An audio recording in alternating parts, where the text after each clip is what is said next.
you have the right to testify, and if you want to testify, no one can prevent you from doing so. Yes, sir, I do. Do you understand that no one can make or compel you to testify? That is, do you understand that you have the right not to testify if you don't want to? Yes, sir. Do you understand that not your lawyer, but you personally are the one who decides whether you will testify or not? Yes, sir. Do you understand that if you do not testify, then I will charge the jury that they cannot use that decision of not testifying against you in any manner in their deliberations and reach your verdict? I understand. Do you understand that if you do testify, then you'll be examined not only by your attorneys, but cross-examined by the state? I do. All right. Have you decided whether or not you wish to testify? Yes, sir. And what is that decision? I will. All right. I find that the defendant has decided to testify with a complete understanding of his rights. Is there anything we need to take up before the jury is brought in? Nothing to say, Your Honor. No. And did the state confirm that all your intended exhibits have been? We confirmed internally, and then we're going to provide Dawn a list, and she'll confirm as well. Okay. All right. You all ready for the jury then? That's right. All right. So bring it in, Terry.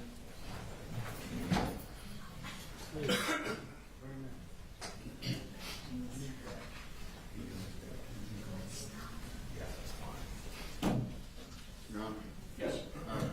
can wait a minute, please. Sure. Stand and wait or sit and wait?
We're ready, sir. You ready then?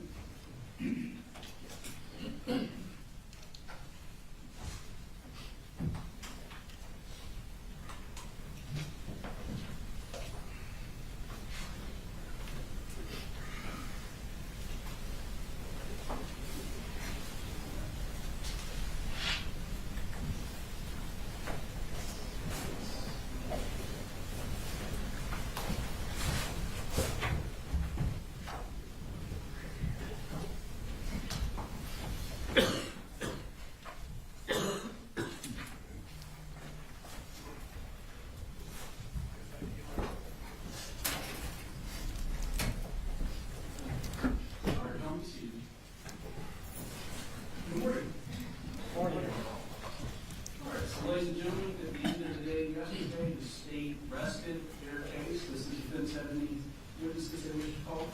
Yes, Your Honor, we do. Go ahead. We call Colin Gray at this time, Judge. All right. Judge, I don't want to be disrespectful, but I got a bad cough. Would it be okay if I put this in my mouth to keep from... Sure.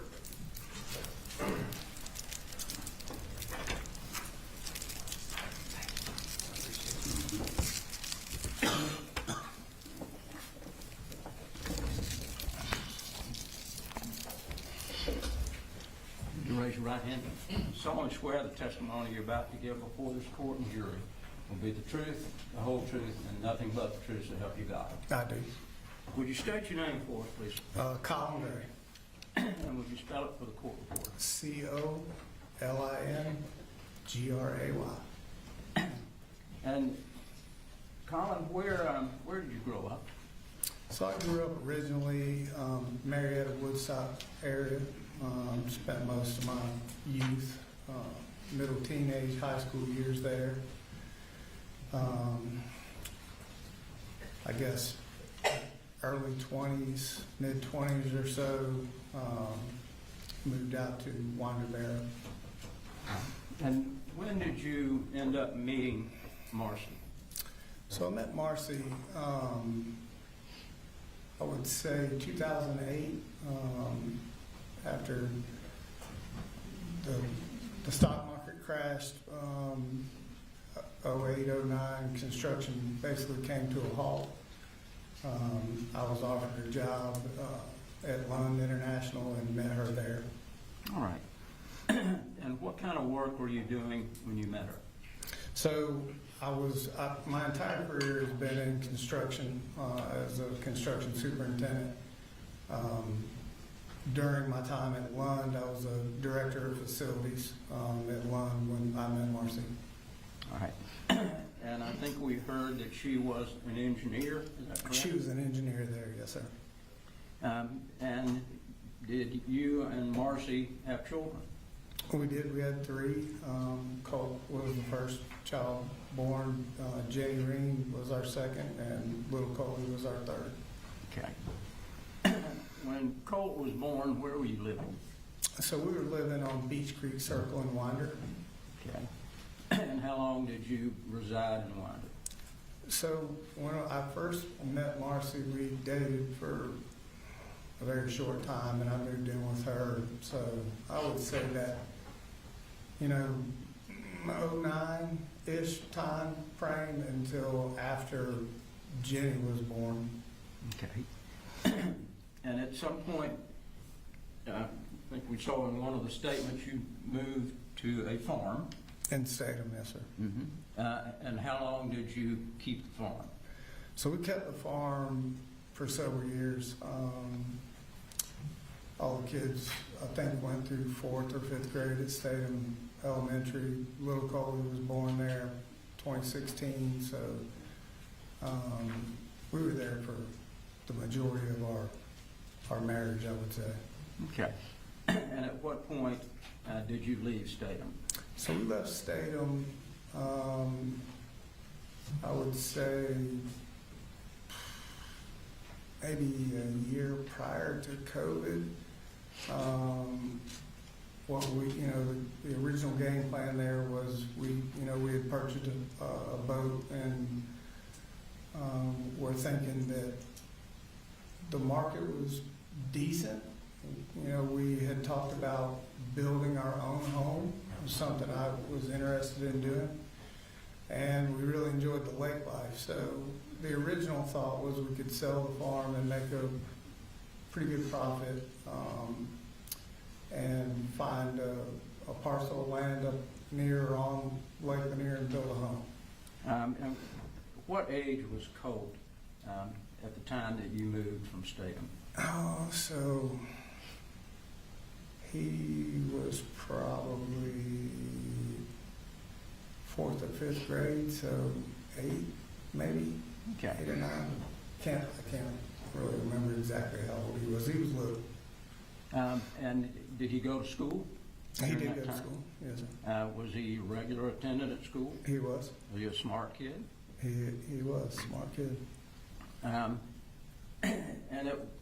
where did you move after you left Statham?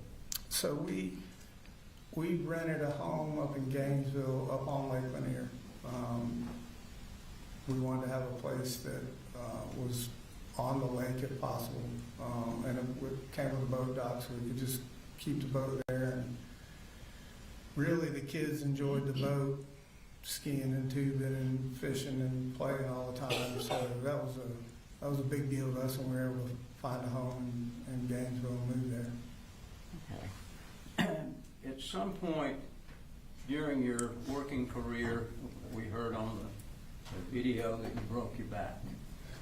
So, right, so that would be 07, late 06, 07. I ruptured my L5 disc, which required a surgery, a back surgery that it's called a laminectomy. And had that surgery, and I would say 09, maybe 10, 11 months later, re-ruptured the disc and had to go back in for a second back surgery. Okay. And did they put you on pain medication for that? I had been taking pain meds really after that second surgery, just to kind of get me through that surgery. The second one was a little more painful. They were, I'm not a doctor here, but they did take a piece of my vertebrae out of my spine and kind of pack it behind the disc to kind of help it from rupturing or popping out. Herniating is what he was more worried about. And so I was taking pain medicine all the way up until my third spine surgery, which is a fusion, I think, was in 2017. Okay. And at some point, did you get hooked on those pain pills? So I don't know if hooked is the right word, more of a fear of the pain. It took a lot to do what I did every day at work, 10 to 12 hours a day, walking multiple flights of stairs. So it entailed anywhere from 5 to 8 miles of walking a day. So the pain medication would help for sure. But even then, at some point, it was a combination of, I really wasn't a fan of taking medication or anything like that because the responsibility that I had at work. And then as time went along, I felt like the effect that I was taking them for really wasn't doing what it was initially supposed to do. So that's what led me to the third surgery and getting involved with other people. Like, I don't want to keep doing it like this. I was taking so much Advil, I was worried about doing internal damage. Something wasn't right after that second surgery, and I could feel it. So that's what led to the spine fusion conversation. And at some point, did you lose your medical insurance?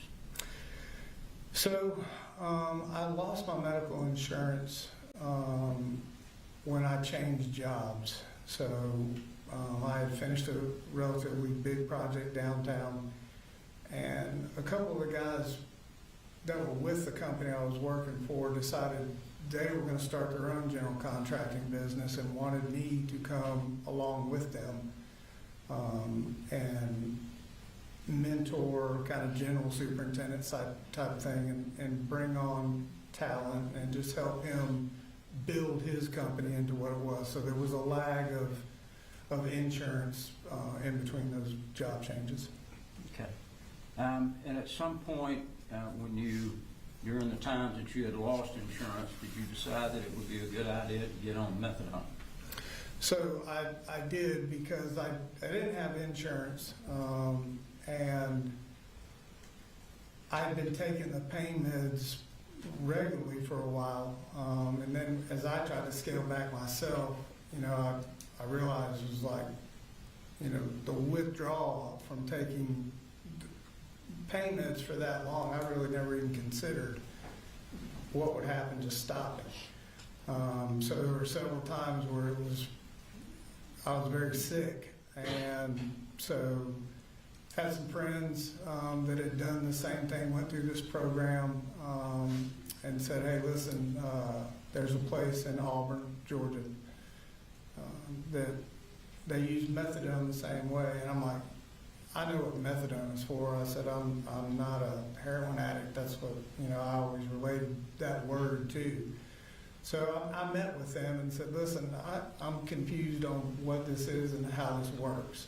And so I was advised at that time that this was a synthetic type of drug, and that there was not the euphoria, if you will, that came from taking regular pain meds, but it helped tolerate the pain, which was what I was actually looking for, but more importantly, it kept you clear, and it subsided 90% of the withdrawal that your body was going through. So I thought, this is kind of everything in one package here. So did not have medical insurance, and they offered the program where I could pay out of pocket to them. Okay. At what point did you move down to Fitzgerald? So we moved to Fitzgerald. I'd started this company with these gentlemen, and I think we were on our second project or so, and we started hearing whisperings of COVID, and nobody really knew what that was, and I certainly didn't. And as it went along, construction industry is very funny. It doesn't take much to throw it into people into, I wouldn't say a panic mode, but a more reserved mode, and spending millions of dollars to either build a brand new building or refurbish the one that they have. So work started to slow down, and I've been in it my whole life. Guys in the company, I could see it coming.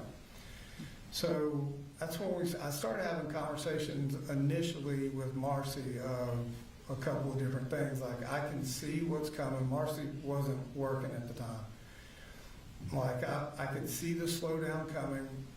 I knew this because we were finishing a project, and typically in my role, when I get to about 3/4 of the way done with one project, I'm already working on the next project coming down the road, and staffing and all that sort of thing. Well, there were none of those conversations going on. We didn't have anything on the books. As a company, we had not bid any projects. So I could see, was it going to be a full stop? No, but it was going to be a slowdown enough to where it would be detrimental. So combination of that and still dealing with a lot of pain, I approached Marcy and said, look, I think that this thing is going to kind of slow down to the point where work is not going to be readily available. What do you think about going down to Fitzgerald? Her grandmother just passed away. There's a family house down there. It's all paid for. And I said, she had made mention about looking for getting a job with Georgia Pacific up here in downtown Atlanta, in an engineering role or something along those lines. But they also had a Georgia Pacific in Albany, Georgia, which is, it's relatively close to Fitzgerald. So I said, we could go down there. I said, kind of stress-free. We've sold the house. The truck is paid for. The boat is paid for. We have no real outstanding bills. We have no mortgage. So we just kind of have a little bit of free reign that most would not. And I said, what do you think about going down there? I'll just take 5 for a minute, just try to make sure I can heal, because initial x-rays, if you look at them, my bracket, the way it's screwed into my spine is not perpendicular. It is off a little bit, and at certain movements it does hurt. And I said, I can take a little bit of time here and try to heal, just kind of take it easy. I could kind of reconnect with my kids more than I had been over the past few years, because work for me was intensive. So I couldn't be there for the kids growing up like I would like to. And I said, you can do your Georgia Pacific thing. And, I really wanted to kids to kind of see this South Georgia life. I spent my whole life down there deer hunting, and it's just a different, I think at one point I made the comment that the clock moves 10 minutes slower down there. So I want my kids to experience that, you know, that way of life down there. And so we moved down there through COVID, and as it turned out, COVID hit and everything had stopped. So it was a good decision to go.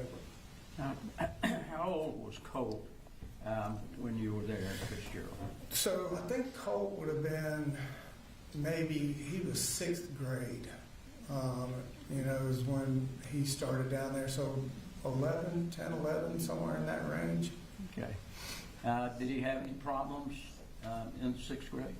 So originally in 6th grade, I was the stay-at-home dad, which was a good thing for me. So I would take the kids to school in the morning and pick them up in the afternoon. And Colt was making friends, had some buddies that, you know, he hung out with, and you know, we would talk about those sort of things. And he was in Little League football down there, so we were at practice most nights. And you know, he was doing good for all I could tell. Was there a time when he apparently got behind a firewall and looked up how to kill your dad? Did you know anything about that initially? So I found out months after that had happened. I was never contacted by the school or SROs or anything like that. And Marcy never brought it to my attention for months after that had happened. I think we were actually on the way to football practice one afternoon, and she brought it up. And did she explain to you why he did that? She didn't. She just told me how the school had found out that he was doing that or had done that, and that's all that she had said about that. Okay. Were you concerned about it? Oh, I was concerned. Went immediately to Colt. I think we were sitting on the football field after practice, and I'm like, I need to understand this. So the conversation I had with him was his little clique of buddies that he had. They were all, he said, they were all kind of venting, and one or another were upset with what their dad was doing or not letting them do. And that one of his friends had made mention of not necessarily killing his dad. I think he was like, one day when I get older, you know, I'm going to show my dad kind of who's boss sort of thing. And so Colt said, just as a kind of joking kind of thing, he said to me, he said, I just Google searched it just as a random thing. And I explained to him what a serious thing that was, and you know, the red flags that come along with that. It's not a typical thing that a kid would do or search, and I expected to not have to be in that position to hear that months later from him or his mom. How old was he when that happened? Was he 11 or 12, or do you? So he was 11, and she was in 6th grade, I think. I want to say the reason I'm going at 10, 11 age is because when he was 12, I think that's when 12, 13-ish is when we went deer hunting for the first time up in Jefferson. So that would have been his age. Based on his search, did you ever know whether a counselor at school ever talked with him about that? No, I was not made aware of any counselor talking to him. Okay. Did you always feel like that you and Colt had a pretty good relationship from the standpoint of discussing things? Yeah, I always tried to create that kind of environment for him. I think at one point during all of this, people heard about the bubble. It's a thing that I kind of created with my children at a young age to give them the opportunity, you know, and it may have very well stemmed from this incident that they could, I didn't really care what they did. I just needed to understand what they were thinking when they got into the bubble, and they could talk freely about what happened and, you know, that way we could figure out how to fix it, and we would deal with, you know, the trouble or punishment after the fact, but they could, there was always a free avenue of communication between us, and I was especially that way with Colt, because at a young age, I kept telling him that he was, you know, his brother and sister were gonna always look to him, you know, as a role model, if you will. Any other problems with him in the 6th grade? No, not that I'm aware of. We did enjoy our time down there. We did a lot of fishing. Okay. What Things about of the that nature. 7th grade? Did he have any problems in the 7th grade? So 7th grade started up here in Jefferson. We moved back up here after COVID.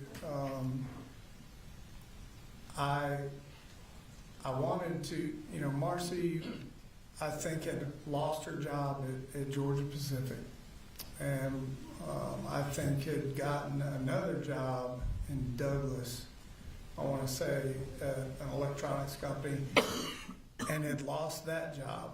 And so I started to think, okay, you know, she was starting to show a little erratic behavior, what have you, and so I had reached out back up to Atlanta to see, you know, COVID was not over, but it was, you know, winding down, if you will, to gauge where the industry was construction-wise and was things picking back up. So I made that call, and I had several offers, you know, within a short period of time, and so I accepted an offer, and when I took that job, I originally left Fitzgerald by myself, came up to Atlanta.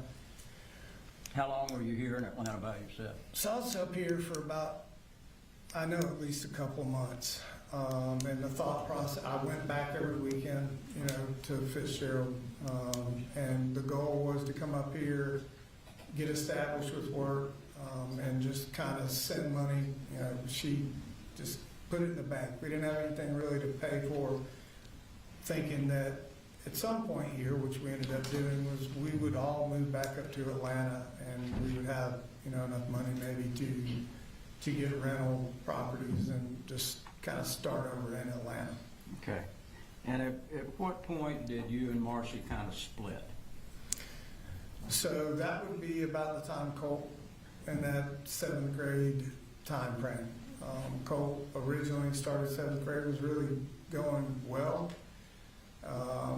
But at home, I was working quite a lot. I'd actually had a job offer after the job I came up to Atlanta for, making more money, and so being the, you know, single income, like, okay, $20,000, $30,000 more a year made a difference for us. So I took that job, and Marcy at this point was not working and was not getting out of bed. I think we've heard the shape that she was in. I would come home from work and just, it's not a good thing. I thought that it was something more than the drinking, just because of the scabs on her arms, and so Colt and I would have conversations about that, and so it, you know, it wasn't the smoothest in our house at that time frame, early 7th grade for him. So What about at school? Did you have problems at school? at school, about midway through it, he had came home from school one day and expressed that there were several kids bullying him. Originally, it was just kind of a mocking type thing. Colt's not, you know, he was a real quiet kid. He was just super shy, is the best way I can put it, you know. And the story that I got from Colt was, it started with him eating lunch by himself. There was a group of 2 or 3 boys and a couple of girls at his school that would mock him. And from that point on, it was a kind of a difficult time for Colt through 7th grade, in school and on the bus rides home. Did you move at some point during the 7th grade? So I believe that we finished 7th grade, and I tried to make sure that I believe that he finished 7th grade, and I was getting close to coming to the end of the lease that I had in Jefferson. So working with my landlord, Marcy and my landlord at that time were constantly having a riff with the neighbor next door. And I told her, I said, listen, the call I got from my landlord originally that decided we had to move, she called me one day at work and said, I have called DFAX on your wife, and you need to come home or I'm going to tell DFAX to take the kids. And I remember this as being a Saturday, and so I asked her what had happened, and she said there was a confrontation between her, the neighbor, and whatnot. So when I got home, I met with the landlord, and she said, this is what I'm going to tell you. I have no issue with you or your children, but Marcy can no longer stay on the property. So she has to move out of the house. Where did y'all go from there? So at this point, the decision, Marcy and I were not getting along, obvious reasons, so she decided, and I had called Debbie. So Debbie came up, took Marcy, Jenny, and Coley back down to Fitzgerald, and Colt decided he wanted to stay with me, finish out school, let's get through this lease, and then, just him and I kind of live together, sort of thing. Okay. And when you brought him back to, where were you living when you brought him back? Were you living in Jefferson? Well, so Colt and I never left, so we were living in Jefferson. Okay. Right. And how old was he when you were living in Jefferson? So Colt would have been 12 going on 13. Okay. And when you were living in Jefferson, did you and Colt get along? Did y'all have any fights? Did he act up any at all? No, we were, that was a time frame where I enjoyed really being with him. I had a little more one-on-one time with him. The bullying and everything, he could see I was up at that school talking with everybody on what to do, how to do it, getting him the counseling and everything, dealing with the principals, and just talking to the educators about where he was. What alternatives could we do for Colt to not put him around that type of thing? Could he just do his schoolwork up in the admin part, and not have to worry about that stress? So he appreciated that. And that's kind of along the lines where I said, listen, I want to explain to you how when I was growing up, when I had trouble or stress or whatever, at a young age, I was introduced to the outdoors, hunting, fishing, and I said, would it be something you would like to do? I said, we could hunt, and just kind of, my original thought was this would be a great way I could bond with my son away from his mother and everybody else, and just kind of use that time as I did as a kid growing up to just kind of, put him in a comfortable place, doing something we like to do. And he could talk to me openly and freely about what challenges he may or may not be having. But also, a bigger piece for me was getting him away from screen time and computers and Xboxes and things like that. I don't mind that kind of thing, but it was just to the point where I felt like he was starting to, that was all he was wanting to do. What kind of outdoor activities did you do with him during that time period? During that time period, we originally just started just kind of going to some areas to look at deer and show them, where we would do these type of hunts. And then as I felt like he was wanting to get engaged with that, I had some people I worked with that had some farms and some hunting land, so I think it was last day of the deer season, actually, I had said, listen, let's give this deer hunting thing a shot, see what you think. Prior to the deer hunt, I think I took him to the range a couple of times. We had gone to Mike's gun room, talked with Mike, and I told him what I was planning to do with my son. I wanted to buy him a weapon that, we could shoot a deer and we didn't have to worry about it wounding it. Let me ask you before you get into Sure. Mike's. Did y'all also do other things like? So yeah, during that time too, I'm a big golfer, and I had a little putting green set up at our house, and him and I would putt in the living room, just kind of messing around. So I'd asked him, hey, would you like for me to teach you to play golf? I've been doing it my whole life, and kind of was just a casual conversation, but he was like, I would love it. So purchased him some golf clubs off of Amazon. We lived in Jefferson still at this time, but we would come to the Chimneys here in Winder. They had a really great practice facility, and we would hit range balls, and I was trying to teach him how to hold a club, how to hit. We did that several times. And did you also buy him a guitar? So we did. Actually, I think that was later on down the line. We played golf. We played golf several times. We were practicing all the times, and I'm trying to just whatever I could do to just interact with him away from the computer screen. So he'd always had an interest in music. So went to Guitar Center on a whim one day and spent the afternoon in there and bought him his first guitar.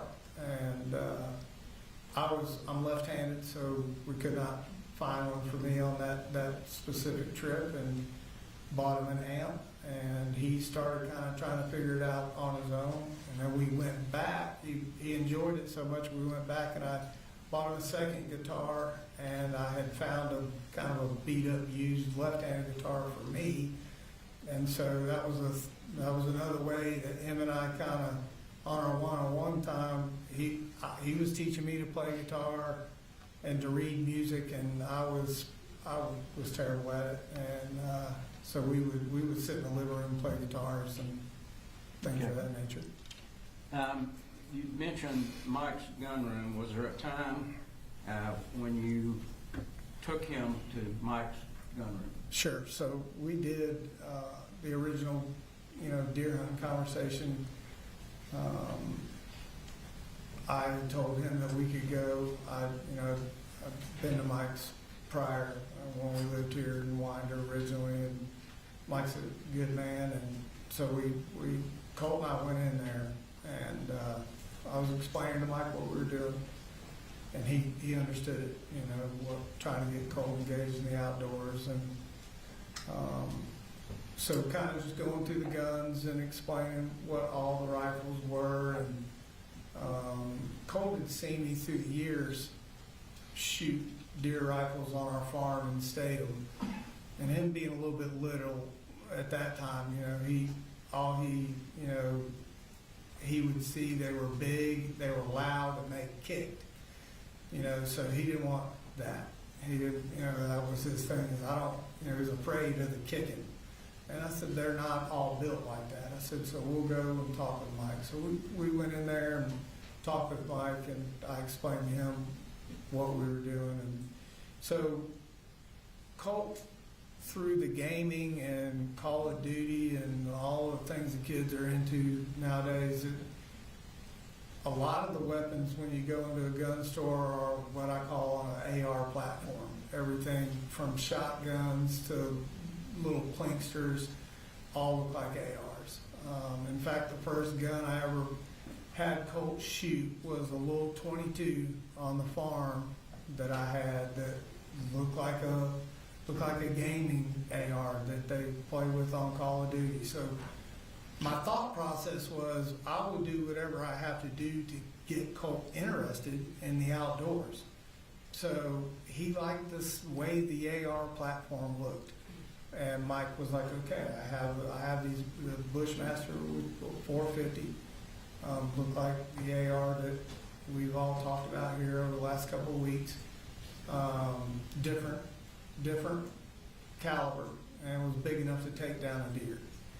So Is that Colt's, the reason that you were buying this? Some people look at this weapon, it's a pretty ominous looking weapon, sure. and some people say, well, that doesn't look like a deer rifle, but is that Right. what it So was? the weapon in question that we're talking about here is a different weapon than the original one I bought him. Even the deer rifle, the Bushmaster I used, it looked just like the SIG that we've been talking about here. And that's just the way a lot of the guns and weapons nowadays are. You know, you still have the old style bolt action kind of things, but a lot of the weapons now have gone to what they call an AR kind of platform. You may shoot a different caliber, but the way the gun looks is relatively the same, and he was interested in the way that looked. He thought it was cool. He's like, oh, I play this on Call of Duty, I shoot this type of gun. So, Now, this Bushmaster that you bought, yep. is that the one that we saw on the photograph that they showed yesterday at the gun range? No, it was not. Okay. That was the SIG. That was the SIG? Yes, sir. Okay. So the one that you purchased first for him to use was the Bushmaster? Yes, that was the very first gun that I actually purchased it before Christmas, and had, you know, it was specifically for our hunt. You know, he wasn't old enough to own the gun, which, you know, we had talked through at Mike's. You know, he watched me fill out the paperwork, and I'm like, you know, you got to be 18. Went through this whole thing, so. Which I explained to him on Christmas. Yep, you know, I did give him that Christmas present, if you would. I didn't wrap it up as like this is a gift for you. I actually had brought it down the hallway after presents were open and said, I have one more thing for you. This is the weapon that I want you to shoot when we go to the range. And if you keep doing really good in school, going to school and doing all the things you should, you graduate and you're 18, I will, you know, this will be your gun. Okay. So, Was there a time when you switched guns? so with Mike? after that, he shot that deer. Last day of the season, I explained to him going that morning that I had hunted for several years as a kid and never saw a thing in the woods. That 95% here, we're not going to actually see a deer. We're just going to go through the process and let him see what it took to do the day in and day out, get dressed in camouflage. We weren't in the woods 30 minutes, and a bunch of deer came walking out, and he was super excited. And I remember telling him to just take a breath and make sure this is what he wanted to do. And he shot that deer, and the deer fell right over. So when he shot the deer, I was sitting right next to him, and the gun made a weird kind of sound when he shot it. And I looked over, and I could see the bolt was jammed, and the bullet was kind of half in, half out. He didn't notice, but I noticed that it had jammed. So after that, he said it made a weird sound and kind of a flash, you know, driving home. He was like, it kind of scared me after I shot the deer. And I said, okay, I could not get the bullet dislodged from that gun. So got home, we sat down, took it all apart, got the bullet out.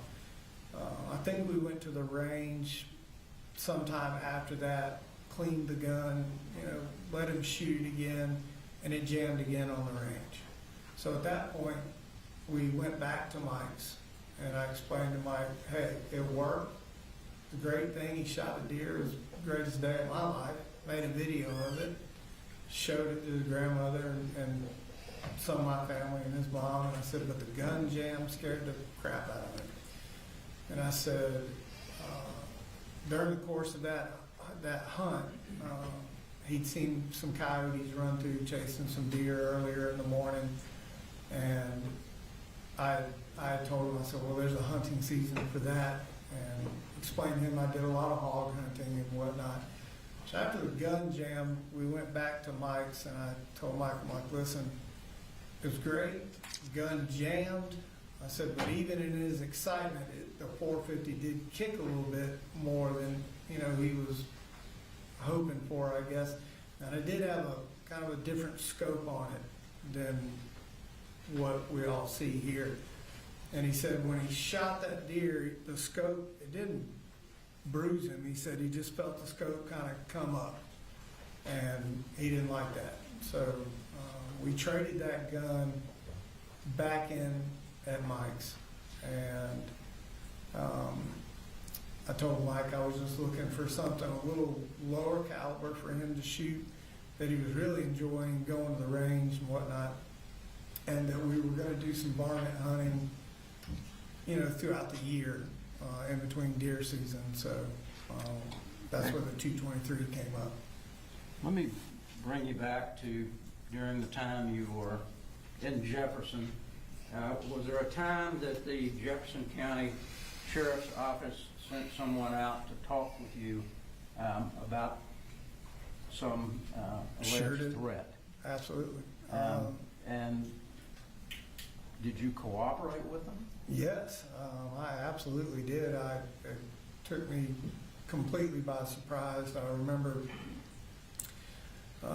getting up super early that morning to watch the British Open with Colt. I think we were sitting there at 5 o'clock because British Open time's different. So we're up super early. And midday, I think we watched part of the golf tournament. I fell back asleep, actually, and got a knock on the door. 2 Jackson County sheriffs at the door. Did they tell you what they wanted?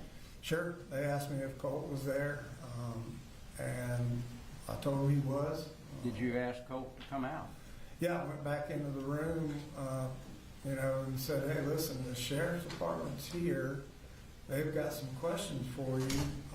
And I asked him at that time, is there anything I need to know about here? He was just as surprised as I was. So I went and got him and brought him back out. And did the officer speak with him? Yes, they did. They originally, before I'd gotten Colt, I'd asked him, what is this about? And he had made mention of Discord, asked me if I knew what Discord was. I'd never heard the term Discord until that moment. I told him I don't know anything about Discord. I don't know what that is. So we brought Colt out there, and that's when they had the discussion about computers and did he have a Discord account. Okay. And after that conversation that he had with Colt, did he have a conversation with you? The sheriff? Mm-hmm. So yes, it was between all of us. I remember him asking Colt about Discord and what basically the allegations were. FBI had a tip, something about school shootings, and I immediately was like, I need to understand where this came from. This is it's an extremely serious thing for me. This is not a joking matter.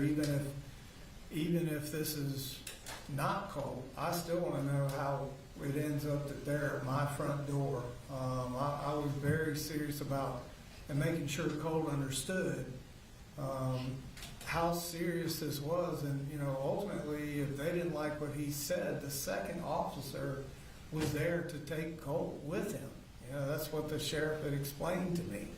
So I was, whatever I had to do to talk to them, anything they they wanted to know. I basically was like, yeah, let's figure it out.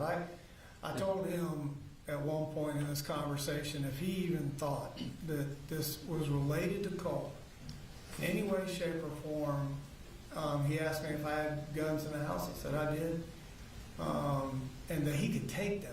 He could take those guns out of my house. I would go get them. He can take them with him. Okay. Did the Jefferson County Sheriff's Office ever follow up with you about anything? So during the course of that, conversation with him, I wanted as much information about this as humanly possible. And at the end of the conversation, he and I walked away, walked over to his car, and he said, listen, I believe Colt.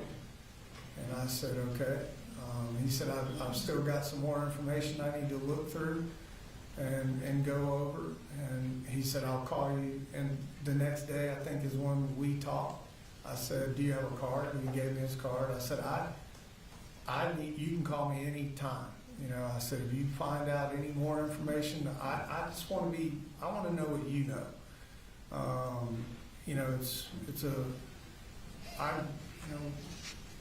It was important to me right then to know what was happening, and he assured me that he would. So we talked the next day, actually, early that morning, I think it was, and he said that, hey, listen, I've gone through some more of my investigation. He said, he explained the chat room and how many people were in it, and then he said, he made mention of, I think it was Sacramento, California, maybe an IP address or something, and came back to somebody in California, and that it came back to somebody possibly in Russia. Okay. And so at that point, he was like, I don't see an issue here with Colt. And he said, if there's anything else, I'll reach out to you, but there's nothing further at this time. Did he ever tell you to lock the guns up?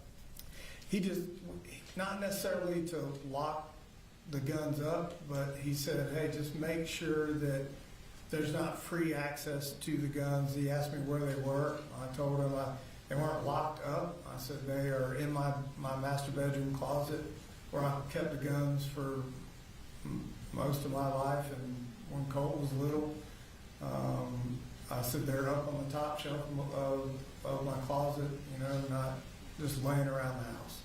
Okay. Is that, since he was 11 years old, is that the first time that he had any potential issues or problems, to your knowledge?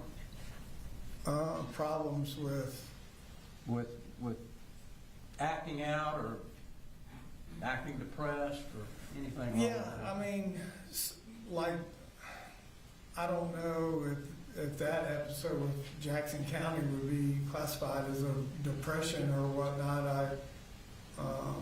Nobody could really ever tell me if this was him, doing what they were there to do. So we had, there were times, when acting out with Colt really wasn't something that was ever part of his makeup until he was old enough to start requesting, I would call, a little bit pricier things that I had to buy for him. And sometimes if he did not get his way about whatever it was, we may have words back and forth. He's just a little impatient. Would he throw temper tantrums sometimes? Yeah, if he wanted something really bad after everybody moved out and it was just him and I did have a little more free reign with buying him things. Jenny and Coley weren't there, Marcy was not there, so I had a little more freedom. I was at a job making more money, so I could afford to buy him a little extra here and there. And so I wouldn't say he got accustomed to it, but he just didn't understand when he would ask for something why I couldn't buy it right then. That brings us up to the 8th grade time period. Okay. The beginning of the 8th grade, where were you? So beginning of 8th grade, I think that we had moved back to Harrison Mill Road, Bethlehem area. Okay. And were you and Marcy living together at that point? No, she was still down in Jefferson, I believe. Okay. In the beginning of the 8th grade, was Colt in Jefferson or was he in Fitzgerald? So it was kind of a hybrid. He, going back to not getting really what he wanted all the time from me, Debbie would buy him whatever he wanted almost immediately all the time. So he kind of had that connection with her where he felt like he could get a little more from her. On top of, I think he was missing Jenny and Coley a little bit, and so there was a time where he was up here in Bethlehem with me. Debbie would come up, and he'd gone back to Fitzgerald for a time, and then came back up to Bethlehem. So there was I don't remember the dates exactly of when that was, but I know he was back and forth. Okay. In the beginning of the 8th grade, was he there or here, if you remember? So originally, what had happened, I'm trying to recall exact dates here, but I know there was conversation of like late 7th grade, 8th grade, that we started talking about online school. Debbie and I were involved in those conversations quite a bit. And then at some point, I want to say it was over the summer, late summer, he had gone back to Fitzgerald with Debbie, packed up all of his stuff, and Debbie had talked to Colt and said, "Hey, listen, we can do homeschooling down there." And Debbie was retired, and she would just kind of help him through homeschooling and kind of teach him. And actually, Jenny was a part of that conversation as well. When they were down there in Fitzgerald. So I spent a time up here in Bethlehem by myself. Okay. The Coley and Jenny, they never had a problem going to school. No, they were Even good when about it. they were living up here with you, was there a problem with them getting them registered, getting them in school, and them going to school? No, they now. I want to be clear. This was a joint venture. Now, at this point, I've never been a single dad of 3 kids. I underestimated what it took. I can tell you that right now. It's a lot, and so I had help from Debbie with a lot of the registration. I had help from Debbie's other daughter, Annie, Marcy's little sister. She was engaged in helping me get everybody registered and in school. I was working full time, and so they were of great help. But we were able to get everybody registered. And Jenny and Coley, that is. And did you believe during the 8th grade that Colt was actually doing an online program? Right. So this is where it gets kind of a little complicated for me, even look back on all of that. And so Coley and Jenny were good to go. Colt and I had a conversation after Fitzgerald and homeschooling with Debbie. This is what I want everybody to understand. There's a combination of things here. It was not, for me, it was tough on him. The bullying kind of affected him in 7th and 8th grade, and what's not brought up in this court or any kind of conversation, I find out later that, even the bus ride home for him, kids throwing shampoo bottles at him and milk cartons, and it was very difficult for him through 7th grade. So that's where I initially thought, okay, if he's going to homeschool down there, great. I really wanted to get him involved in middle school with Jenny. But we started down the conversation of online school here in Bethlehem. So he was open to that idea. I talked to Jenny. I'm like, listen, I'm offering this to your brother. Would you like to do it? She ultimately chose to go to school. It was at that time, I was working with Debbie on, like, let's just do it, you know? It was simple down in Ben Hill, but as it went along and I found out it wasn't as simple as getting online and signing them up. It was very, more difficult than I anticipated. Everything was full. We were getting on into the school year. There were not a lot of options that were open and readily available for him. Did your sister help you find an option? Right, so as time went along, we're pushing through 8th grade and he's falling further behind, and I realized that. And I had reached out to my sister Lorraine, a retired school teacher, and explained to her the dynamic here, and that I wanted him to be online in school and what had happened, and it was harder than I anticipated of finding him an open spot. And she said, hey, I know you got a lot on your plate, let me start trying to track down some places where we could send him. So I had that conversation with her, and I think it was Georgia Virtual is where there were 3 schools she said that she had narrowed it down to. Georgia Virtual is what jumps out in my mind, that she requested all the stuff that she needed from me, birth certificates and whatnot, to get all their stuff completed online, which I gave her all that information. And there was passwords or access codes created through that system in the email chain, or talking back and forth with Lorraine. So I had thought in a time period there that he was locked in and doing what he needed to do. I explained to Colt, hey, we've got you registered. I had thought at the time at Georgia Virtual, as it turns out, maybe it was something that I missed. I thought that, I guess I had thought maybe Lorraine, once I heard passwords and showed Colt what he needed to do, I thought it was as simple as him going in there and doing what he needed to do. Was there times when you would check and asking? So I had asked him, I can't give you exact dates here, but I do recall calling him from work and asking him, are you online doing what you're supposed to be doing?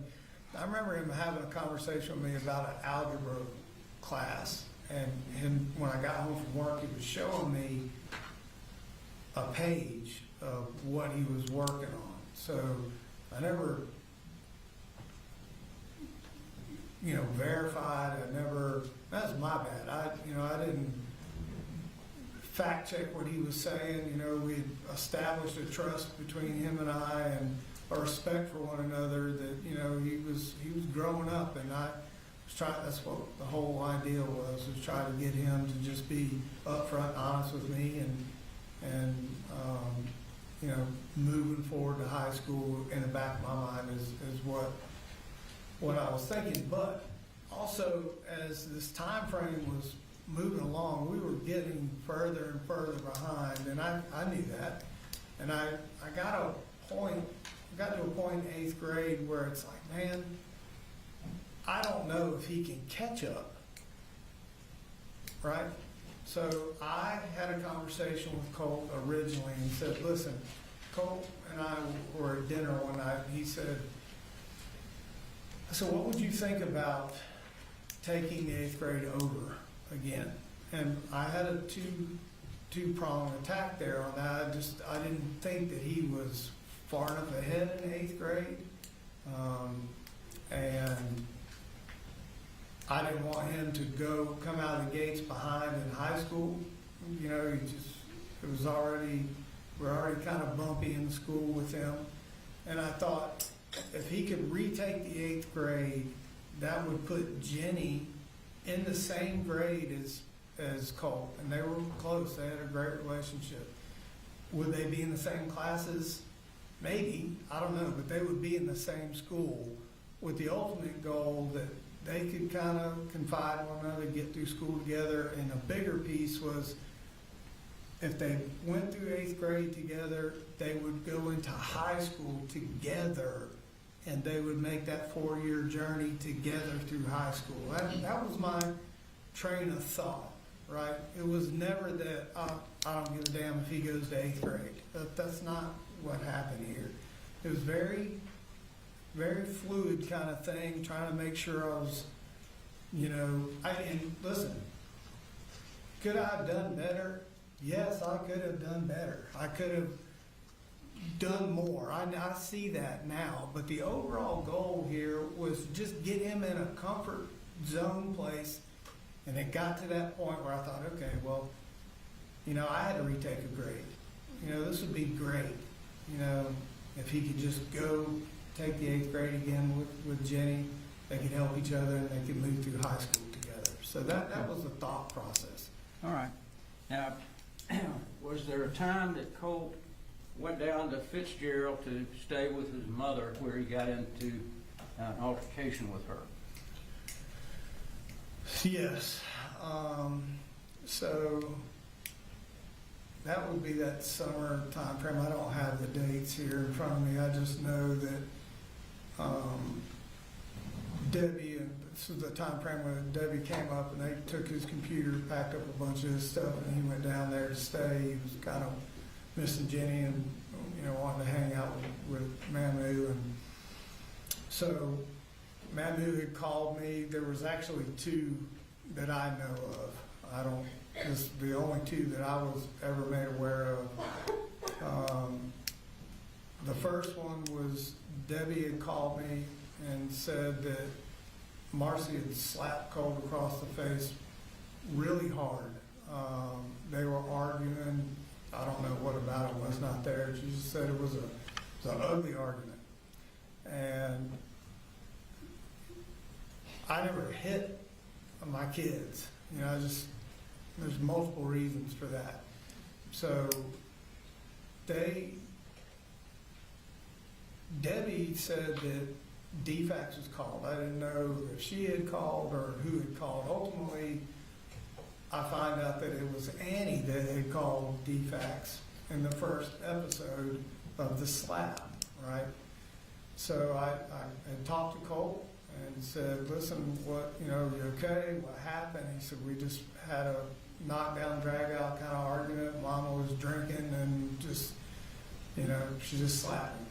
And I said, and Mamu was there. She was standing right there. I was like, okay, that was the first episode. The second one, I don't think. Did he ever tell you in that first episode that he broke a window on a door? He hadn't broken the window or done the damage that we've heard about in court here yet. I believe my time frame was all of that happened after the second episode with Marcy. And it was, of all things, over chicken nuggets. And what Debbie had called me again and said that she didn't get Colt the right order from McDonald's. And I guess Colt smart alecked her about, you didn't give me the right stuff or whatever. And Debbie said, and Marcy lost it. Her words were, she attacked Colt and she said, just started hitting on Colt a lot, hitting him wherever she could hit him. And that I had talked to Colt about that. He said she hit me in the face, she hit me in the, and I said, over chicken nuggets.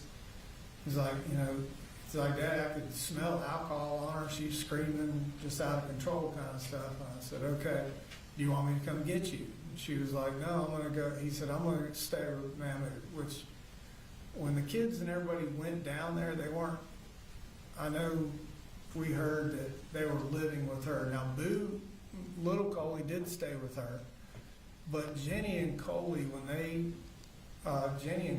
went to Fitzgerald, they stayed with Debbie, in their house. That was their place. So I asked him, do you want me to come get you? He said, no, I'm just going to go back to Mamu's and just stay away from her.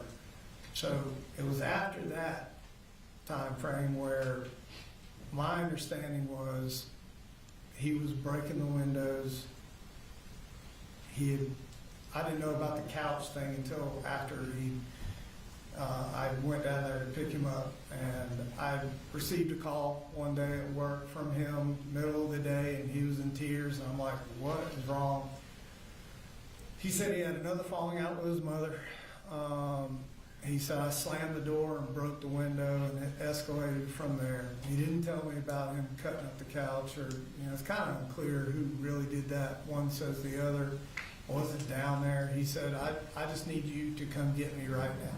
And I said, well, where are you? He said, out behind the house, just kind of staying on this little dirt road. And I said, well, it's going to be 4.5 hours before I can get there, but I'll come get you. He said, Papa Charlie, which is Debbie's husband, he said, Papa Charlie called the police on me. And I said, for what?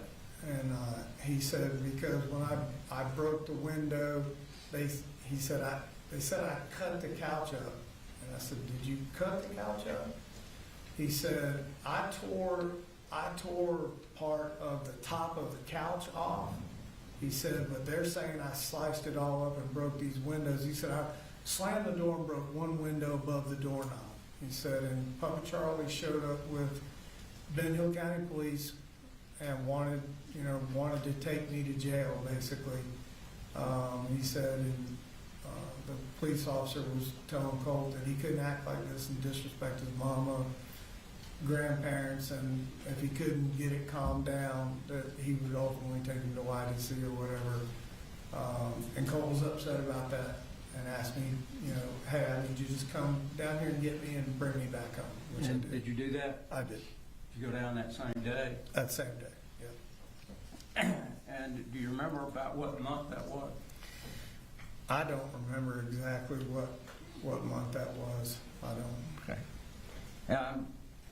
Shortly thereafter, did you find that Marcy had been put into rehab? I did. So the rehab came after I'd picked Colt back up. And we were kind of resuming what I was just talking about, trying to get him. Now, the other two children were not with you at that point? Still down there. It was just you and Right. Colt? Okay. And Jenny was living with Debbie. She had taken over her mom's old room and whatnot, and that's where she resided every day, every night. Coley was in and out. He just kind of go with the flow kind of kid. And little Coley and Marcy were together a lot. Colt and I were back up here, and that's when I received a call. I think when I was talking to Investigator Smith, I said 2 a.m. I got the phone call. I actually, thinking back on that, I think it was 10-ish because I knew 4 hours it would take me we wouldn't be there till 2 in the morning. So got a call from the defects case manager and said, I need you to come down and pick up your children. Wouldn't get into why. Just said that they were in danger. I explained to her where I lived, how long it would take me to get there. She stated, well, can you just be down here at 7:30 the next morning? We'll meet at a church down the road from their house, and we'll all go over there together. I asked her, I needed to know what this was about. She said, I can't until we go over some paperwork, logistics stuff, and then I'll explain it to everybody all at once. I still did not know. In my mind, I thought as much drinking that she had been doing, I was like, oh, she'd had DUIs before. I'm like, oh, she got a DUI, probably had Coley in the car. That was my original thought. So drove down there the next morning, Colt and I did, talked about what we thought this might be, and met the DFACS lady, went to Debbie's house, that's where she was with the kids, knocked on the door, went in, we all sat down, the kids were in bedrooms, so they weren't a part of the conversation. Actually find out later that Colt and Jenny had cracked the bedroom door and were listening to the whole conversation.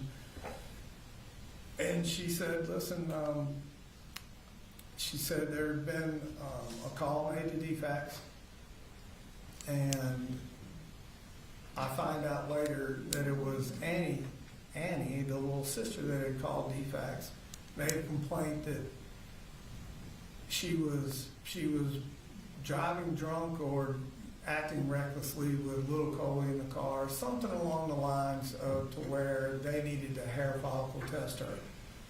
And so she's reading off the timeline of when they did the hair follicle test. I didn't even know that took place. Apparently it took place a week or so, maybe two, before I got the call from DFACS that night. And she went through the whole process of we hair follicle tested you, and here are the results. Okay.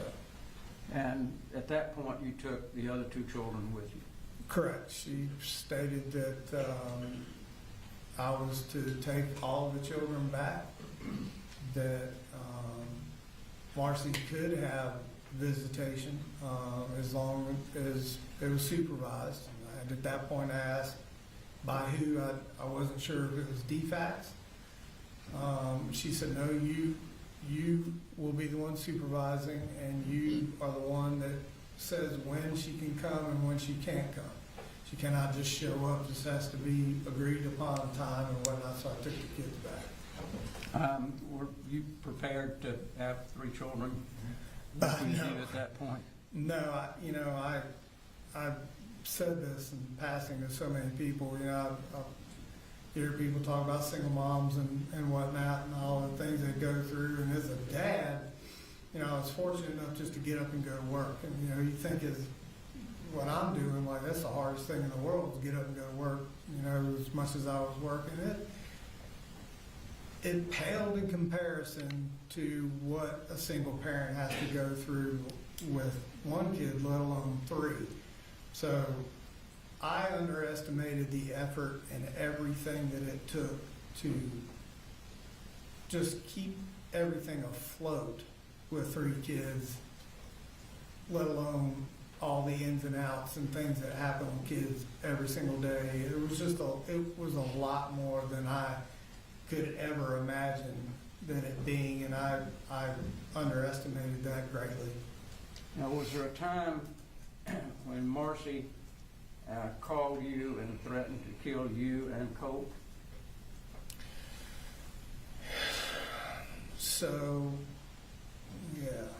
So that day, I originally got a call from Annie, the little sister, and I believe I was cooking breakfast or dinner.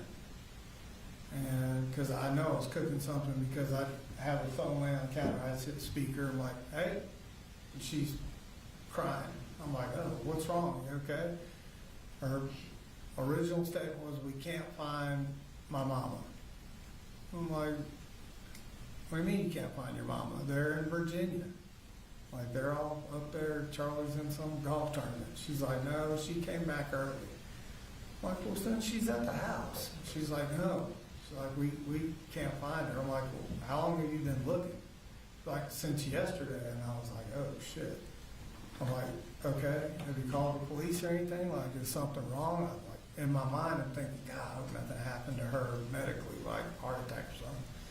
She's like, I've got the neighbor going over to beat on the door. Mary Beth is their neighbor, whatever they grew up with. And if she doesn't answer, she's just going to go in the house. And I'm like, well, call me back. Let me know if they find her, So Colt was like, what do you mean they can't, find her? I was like, I don't know, buddy. I said, you just heard everything I heard.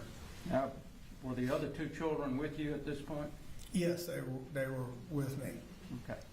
So she calls back sometime later, I don't know exactly the time frame, and says, Mary Beth is in the house, and they found my mom. They found that. I'm like, okay, great. Is she okay? She's like, no.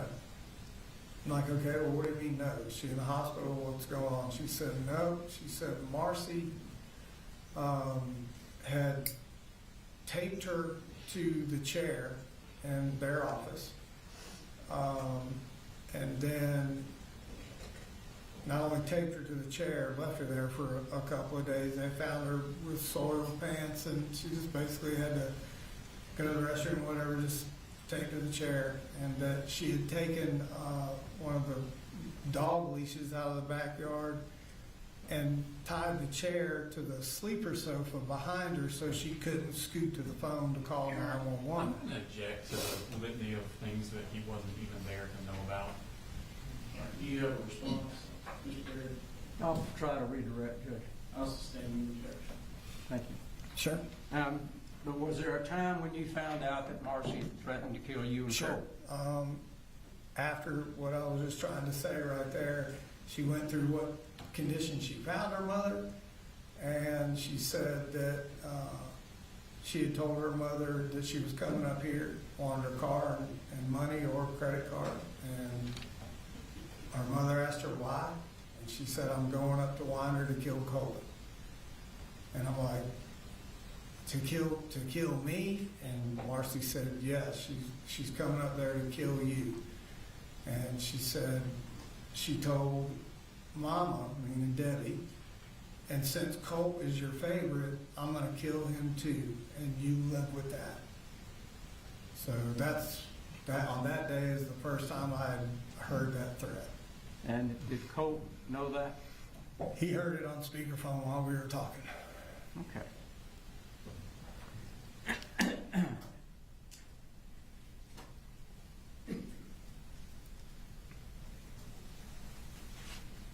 Now, Debbie went to jail for a few months. Was there any contact that you had with Debbie during that time? Marcy. Not Debbie, I'm sorry. Marcy. Marcy had gone to jail. Was there any contact that you had with her when she was in custody? Right, so originally, I did not. And as time went along, Debbie had come up to talk, and hang out with us in Bethlehem, and explained to me what she had went through and what condition Marcy was in and how she was acting, and just felt like whatever she was taking, it just wasn't Marcy. She just had lost her mind. That was her statement, I believe. Did you want to try to bring the family back together? Yeah, so even though she had gone to jail? Yeah, so during that time period, Debbie and I had talked about, her being in jail, and Debbie felt like, felt bad that all that had happened, and that, maybe somewhere along the line she could have seen Marcy, acting and doing the things she was doing while she was down there. I wouldn't say felt bad for her being in jail, but just kind of a little down because her daughter was locked up. My kids were obviously upset. Colt and Jenny had talked about it. I'm not really sure how little Coley got brought into that conversation, but generally known in our house that she was in jail. I try to keep the super negative stuff away from little Coley, just because he's obviously too young to understand. And I thought, man, I just hate that all this happened for her, and the kids were like, well, we're gonna lose our mom kind of thing. And at some point I just was like, I don't want my kids to think that I'm just gonna walk away from their mom. She's the mother of my children. And I didn't condone obviously what she did or anything like that, but I thought I could use the time and Marcy reached out, I think, through the jail kind of connection thing, and I think she called me the first time and had apologized for everything, said, she was, I think her comment was, I took a whole bunch of painkillers and I was high on meth, and I just was not myself, and I would never do the things I told my mom I was gonna do, just. Now, during that time period, you had all three kids. Yep. Were there times when you and Colt would have problems?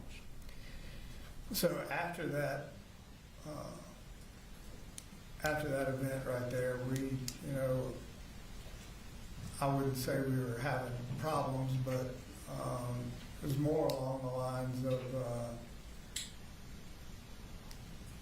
Colt. Colt was a good kid. He wasn't very patient with things, and if he wanted something and I didn't buy it right away, he didn't understand. Having the 3 kids and just, you know, we've heard throughout this trial about how much money I make, and we never really talked about all the things I had to try to cover. And when it was just Colt and I, you know, I could go and go buy a guitar for him and it'd be okay. You know, I want to talk about, it just got to the point where I would have to explain to him why I couldn't spend $15 on a gaming or a game he wanted to buy, and it would frustrate him. So we would have disagreements about that. you told the officer in one of the interviews that he would bull rush you. Yep. What would bring on that bull rush or him rushing at you? What would bring that on? Okay. So there were 3 times that I can remember that we, you know, the bull rushing happened. And again, I would never hit Colt or any of them. So I remember the first one was him and Jenny had gotten into an argument. First, it was just kind of kidding around. And somewhere along the line, I was talking to Debbie in the kitchen that day, and they, brother and sister, were picking on each other. It kind of escalated, and Jenny took off down the hallway, and Colt chased her down there, and he tripped and slammed his head into the door, the linen door, knocked a hole in that door.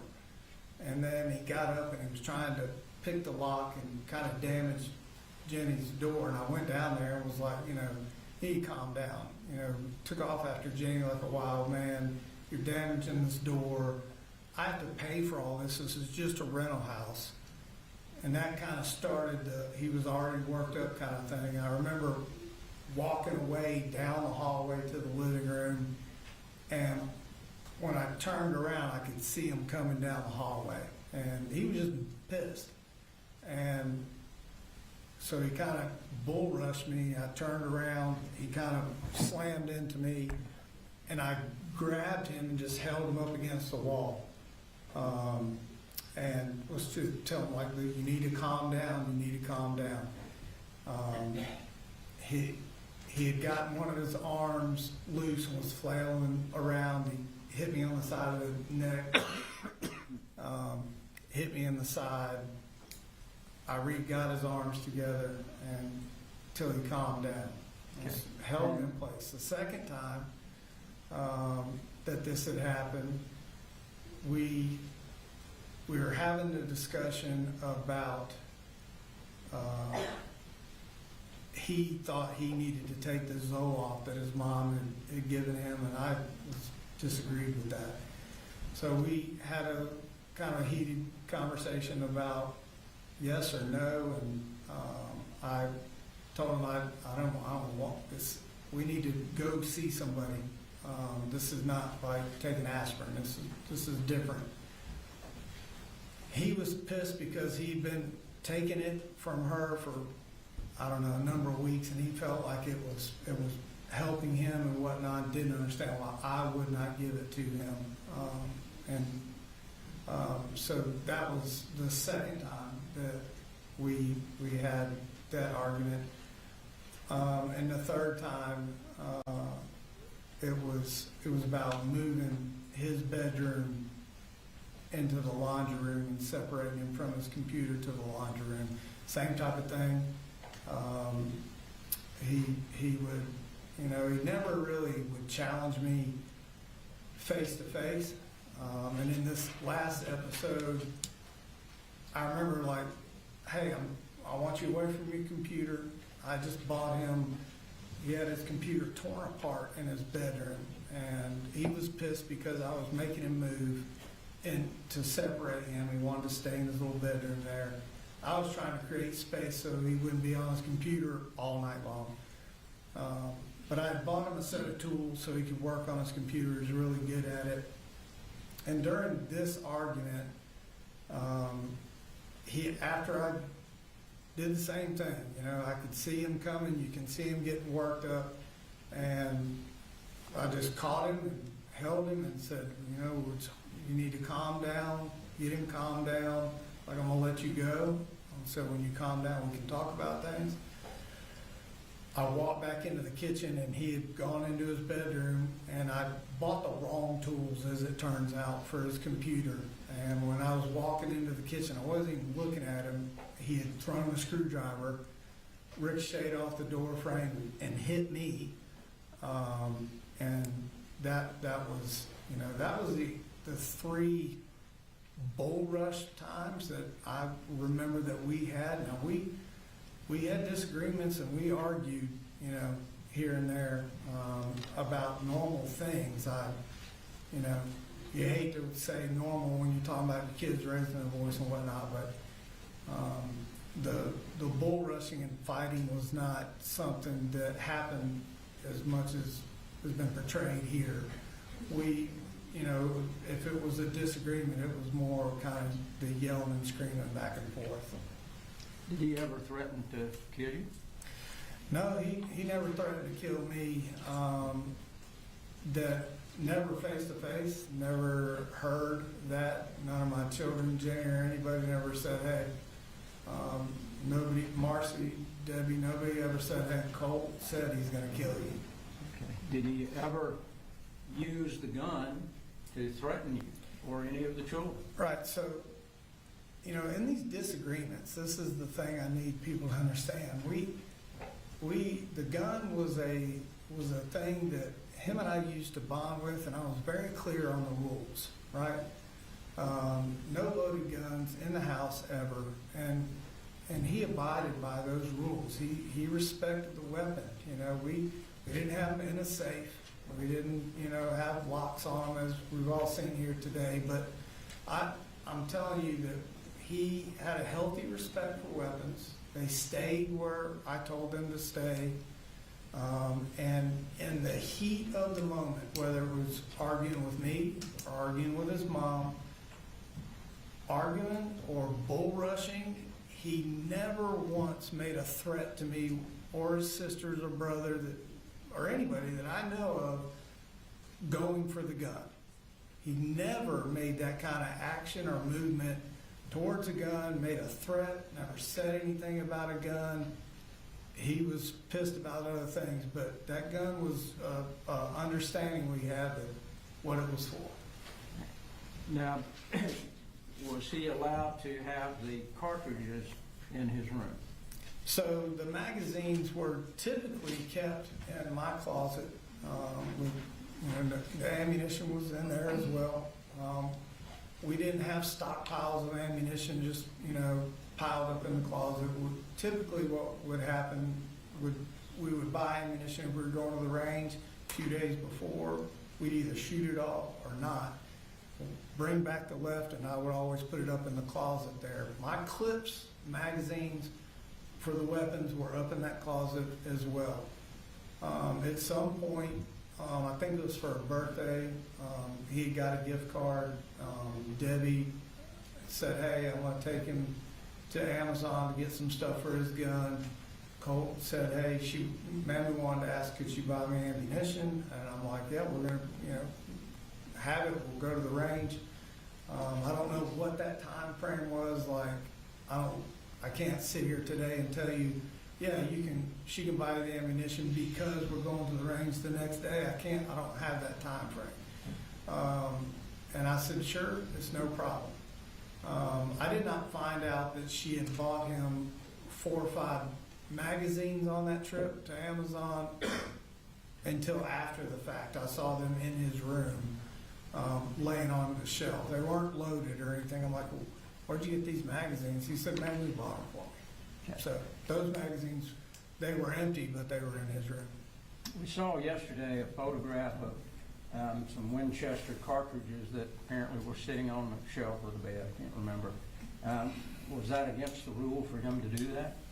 So the rule was guns, ammunition, unloaded guns, and ammunition, everything stayed in the top of that closet. I did have a green ammunition box that it did not have a lock on that box. It was pretty difficult to open that box, but we tried to keep whatever ammo we were shooting or going to shoot, or any leftover ammo in that green ammo box. Was there ammo in that box that was to weapons that you didn't own any longer? So there, in some of those pictures, I no longer owned several of those firearms. I owned a .308 deer rifle. Didn't have that weapon anymore. I think there was a picture of a 41 mag box of ammunition. I did not own that handgun anymore. And I think there was some 45 caliber ammunition talked about. I did not own a 45 anymore. And this is consistent with the kind of the way we were all brought up with guns. I did it with Mike. I did it with the Lee Pond. It was a lot of buying and trading and selling of guns and upgrading, downgrading. It was just kind of something that I've done, my whole life. So yes, there was a lot of ammunition that did not fit any weapon that I had in the house. Now, we've heard that you allowed him to have unfettered use of that weapon, that it was always in his room. Was it always in his room? So it wasn't always in his room. And were there times where that rifle was in his room? Yep, there was. And it was just there was never at any point during all of this leading up to what happened, there was never a perceived threat by me with Colt. I never heard, or he never spoke to me about doing anything as drastic as he had done. So, typically if the gun was in his room, we were going shooting or had finished shooting, and it may be a few days, a week, or whatever, till we get around cleaning it. But we would always sit down in his bedroom or my bedroom or the living room floor, clean the guns, and I would prefer all the guns. Told him stay in my closet up on that top shelf, and that's where they needed to stay. What guns were on the top shelf? So we had hit the 6 hour in question that we're talking about here. I also owned an AR so him and I could shoot together, and then there was a shotgun. Okay. That was the only 3 weapons in the home? Right. I also had a Glock handgun that was my personal carry that I had on me basically all the time. And that was in the car? It was in the center console when I went to talk to law enforcement the day after, but typically it was either on my person or in my book bag when I went to and from work. We'd been robbed through the years 3 or 4 different times for copper of all things. And through the years would go in at crazy times, work night schedules, that sort of thing. So I always tried to keep, a weapon on me. Now, the state yesterday was pointing out certain days that things were said. Were there many days during the time that Colt was there that everything was smooth? There weren't any problems at all? Yeah, there were. We've heard all, the last couple of weeks about trouble and issues and everything, but there's a lot of times where, Colt, he was a good kid. He was very respectful to me. I just don't, it wasn't an every single day thing where him and I had issues or bull rushing or the yelling and screaming or whatnot. Colt was a very good kid. We talked about it a lot. Him and I went to church when it was just him and I originally almost every Sunday. As the other two kids came up there, he kind of slacked off going to church with us.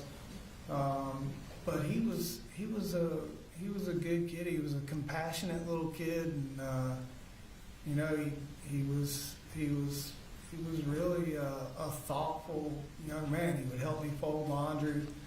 He would help me cook. I was trying to teach him to cook. It was a little bit of a disaster at first, but you know, he was respectful, and he appreciated all the things that I would try to buy for him when I could. And he really, you know, the bonding part, which started the whole thing of woods and shooting and all that, really I felt had helped. You know, it helped him and I just, you know, get that father-son bonding that I felt like he was lacking. So, you know, he was a really just a good kid for most of the time. Now, Let me get you to pause, Mr. Perry. I think the jury needs a restroom break. All right. Opinion recess, 10 to 15 minutes.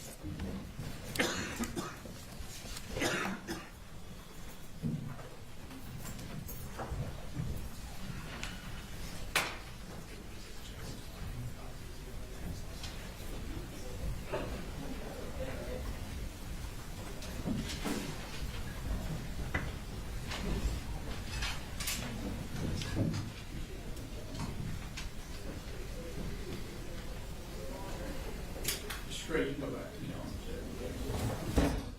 We'll be in recess for 10 to 15 minutes.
night, somewhere around 12, that's where we'll look to take lunch.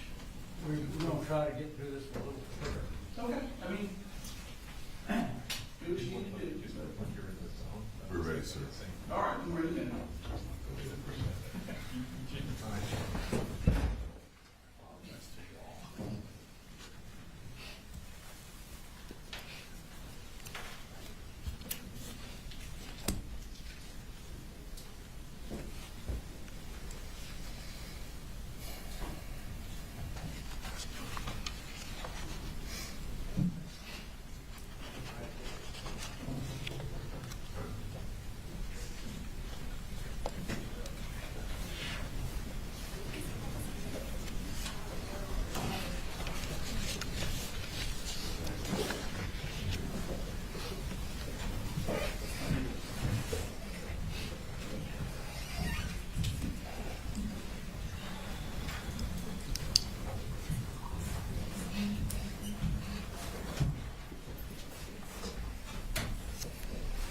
Don't be seated. Barry, Thank you, Judge. go ahead and resume your direct. I wanted to ask you, right after the other two children came to live with you, did DFACS come to visit you? They did. Okay. And when they came to visit you, did they talk to you about anything that needed to be done in the home? It was just a general conversation about the safety plan that they all, had put in place. Their typical protocol, what they did, and that she would be doing a walk through the house to make sure everything was the way it needed to be. Okay. Did they ever come back and visit you again after that one case? They did. She came back and actually did a walk through the house just to check, make sure everything was the way they Okay. expected it to be. If you recall, when was the last time that anyone from DFACS came by the home? There may have been one more visit from her after the kind of walk through the house. I don't know exactly when that date was. It seemed like she was satisfied with the walkthrough, and the last time she came to the house, my understanding was to close out, the DFACS case as far as what she had on the books, and that everything was sufficient, Okay. I believe. Now, you talked about Colt's computer. Did he have a computer in his room? He did. He had a computer in his room, and I had purchased him and Jenny a laptop. Did you know anything about any multiple accounts that he had or any of the websites that he was getting on? No, I did not. Okay. Do you even know what Discord was? Only time I'd ever heard Discord was with Jackson County, and periodically, only thing I really knew as far as, so when I say social media, he didn't have Facebook, nor did I, but Discord and YouTube.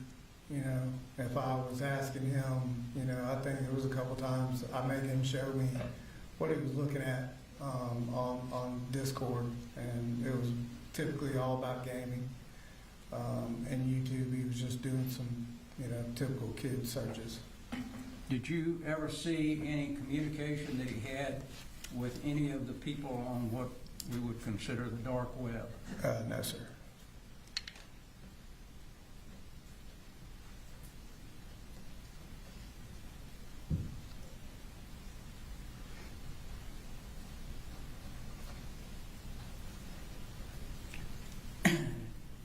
During the time that you and Colt and the three kids were together, did he ever indicate to you that he wanted to hurt anybody? No, sir.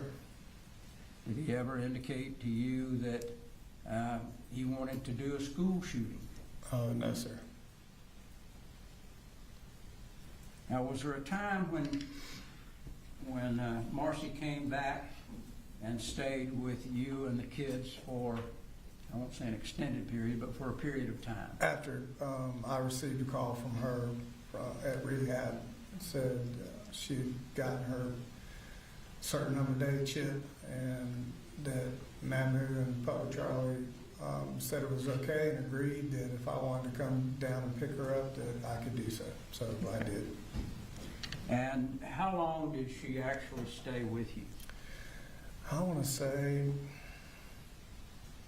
4 or 5 weeks, maybe something along those lines. I don't know exactly to the day, the time frame. Did Colt's mood change when Marcy came back? It did, not at first. It did at some point kind of change and become a little difficult between those two. In the beginning, not so much. I know Colt was the one, I had a conversation with about going and picking her back up, and he was all for it. I had that conversation with Jenny. Jenny was not so warm to the idea, and we just kind of really kept. Little Coley was all about his mama and wanting everybody to be together. We didn't really get into in-depth conversations, but in the beginning, Colt and her were okay. I don't know what or when it started to change, but it just became a little more argumentative, I would say. Okay. And were you doing things with the other two kids during that time period too? Were you taking them places, buying them things? I was. I tried to spread it out with everybody as best I could. And did Colt ever get angry about what you might be buying for Jenny? One particular thing that jumps into my mind is we went to the Tanger outlets to buy school clothes for everybody, and I don't know, I spent $400 or $500 in the Nike store, and I bought, instead of buying Jenny a pair of tennis shoes, I bought her 2 pair of Nike tennis shoes so she could alternate. And I think a sweatshirt, and I think I only bought Colt a Georgia sweatshirt and a purple pair of Nikes, and he didn't like them. Okay. Now, would you say that during that time period, did you do telephone calls or text primarily during that time period? With Marcy or the kids? With everybody. So we text a lot. In the beginning, I was not a texter. I'm more of a pick up the phone kind of guy. Our marriage was based on texts.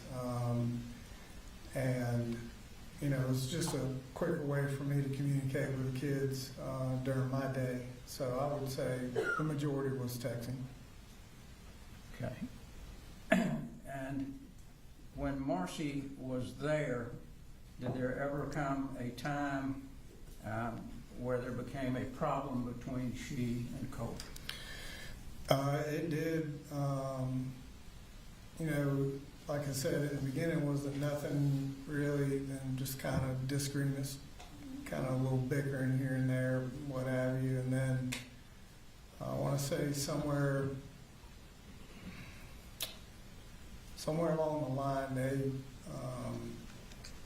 they had a disagreement. I'm trying to think. I want to say August time frame. We had all that going on, trying to get people in school and whatnot, and they did have, initially, they had a bad day, if you want to call it. They argued for most of the day, and then the second day after that, they had a kind of a serious altercation. Okay. We saw a text message from Colt, I think yesterday, about blood on your hand, that's your fault, and that kind of stuff. Yes, sir. What was that in relation to? So, the way that I had taken it, and I think Colt and I talked about this afterwards, was there was a disagreement initially about him going to school, and I was siding with his mama like this is what we needed to do kind of thing, and he didn't agree with me taking sides kind of thing. And he always kind of held that card about Marcy gonna, saying she's gonna kill him and kill me. So the blood on the hands kind of comment, it was kind of in a back and forth text. I think that that argument between him and his mama, in the back of his mind, he was thinking, she's gonna do this, and when she does do this, that blood will be on your hands. Like, shouldn't have sided with her. I should have always sided with him after she had made that comment, and he had made in passing that he just had always kind of worried about would she ever follow through with that threat. So that's what, for me, I thought the blood on your hands comment was with, if she ever followed through with this, you're siding with her type of thing, and you should be siding with me. Did you ever think that comment meant that he was going to go out and hurt anybody? No, there was nothing that led me to believe he was out there even thinking about harming anybody. During the time that Marcy was there for that month time period, did she start drinking again? Not that I was aware of. I was pretty dead set on no alcohol or drugs or anything in the house, and just didn't really have it. For my birthday, I was finishing Rockdale County Fire Department, and I had the project manager from Rockdale County for my birthday brought me a pint of Gentleman Jack for my birthday, and I never opened it, and I brought it home initially back in August, and I put it in the cabinet. When Marcy came back, or I knew she was coming back somewhere in that time frame, I hid that bottle above the linen closet in the bathroom, just up on the very top of the cabinet where nobody could see it. But I didn't drink it, never opened it. But once I put it up there, I actually forgot I'd even had the thing. So at some point throughout the years, Marcy had a way of kind of searching through things and finding, medications or alcohol or anything that may be in the house. And she had found, and I didn't know that she had found that bottle. Colt had made the statement, it was either the day before argument or the one where he pushed her down. He had made the statement that she was drunk. And then after they came into the house, GBI did a search. As I was walking out, I saw that empty bottle sitting up there on top of the linen closet where I put it. So I don't know how it got empty. I just know I had put it there and it was unopened. Did you ultimately call Debbie and ask her to come and get Marcy? I did after the altercation between Marcy and Colt. It was clear it wasn't going to get any better. And so I had called Debbie and said, listen, I think, we need to just take a pause for a second. My initial goal was, when I first picked Marcy up out of rehab, those first couple of weeks, man, she wasn't totally back to Marcy that I knew, but she was very helpful, man. She was really good. We went to church together. She was doing all the right things. She was helping me with school, trying to get him lined up and registered and doing all the right things. So there was this moment I was like, I could really use the help. Give me a little more freedom at work to do what I needed to do. And just overall being a part of the household. And at that point, any little help I could have in the house, I would definitely take. She left, was that on the 15th? So I think it was the 16th. It was the day after the altercation where Colt shoved her down to the ground. I called Debbie and said, you need to come get her and take her back to Fitzgerald. Did Jenny tell you what happened in that altercation? So initially I got two stories. I got what she told me had happened, and then I got what Colt told me had happened. And, you know, I'm trying to filter through. Marcy had a way of kind of manipulating things as she needed to. And Colt, for any issues he had, you know, with me, we had established this trust bubble, so forth, where he would tell me what happened, and he would tell me if he was at fault. So there were two stories I was trying to navigate which one based on the information I had, and I talked to Jenny, and I'm like, what do you know? What did you see or hear? And Jenny gave me her version of it. Okay. I want to show you. Hang on just a little bit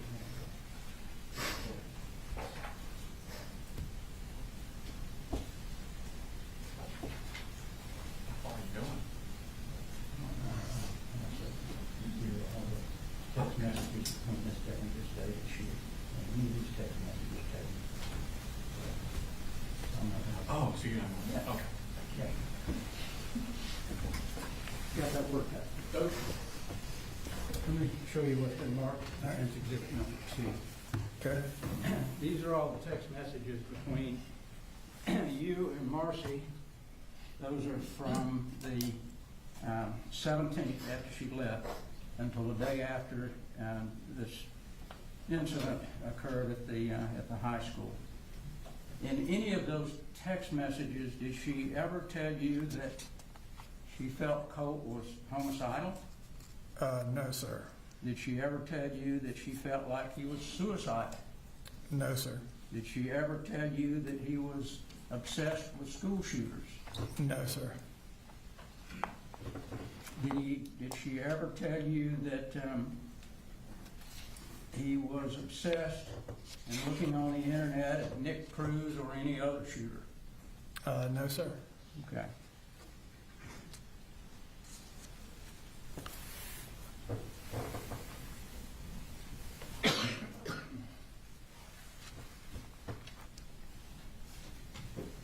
Now, during the time that you had the children, did you try to be as positive with them as you could? Yes, I really tried to reinforce, even if it was, a bad day or things weren't going right, I always tried to find that. I don't know, they used to kid me. I always give them a pep talk. That was the thing. And did you text them a lot about how much you loved them and how well they were doing? Yep. Would you do that on a daily basis, every other day, or? If it wasn't daily, it wasn't 2 days, 3 days went in between. I always tried to just make sure that they knew I was thinking of them and wanted them to do good, and I was very proud of them. They had persevered through a lot. Okay.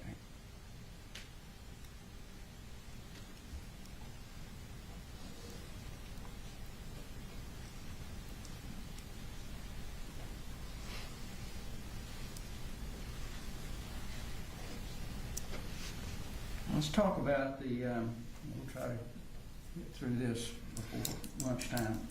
I want to talk about when you went to the school to talk with the people at the school about getting me registered. What did you do in order to get him admitted to Apalachee High School? So originally, when we reached out, we had talked with the registrar and kind of explained what we were trying to do here. And I had started that conversation with her. I'm like, listen, not to get into all this with her, but he had missed a significant time of 8th grade. And I wanted to ask her initially, was there a way that we could just have Colt retake the 8th grade? I felt it would be better for him and help him just kind of be more ready, if you will, for high school and not come out of the gates behind in 9th grade. And she at that point told me that her comment was, we just push them through. I remember was what she said. She said, we don't necessarily fail any child, that we just push him through to the next grade, and they try to help him along, catch up, during the next year or, first semester or so. And I said, well, okay. She said, well, let me do this. She said, I will work on a schedule for him that had part 8th grade curriculum in it, to kind of help catch him up during that first semester, and sprinkle in some 9th grade classes, kind of a hybrid of both in middle and in high school. And hopefully by the end of the first semester that he would be caught back up and be current with all the other kids in 9th grade. So that was the initial conversation with getting him registered for school. She said, this is going to take me some time to be able to build this schedule, so he's not going to start with everybody else. And I said, okay, well, when will he start? She said, you're probably looking at him starting a couple weeks later than the rest of the classes and kids. But it'd be beneficial for him to have this kind of setup of classes and schedule and have this start date based on what she was going to help me do. Okay. And is that the reason that there's a gap between the first day of school and when Colt was supposed to Correct. start? Yeah, correct. She was tailoring the schedule to help kind of catch him up from 8th, and in that first semester bring him through 9th and get started. And by the end of the first semester, he might not be right there, but he would be close. Okay. And do you recall the first day that Colt went to school? So I think it was that 14th, 15th, 16th, somewhere in there. I don't have it in front of me, so. All right. And Whatever the day she had said, this is it, this is the day he started, I want to say it's the 16th, but without it in front of me, I can't tell you that's exactly. fine if you don't remember. Yeah, that was the day. And I think we saw text messages yesterday or heard, Colt told you that he loved it, he liked the teachers, he liked the people, and Right, so I received, a flurry of texts from him that said, I love this place, or I love this school, and I responded along the lines of, I'm happy, I'm so proud of you. He said, I love the kids here, everybody's so mature. okay. And did there come a time when you had conversations with Lisa Butler? I did. Colt and I met with Lisa Butler. I know the exact time frame there was in the beginning of school, meeting with her, and I expressed to Lisa Butler that, Colt had been through a lot of things. He had a lot of challenges, and I think in that conversation with her, I want to say I used the word he'd been diagnosed, and that was the wrong choice of words. Talking to her, what I was trying to explain to her is that there were a lot of scenarios, a lot of things that he had been through on many different levels, not, without coming out and saying that what his own mother had said about doing to him. I didn't, I was kind of new at the whole being the parent, dealing with the school kind of thing, so I was kind of struggling with how to articulate that to her, all of his struggles. But we did meet, kind of went through what Colt was, how he acted, and what our hopes were for him. Did you tell her that you thought he suffered from anxiety and depression? I did. I told her that it was more stress, I believe is what I told her, and the anxiety was fear-based, that he wasn't stand in the middle of the crowd, look at me kind of kid. He was very reserved, and that I felt like he was, we were all struggling with the comments that his mom had made. Okay. Did you ever say to Marcy that Colt was a piece of crap kid? No, sir, I don't remember saying that to Marcy. Would you ever say that to Marcy about Colt? Being a piece of crap? Yeah. No, sir.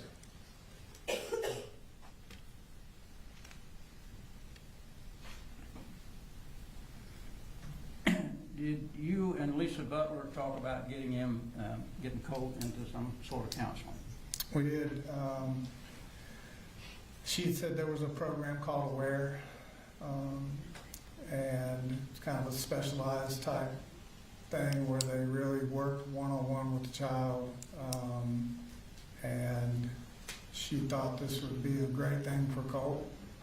And I explained that I had been compiling several places to think about taking Colt. There was conversations about Athens behavioral, inpatient sort of thing. I had reached out to several people, and that it was a fluid thing. You know, I was, for my side of it, I told her I'm just trying to compile as much information on the best route to make sure Colt was good, so I had as much information as possible.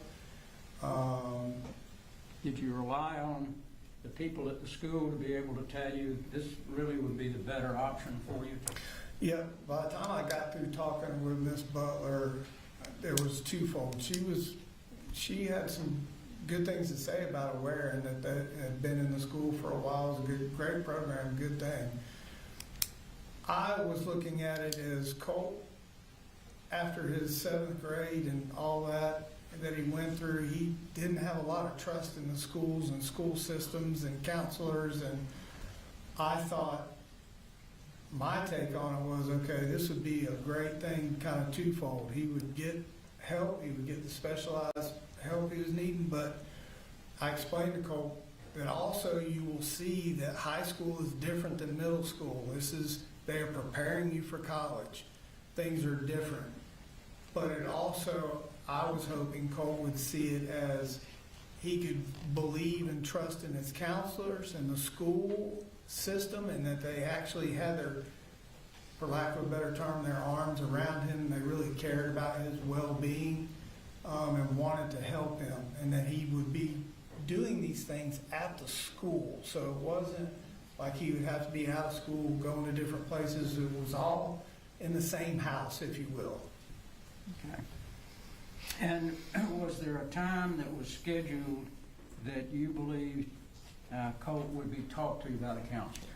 So my recollection was that September 5th, I believe that was a Thursday, that everything was established, the counselor was set up, and that he would be, I don't know if there was an exact time. I just knew that they would be meeting early that Thursday morning. I think it was Thursday, but it was the 5th. Now, did you know that Debbie had also come up and spoken with Lisa Butler? I did, because Debbie was up staying with us a great deal of time at this point, right? So we had discussed multiple things, trying to understand what would be best for Colt.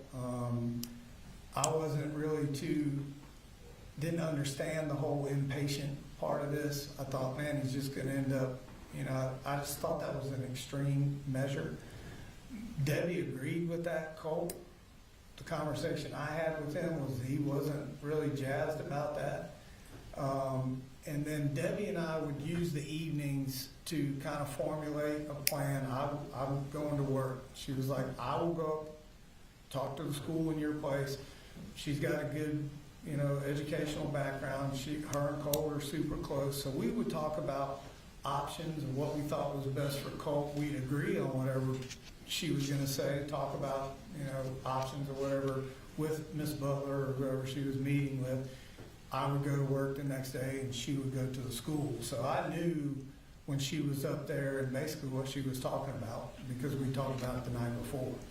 And did she tell you about the program that she wanted you to go to in Athens? Debbie? Mm-hmm.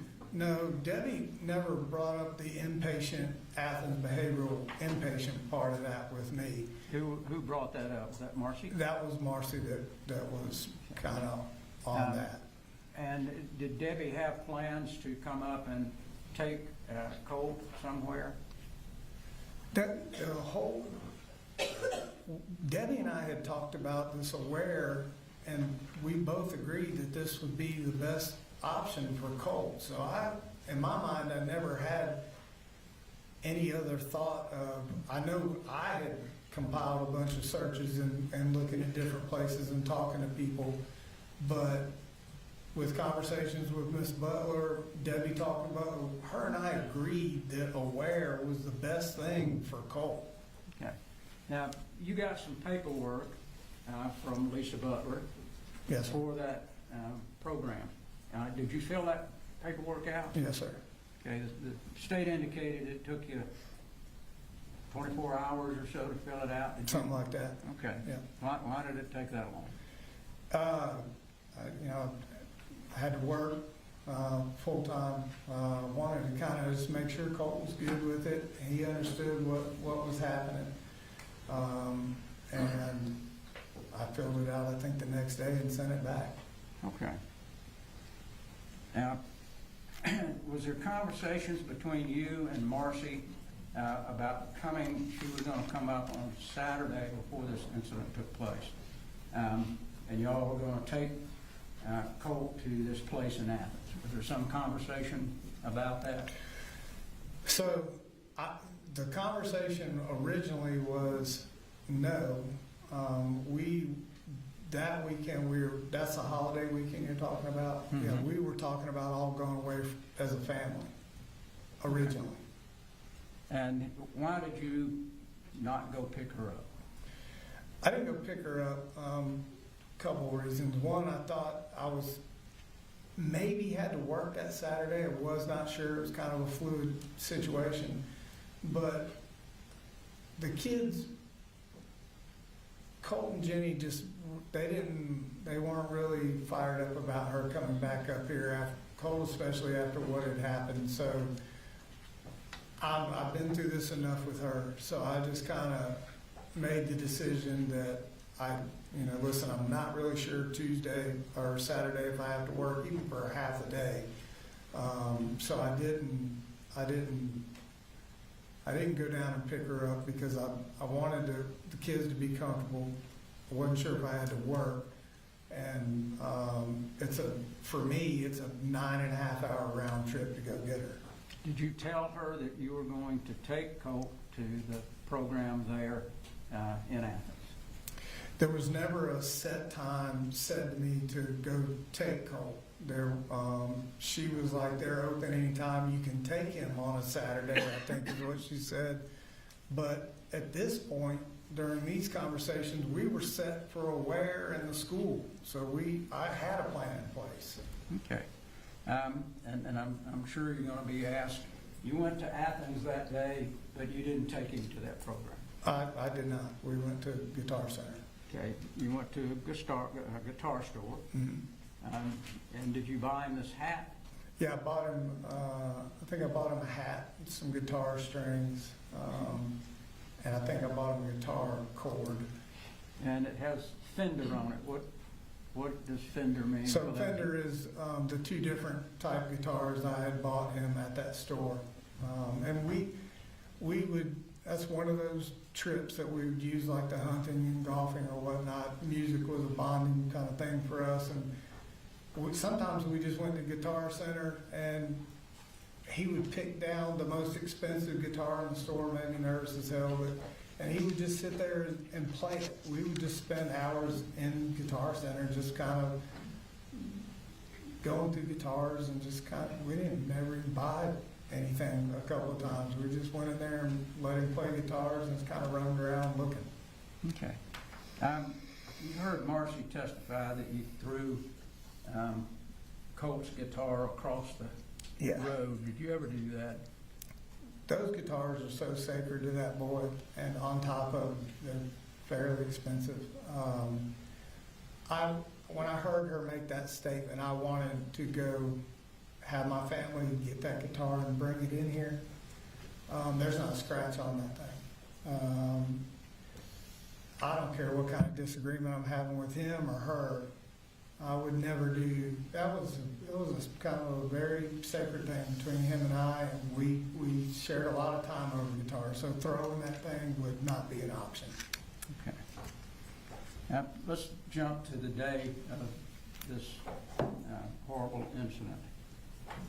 You leave that morning, did you take Coley that morning, or did you just go straight to work? No, I try to take Coley to school every single day. We kind of had our own little ritual. Okay, and where were you working? What were you working on at that time? So I was finishing Rockdale County Fire and was engaged in Forsyth County Fire, Okay. finishing out both projects. Were you nervous that Colt might not go to school that day? Yeah, there was I think a day before, a couple days before, where he had told me I went to school, and I found out that he didn't go to school. So, I was nervous. Okay. Was there a reason that you would not want to put him in the car, take him to school, and then go to work? Well, there's a couple things. His bus came at a time, it was before Jenny, but it was later in the morning. So I'm relatively new at Kevin Price. I'd taken a day or two off already. I'd taken a field day trip with little Coley, and so for me to have to do that, it would put me at work late, super late. So had that conversation with Colt, like, I need you to go. He assured me he was going to go. And I felt generally comfortable that, I connected with him. I still in the back of my mind, I was like, man, I need you to go kind of thing. And nervous, yeah, but I knew that he would go. I felt like he would go. Okay. Did it ever cross your mind that he would be able to put this weapon that we've seen into a backpack and get it into the school? Not only, no, I never imagined that in my wildest dreams. I never thought that he would even have a thought process of bringing a gun to school or doing any kind of harm to anybody else, let alone anybody at school. So no, that was not on my mind at all. Okay. And did you know anything at all about, did he ever talk to you about any obsession that he had with school shooters? No, sir. We've seen this big poster of newspaper articles and photographs of various and sundry people. Did you see that in his room at any time? I did not see that poster. There was one point in time where I went into his room originally. So Colt, typically his room was usually always dark. He had a room darkening shade on even for the daytime.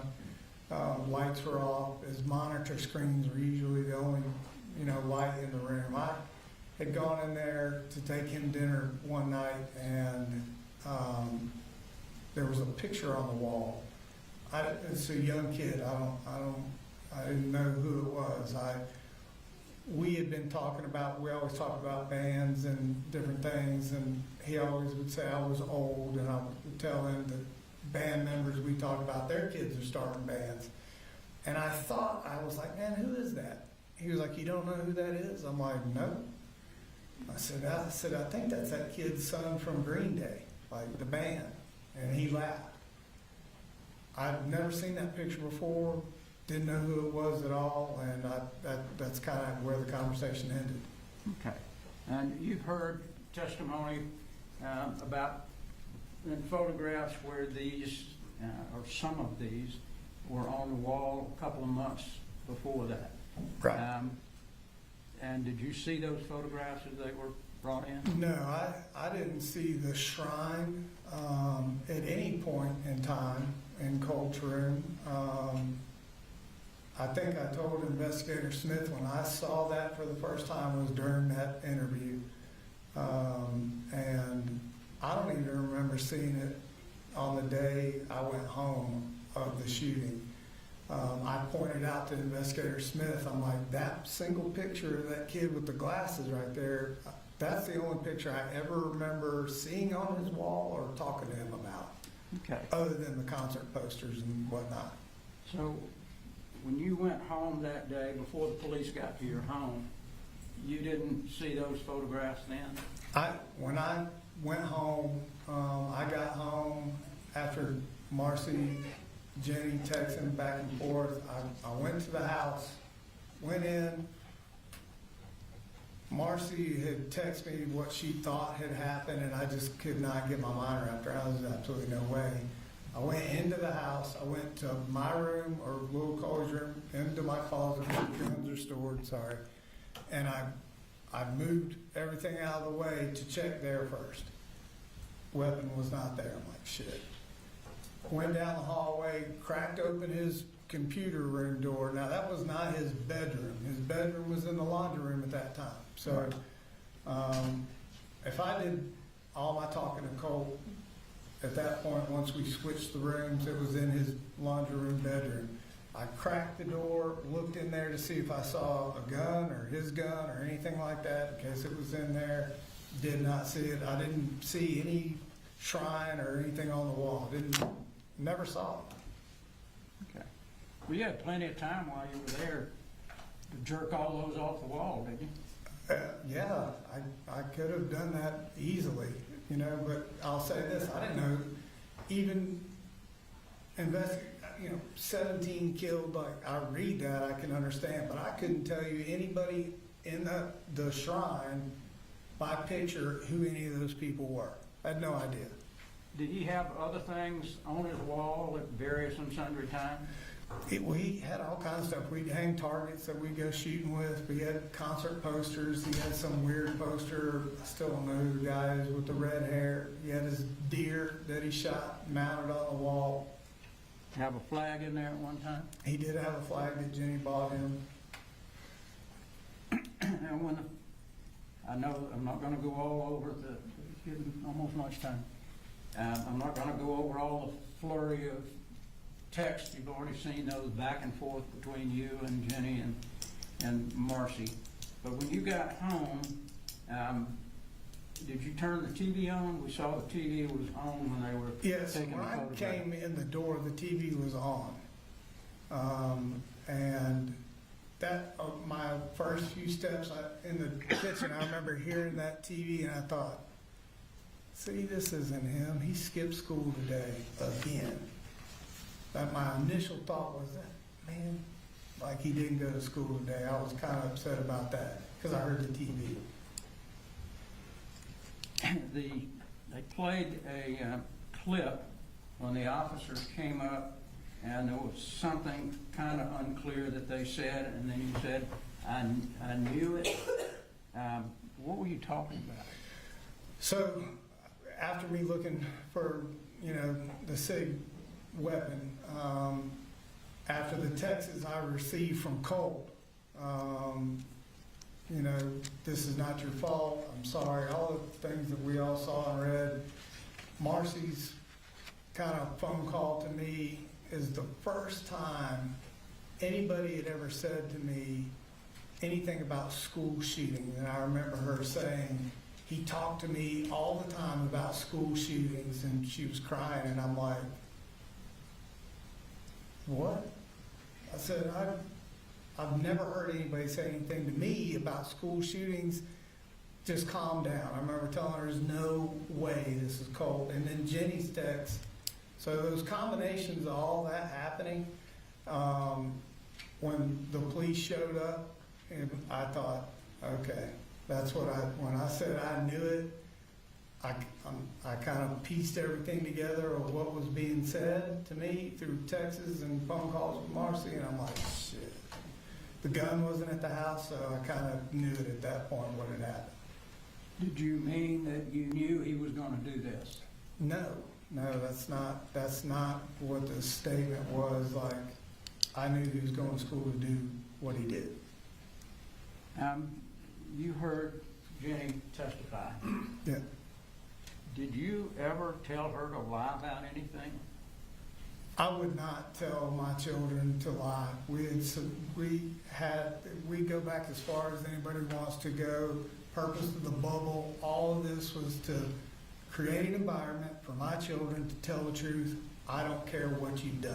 So we could work things out. Never, I've got family in law enforcement. I would never tell her to lie about anything, first of all. But something serious like this, at this point, I still want to know what the hell happened. So I would never ask her to lie or cover up about anything. In fact, on the way there, what she said to me was, you know, Colt was fascinated with school shootings. And I remember looking at her and saying, why would you say that? Why didn't you tell me? And she said, he made me promise not to tell you. And I said, Jenny, I needed to know things like that. And she said, well, I'm scared. She said, do you think this is what this is about? And I'm like, the interview, and they're talking to me and her. And I said, I'm sure it is. Pulled in that parking lot, sat in that truck. She said, how long do you think this is going to take? I'm like, I have no idea. But the last thing I told my child was, whatever you do, don't lie. Just tell the truth. Just tell them what you know and don't lie. That's the last thing I remember telling Jenny when we went in there. Were you upset, surprised when she came in and said that? I am still to this moment extremely shocked. I know that's Jenny Ringray, that's my daughter. I don't know who that was sitting up here. That's not, she doesn't act like that. She doesn't talk like that. I was shocked at what she said. I don't know how else to put it. When she came to live with you, did you give up your master bedroom for her? So part of the frustration probably with Colt is he saw it. I kind of gave Jenny a little more than I would give the two boys. I come from a family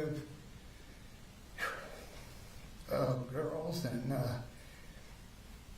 you know, Jenny was kind of special to me, and so I wanted her to feel that I loved her and she was safe there and didn't have to deal with anything. So I said, you live with 3 boys now, so I'm going to give you the master bedroom, the master bath, so you have privacy. I've heard and listened and been around sisters my whole life, so I know she was reaching that age, and I wanted her to have that privacy, to not have to deal with Colt and all of us. So I made sure she had her own space in there to do whatever she needed to do. So yes, I did.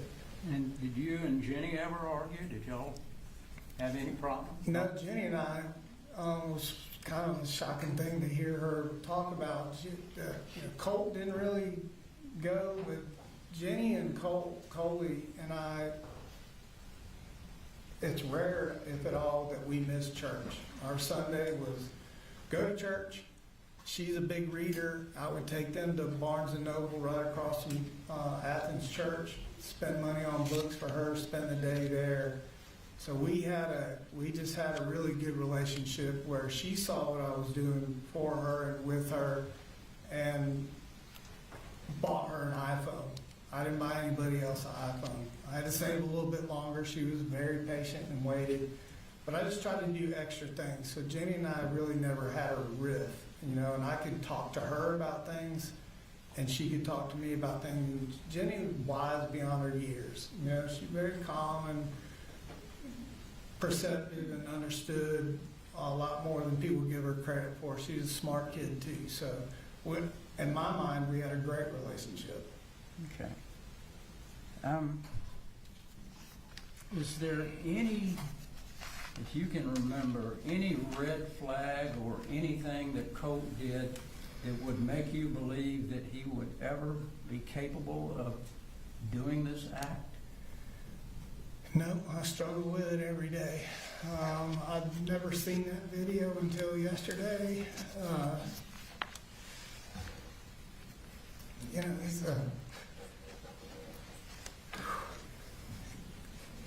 He's a good kid. You know,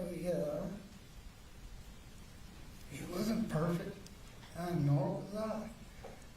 But to do something that heinous, like I don't know if anybody could ever see that kind of evil. And it's like the Colt I knew, the relationship I had, there's this whole other side of Colt I didn't know existed. So, no. Was everything you did for Colt, did you try to placate him and try to make him okay? I did. I just wanted him okay. Thank you. All right, ladies and gentlemen, we're going to go ahead and take a lunch recess. We'll be in recess till 1 o'clock.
ready?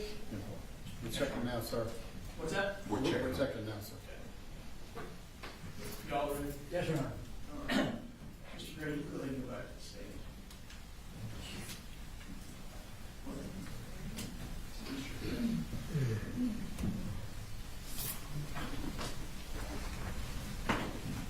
Thanks, sir. Yes, sir.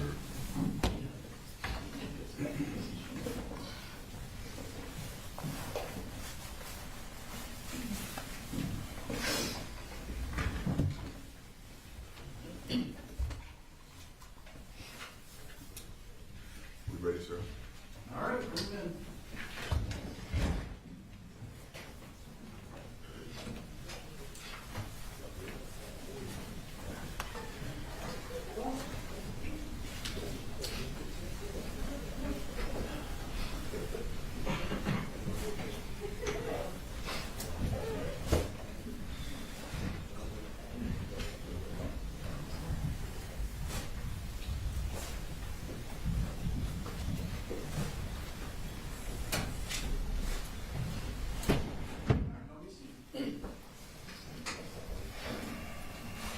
Cross-examination.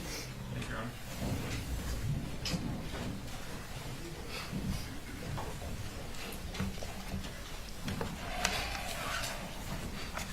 Mr. Gray, I want to go back in time a little bit and go over some things that you left out. In first grade, Colt was going to Statham Elementary School, Yes, sir. and y'all were living at the farm in Statham. Yes, sir. And Colt had an individualized education program, otherwise known as an IEP, in first grade, didn't he? As far as I know, I wasn't involved as much as far as that type of knowledge and schooling. Debbie and Marcy were really engaged with what he was doing school-wise. So he was involved in first grade and something like that, but I couldn't tell you in detail what it was for. Okay, and an IEP is tailored for each individual child's educational disability, correct? As far as I know, that's But Colt's was actually for behavior, wasn't it? I don't remember that. He had a formalized behavior intervention plan. I wasn't involved in the behavior plan. Okay. Do you remember it saying that he hurts others, hits and kicks, No, sir, I don't. and you didn't know anything about him saying that the behavior occurs 2 to 3 times per day? No, sir, I don't. Okay. And that was in first grade. It sounds like it was in first grade. Okay. Do you remember Miss Lee, his first grade teacher? Does that name sound familiar? I believe that was one of his teachers. Okay. And you had to deal with Miss Lee about how y'all would handle his behavior at home. Marcy typically dealt with school issues and the kids at that time, and in our marriage and in their age. Okay. So let's go to second grade. He's still in Statham Elementary School, and his teacher that year was Lori Moore. You remember her? I don't remember that name, no, sir. Okay. Did you know that you remember that Lori Moore had behavior issues with Colt throughout second grade? I don't. Again, I wasn't as involved as I later became with their schooling in their younger years. So you don't think you were communicating with Lori Moore? If I was, I can't tell you specifically what I was communicating with her about. Okay. Do you remember that she sent an email or tried to communicate with Marcy 6 separate times about Colt's behavior? Maybe to Marcy, but I don't recall that. And do you remember after she couldn't get in touch with Marcy, she started emailing you specifically, and she emailed you 13 times about Colt's behavior in second grade? No, sir, I don't remember that. And you don't remember the conversation on October 19, 2017, where you'd say, "Hey, Miss Moore, I'm sorry I'm texting you late this afternoon," and you reference in there talking with Miss Lee last year, and y'all had a system of how you were going to handle Colt. You don't remember telling Miss Moore that? If you have reference to that, then I did. Okay. I don't recall that, but no. And so that was about, in her messages with you, was she talking about anger issues that Colt had? Aggression to other students? In those 13 emails she was referring to you? Yeah, it's so long ago, I couldn't tell you about any of those emails, to be honest. Property destruction? No, sir. Okay, you don't remember any of that? If you've got record of it, then it took place, but I don't recall the specific conversations. Okay. So y'all are at the farm, and you left the farm when Colt was in third grade? Third or fourth grade. Third or fourth grade. Well, he withdrew from Statham on May 22nd, 2019, which would have been the end of his third grade year. Okay, starting at fourth. Okay. Now, Marcy testified that y'all left Statham because you were having financial troubles. That's not what you said. Right. Which is it? So it's a combination of both. Okay. Financial troubles, just not making as much money, but also a chance to possibly sell the farm, make a profit, and want to kind of have the lake life. Okay. And so you move up to Hall County. Yes, sir. Okay. And you live, he goes to White Sulphur Elementary School. That's correct. And you live there from August to December of 2019. Yes, sir. Okay. And why did you leave there? So we left there, initially there was an argument between the landlord and Marcy. She was under the use of things that we talked about during this trial. And we were promised several things in that home, including there was a downstairs leaser that we had asked to be moved out of the house, and that guy did not break his lease or remove anything from the property. So we kind of had an agreement in the beginning that wasn't met. So we started to look around and decide if this was the right house for us. Oh, okay. So, and that would have been Jeremy Baker was your, I think so. okay, and that was at 412, or excuse me, the house you were in was at 3208 Winterberry Lane? I think so, yeah. Okay, and isn't it true that he actually filed a dispossessory on you guys because y'all are $10,000 late in rent or behind in rent? Right, so I found out the same way, yep. I found out the same way I found out at Traditions. Marcy was the financial person in our marriage and household. I usually went to work, made the money, and she paid the bills. Well, here's my problem. See, I asked you why you left, Mhm. and you gave me an answer Yeah, that didn't mention you being 3 months behind in rent and being kicked out. Well- You said you voluntarily left because you had a disagreement. Well, And I- now you're admitting that it was. no, that was part of it. Answer the question. Just make sure that when you ask a question, he finishes answering before you. Sure. Let me ask the question a little better. Well, When I I can- first asked you why you left, why didn't you mention this? I was trying to get to that before you cut me off. I cut you off? I could have So swore I let you what answer all I'm of it. saying, when I found out we were actually late behind when I came home from work one day and all of our things were on the curb. Did not know at that point, as in Traditions, that she was not paying the rent when she told me that she was. Okay. And then you went to Forsyth County and lived there, correct? Yes, sir. And the dispossessory was filed against you on March 9th of 2020, evicting you from that house. Correct. Okay. But you didn't mention that in your direct. Which part? The Forsyth? Being kicked out of Forsyth, being evicted. I didn't think you asked me that until right then. I didn't ask you, but he was asking you what happened, and you said, well, we decided to go down to Fitzgerald because things were slow and we wanted to see the Sure. quiet life. And you made it sound like you chose to go down to Fitzgerald and leave Forsyth County, but The never deci- mentioned that you were evicted from Forsyth County. Right, we decided to break the lease was the impression I had with Marcy. Uh-huh. So I'm not aware of us owing anybody anything from the Forsyth County home until Okay. right now. So if Marcy, when she testified that y'all are evicted from these places, that's actually the truth. It's hard to say what Marcy is telling the truth about or not telling the Okay. truth about. Okay. So you moved to Fitzgerald in February, March-ish of 2020, and Colt enrolls at Ben Hill on March 4th of 2020, Okay? correct? And then COVID shut down right there, right? Yes, sir? Basically about the same time. So fourth grade was basically an academic non-event for Colt, wasn't it? Somewhere in there, I think we were doing the online school program through Ben Hill, I believe. Okay. Now, in fifth grade, Colt's still at Ben Hill Elementary School, I think so, yes, and that sir. would have been the fall 20, spring 21 school year. Okay, Okay, and that was mostly virtual, wasn't it, because of COVID? correct. Now, sixth grade, fall of 2021, Colt starts Ben Hill Middle School. Yes, sir. Okay. And on August 20th, he searches abuse, the word abuse, and then a few hours later searches how to kill your dad. Yes, sir. Okay. Now, what is happening in his life at this point where he's searching for abuse? It's a very good question. The only search that I was made aware of until all of this started was how to kill your dad. Okay. But abuse, that connotes emotional problems, It can, and it connotes he's trying to reach out, right? I would suppose, but I didn't know about the abuse search. Okay. And then he searches how to kill your dad. Yes, sir. Okay. Now, Colt's 11 years old at this time, That sounds about correct. Yes, sir. and he's talking about homicide, violence, a lot of turmoil in this 11-year-old, isn't there? Sounds like it based on the search. Okay. Now, at that point, DFACS down in Ben Hill becomes involved with your family, correct? Yes, sir. Okay. And a DFACS officer or caseworker comes out to your house. I think she testified, and you were in the carport, and y'all spoke about things at that point. Yes, sir. You were actively moving back up to Jackson County.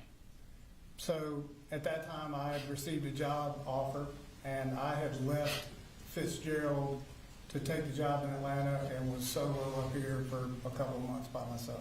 Okay. Well, my question was, DFACS was involved with Yep. your family Yes, at that time, Mhm. and you actually met a DFACS officer and talked to her about that. I did. Yes. Okay, and that would have been in October of 2021? If that's what you have, yes, I Okay. don't know the exact dates.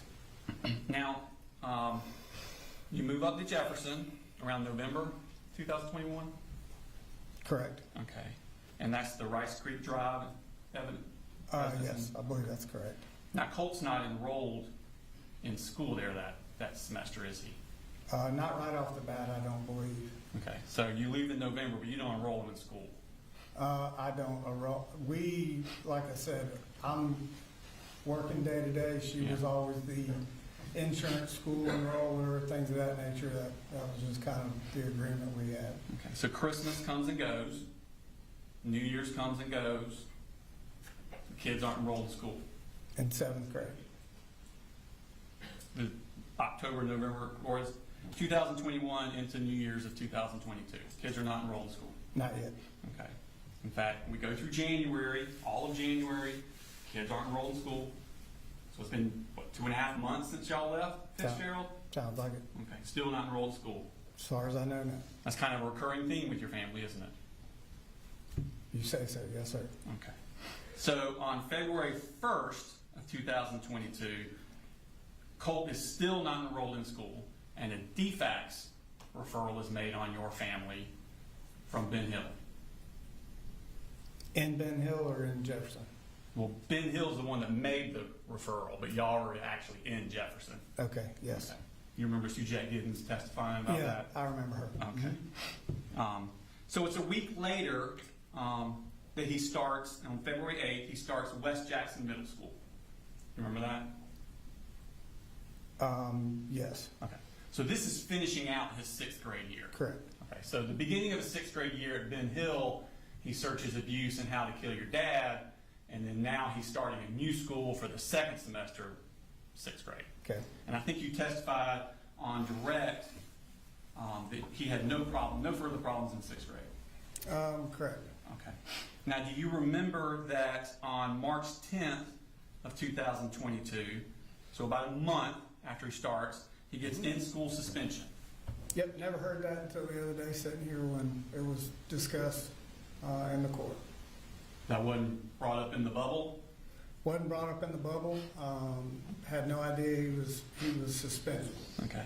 And it was for, let me pull that up for us. And it's 2 pages, go to the second page. It goes from bottom up.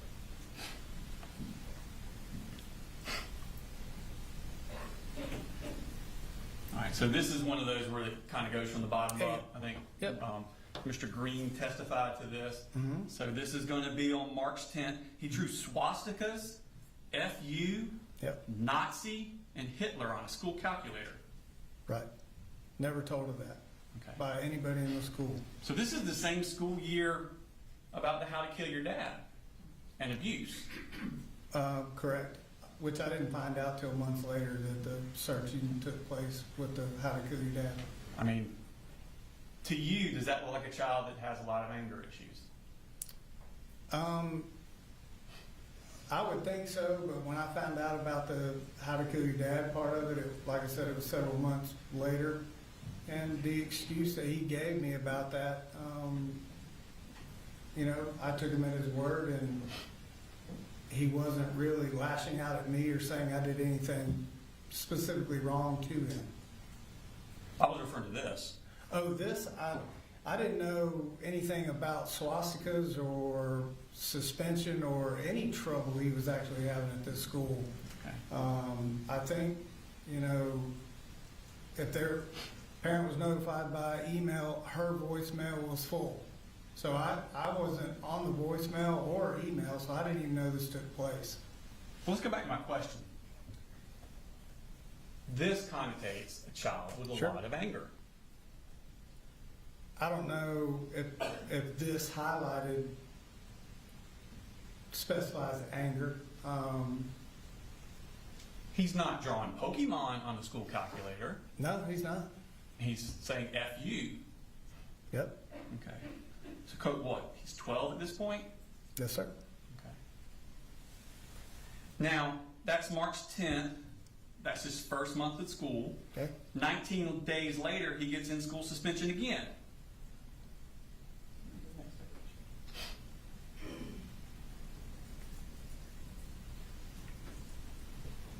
All right, so this is March 29th. Leaves the cafeteria without permission. Now, he was already serving silent lunch for something he did in class, and then he leaves silent lunch, I think is what Mr. Green testified to. So this is 2 weeks after, 19 days after the first one, correct? Yes, sir. Okay. And then 2 weeks after that, he gets his third in-school suspension on April 13th. And now he's going hands-on with another student. Correct? Yes, sir. Okay. So let's recap Colt's 6th grade year. He makes inquiries about murdering a parent. Correct? Yes, sir. He misses almost 4 months of school. Correct? Yes, sir.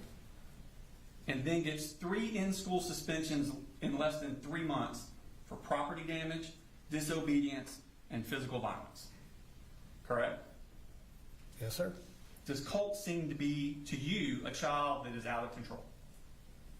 If I had direct knowledge of any of these, then I would say yes. So you're saying he's doing this at school, but there's no manifestations of that at your house? At our house, no. Just a good kid. I mean, is there a perfect kid? No. But as far as hands-on with any of us or destroying property, no. All right. Well, let's move on. Now, Colt's 12 at this point, correct? I believe so. Okay. Let's move to his 7th grade year. That was 6th grade. Now he's going to a new school. This is the fall of 22 into the spring of 23. Jefferson Middle School. Yes, Jefferson. sir. He's at Jefferson Middle. And I think you testified on direct that 7th grade, going well. Started out really good. Okay. When did it stop being really good? About the time that, as far as Marcy's interaction and involvement with our family, took a turn for the worse, as I described. About the time she had a huge falling out with the neighbor. That would have been around October. Yep. And What about September? Didn't Colt, right off the bat, when 7th grade started on September 22nd, deface 2 separate bathrooms at the school? he did. I talked with him about that, and he said that he didn't. Yes. Does that look like a child that's full of anger? I don't know about anger, but destroying property. I see a child that's extremely disrespectful. Well, it seems to me like he's lashing out. Would you agree with that? At who? That's a good question. So,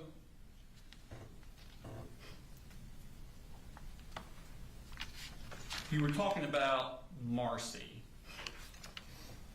October with the landlord. Defects got involved again then, didn't they? They did. I think they got involved, as I stated, with the landlord calling me.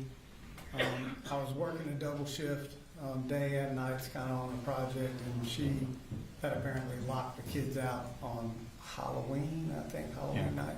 So I think the defects worker testified that they opened the case on November 2nd. Does that make sense? It sounds timeline-wise. Okay. So we're talking 2 months after that bathroom incident. Okay.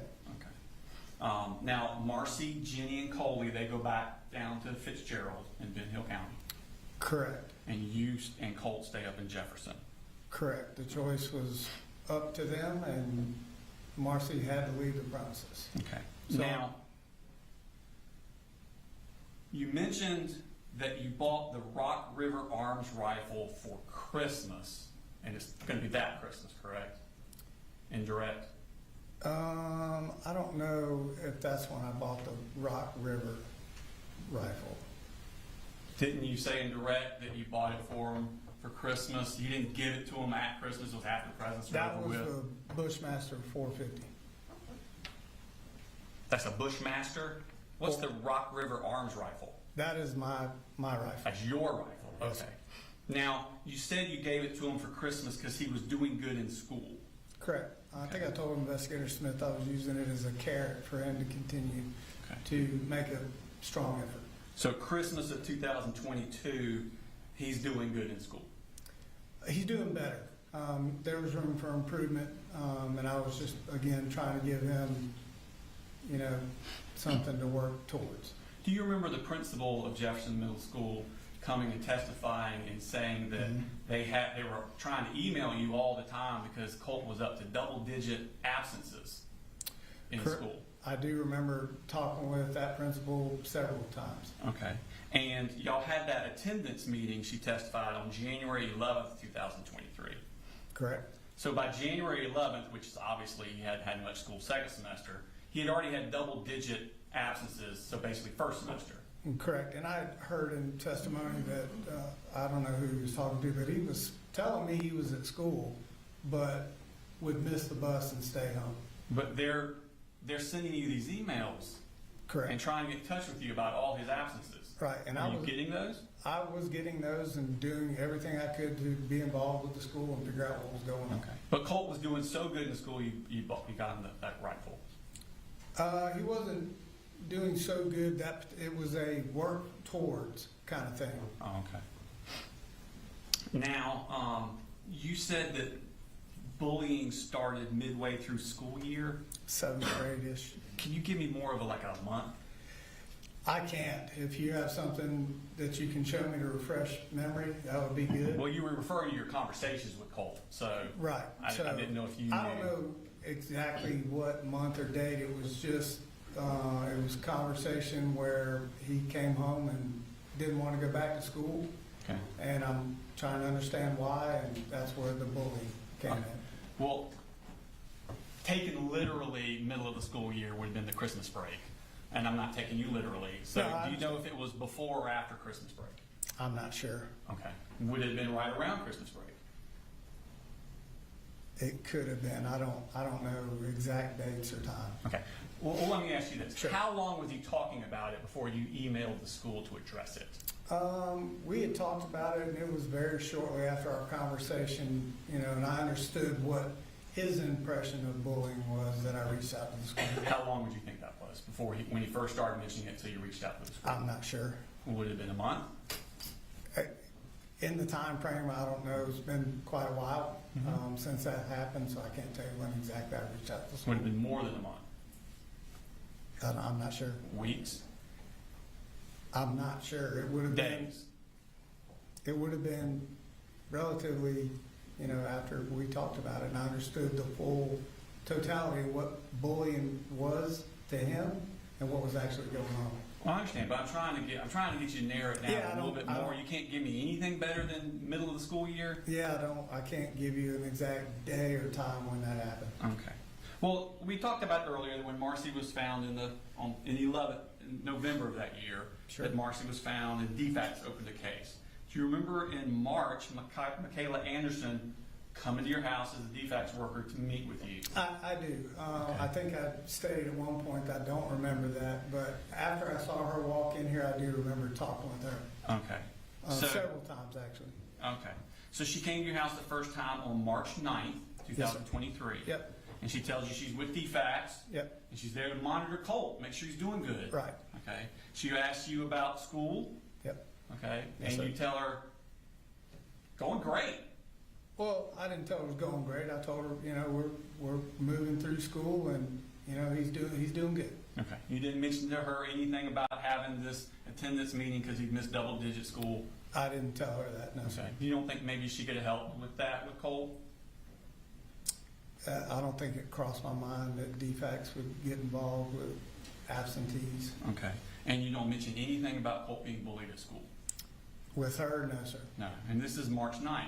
Correct. That's kind of why I was asking you to give me a time frame. Yeah. Because if I he's got you. getting bullied in January, why wouldn't you have told her in March? Yeah, I understand what you're going at there, but, you know, I think by the time I talked to her, I'd been engaged with the school on the bullying issue, talking to them, meeting with them, counselors, teachers, all of that. Okay. Would it help you? Did she tell you that she'd be checking in monthly? She did. Okay. Yeah. And so I think her next mint was on April 12th of 2023. Mm-hmm. Okay. And she talks to you about Colt needing counseling or therapy. So it was a suggestion, yeah. And you told her you didn't think he needed it. Based on what Cole and I talked about and how I felt like the school told me they were gonna respond, that we were good. He was involved with counselors at school. Okay. And you didn't tell her about all these outbursts he'd been having at school and the property damage? From 6th grade, Sure. no, sir. You didn't think he needed any therapy? I mean, his mom had just been taken down to Fitzgerald and had that whole you didn't think he needed some therapy for that? Well, to be honest with you, this is kind of my first steps into being a single parent. So, you know, I didn't really have every, you know, thing that I needed to do and know what to do. I'm trying to figure it out as we went along, trying to do the best I could. So this is April 12th, and again, you say, she asked about school, and you say Colt is doing good in school, and he likes going to school. In the beginning, he did, yes, sir. Well, no, she's asking about how things are going April 12th. That's Okay. kind of towards the end, isn't it? I think so. Okay. Middle of school, yeah. April 12th, that's what you consider the middle of school? I'm sitting here trying to think, so school ends what? What do you have? June, July, August, somewhere in there? Well, So, when my kids were in school, they generally got out in May.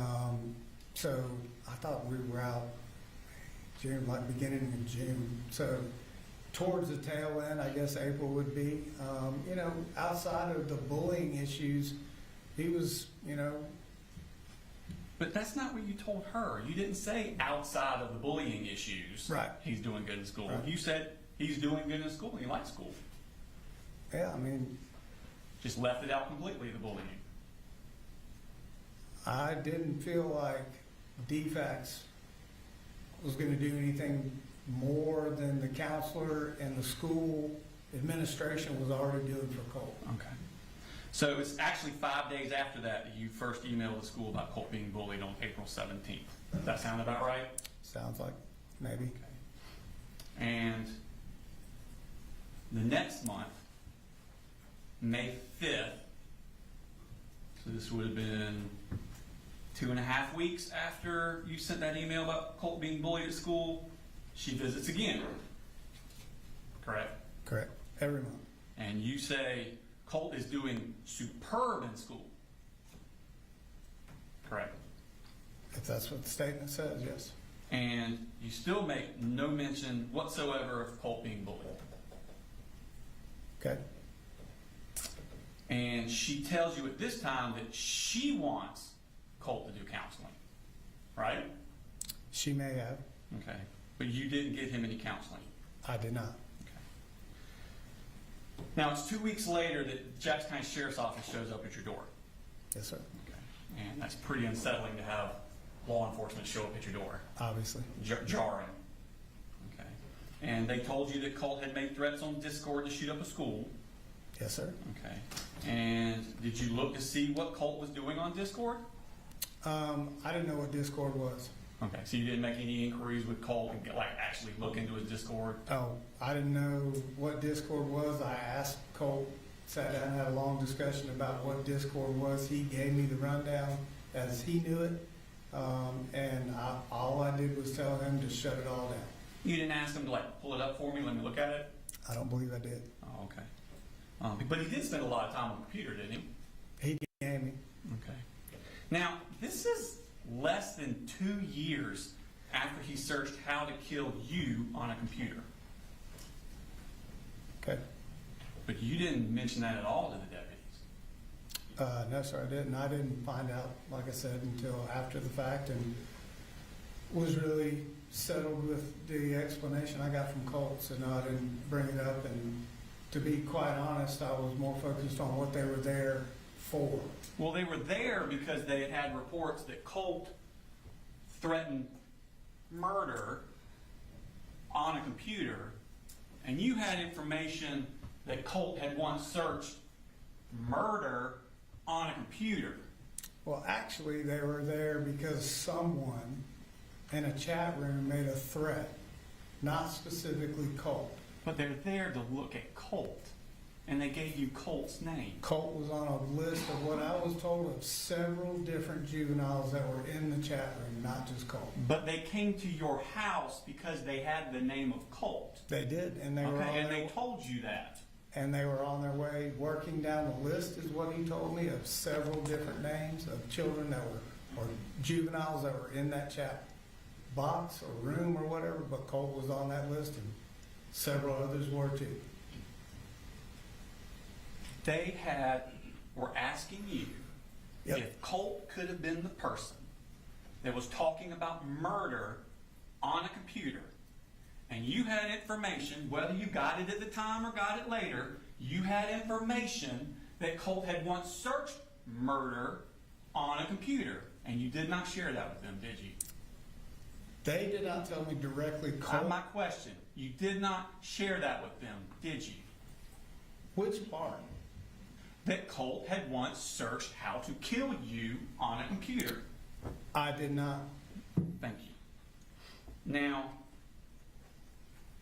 you know at this point he has trouble controlling his temper, Colt, when they're out there talking to you. Controlling his temper, I don't know. I know he would get frustrated Okay. And he would get all red-faced and angry at times. at times. And you actually bring that up with them. Right. Can you pull that clip up?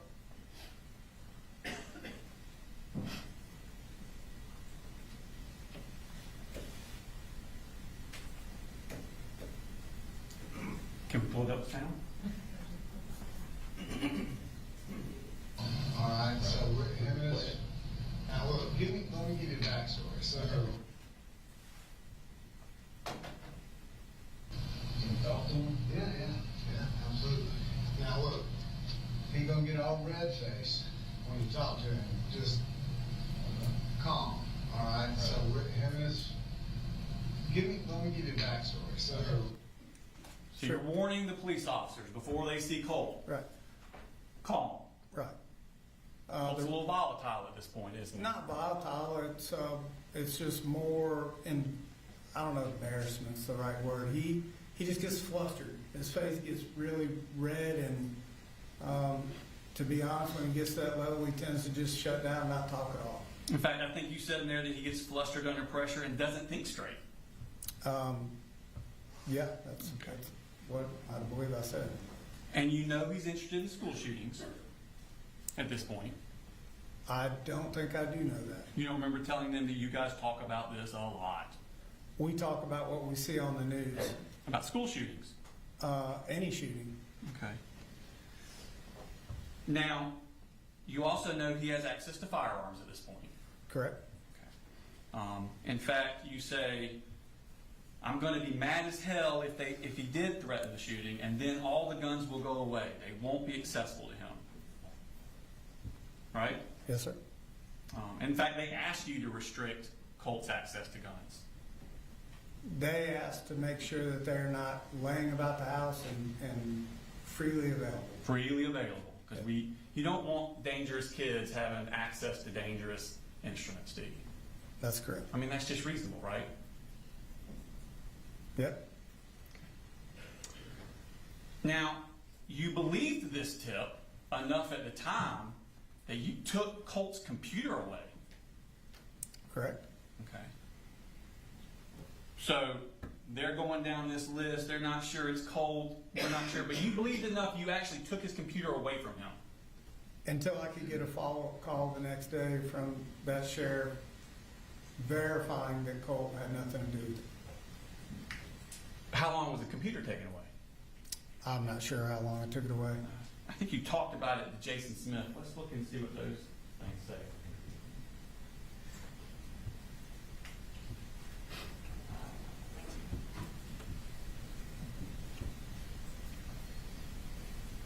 I have kids. Yep.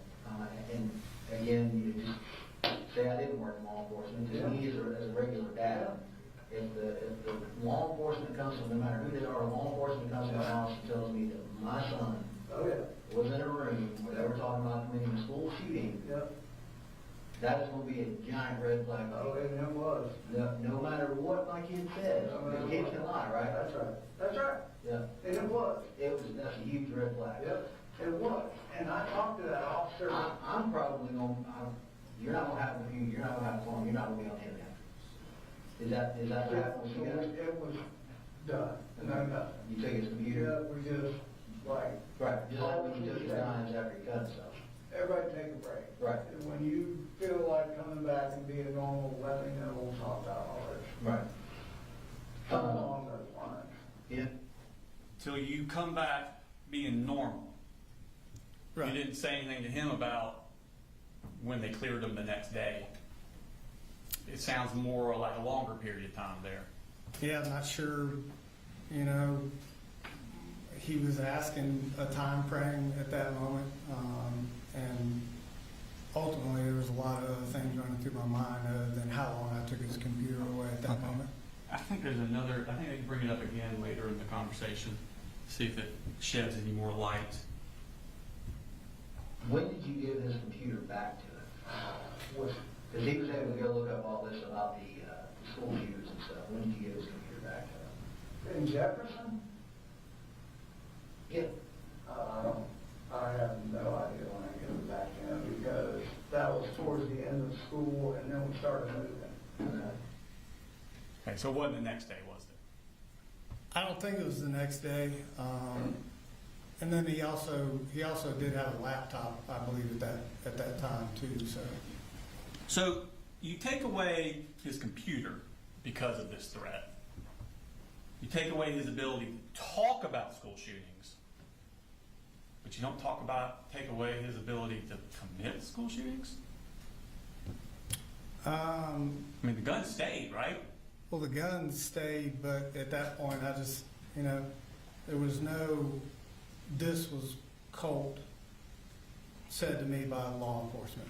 There was a lot of variables and unsure statements by the sheriff. So, you know. So at this point, you're not sure, is it Colt? Is it not Colt? I don't know. I'm going to take away his computer, Right. but not the guns. Correct. Okay. Now let's jump to September 4th of 2024. This is the day that Colt murdered 4 people at Apalachee High School. This is 16 months later. That afternoon, you are talking to GBI agent Kelsey Ward.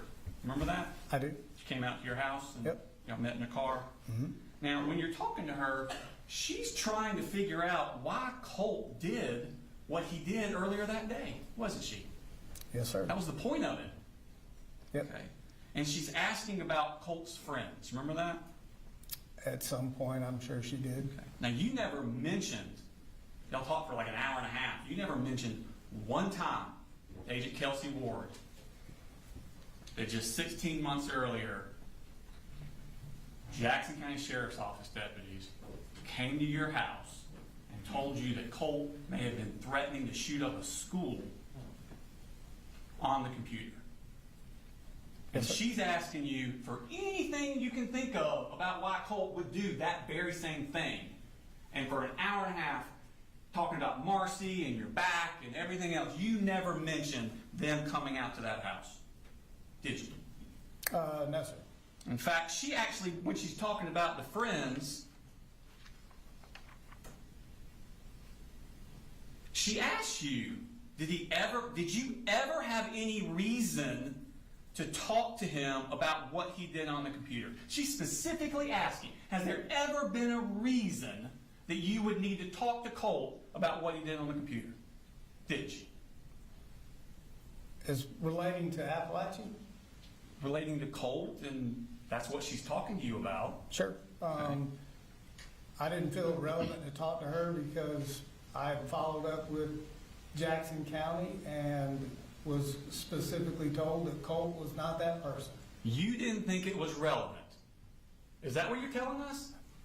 What I was told was anything from Russia to California and multiple other persons could be involved. So I She- didn't think at the end of the day that, But you Based- didn't know it wasn't him.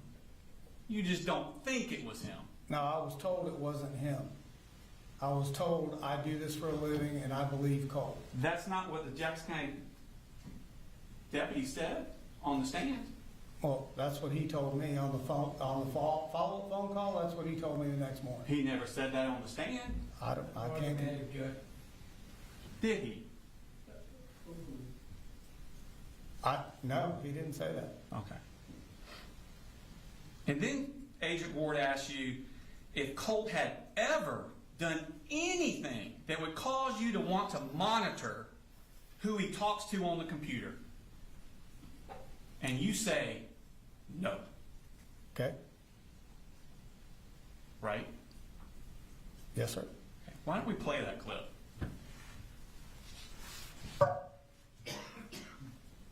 I have to do for you. Tell me about his friends. Like, who are the names or people that you hear, or I does don't- he? There's nobody he has ever been like friends with. Okay.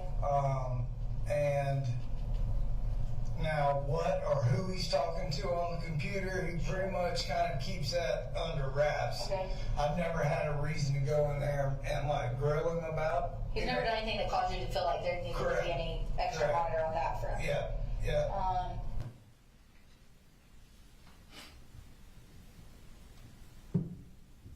Now, you do bring it up with Investigator Smith, correct? Yes, sir. Okay. But that was an hour and a half into the interview, wasn't it? Okay. Before you first bring it up with him. Okay. Okay. And you meet with Investigator Smith on September 5th at around 3 o'clock, right? I'm not sure of the time. What Does that sound about right? Because you remember you took Jimmy first. Correct. Okay, so around 3 o'clock sound about Sure. right? Yeah. Okay. And it's around noon of that day that Marcy sends you that text asking what the hell is this, and has the picture of the FBI where it says they didn't come out to your house. Yes, sir. I remember that text. So at noon on the 5th, you know the world knows about it.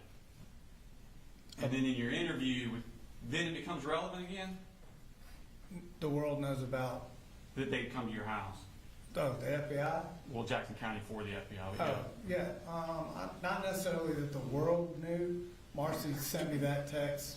I didn't make her aware of the situation for obvious reasons. Okay. So on the 4th, when you're talking to Kelsey Ward, it's not relevant. On the 5th, at 12, around noonish, you get that text from Marcy where you find out people know this now. And at 3 o'clock with Investigator Smith, an hour and a half into it, now all of a sudden it's relevant. I don't know, relevant is the right word. I believe talking to Kelsey, we're talking a matter of hours, short time after the shooting. I'm still in a state of shock, trying to process what all happened. Okay. To be able to sit and recollect every single thing that has happened. Yeah, I mean, I understand. Like little things would be hard to remember. Not little things, everything. This was I was doing my best just to just get through what questions they were asking, and it was several, It was Let the me ask you next this. day when I talked to Investigator Smith and had time to kind of process everything. Well, let me ask you this. The entire conversation with Agent Ward and with Investigator Smith Okay? was all about Colt committing a school shooting. Yeah, I agree. And this is the only information you've ever had in your life up to this point about Colt and school shooting. And it's police coming to your house. And that didn't pop in your mind.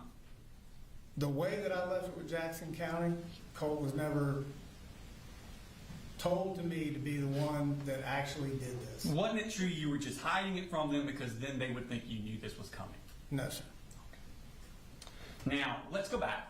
We were go back in time. I want to go through this chronologically. The sheriff's office has just come to your house, and that was May 21st, 2023, correct? Yes, sir. Okay. Now, less than 3 weeks later, on June 9th of 2023, Michaela Anderson with defects comes back out to your house for those monthly checks on Colt, doesn't she? Mm-hmm. And she asks you, how's Colt's behavior been? And you say Colt's behavior's been okay. You don't mention to her that Jackson County came out to your house 2.5 weeks before. No, sir, I did not. Okay. And she asks you again, do you think Colt needs counseling?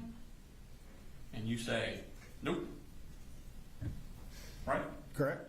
Okay. You also don't say anything to Michaela Anderson about planning to move to Barrow County, do you?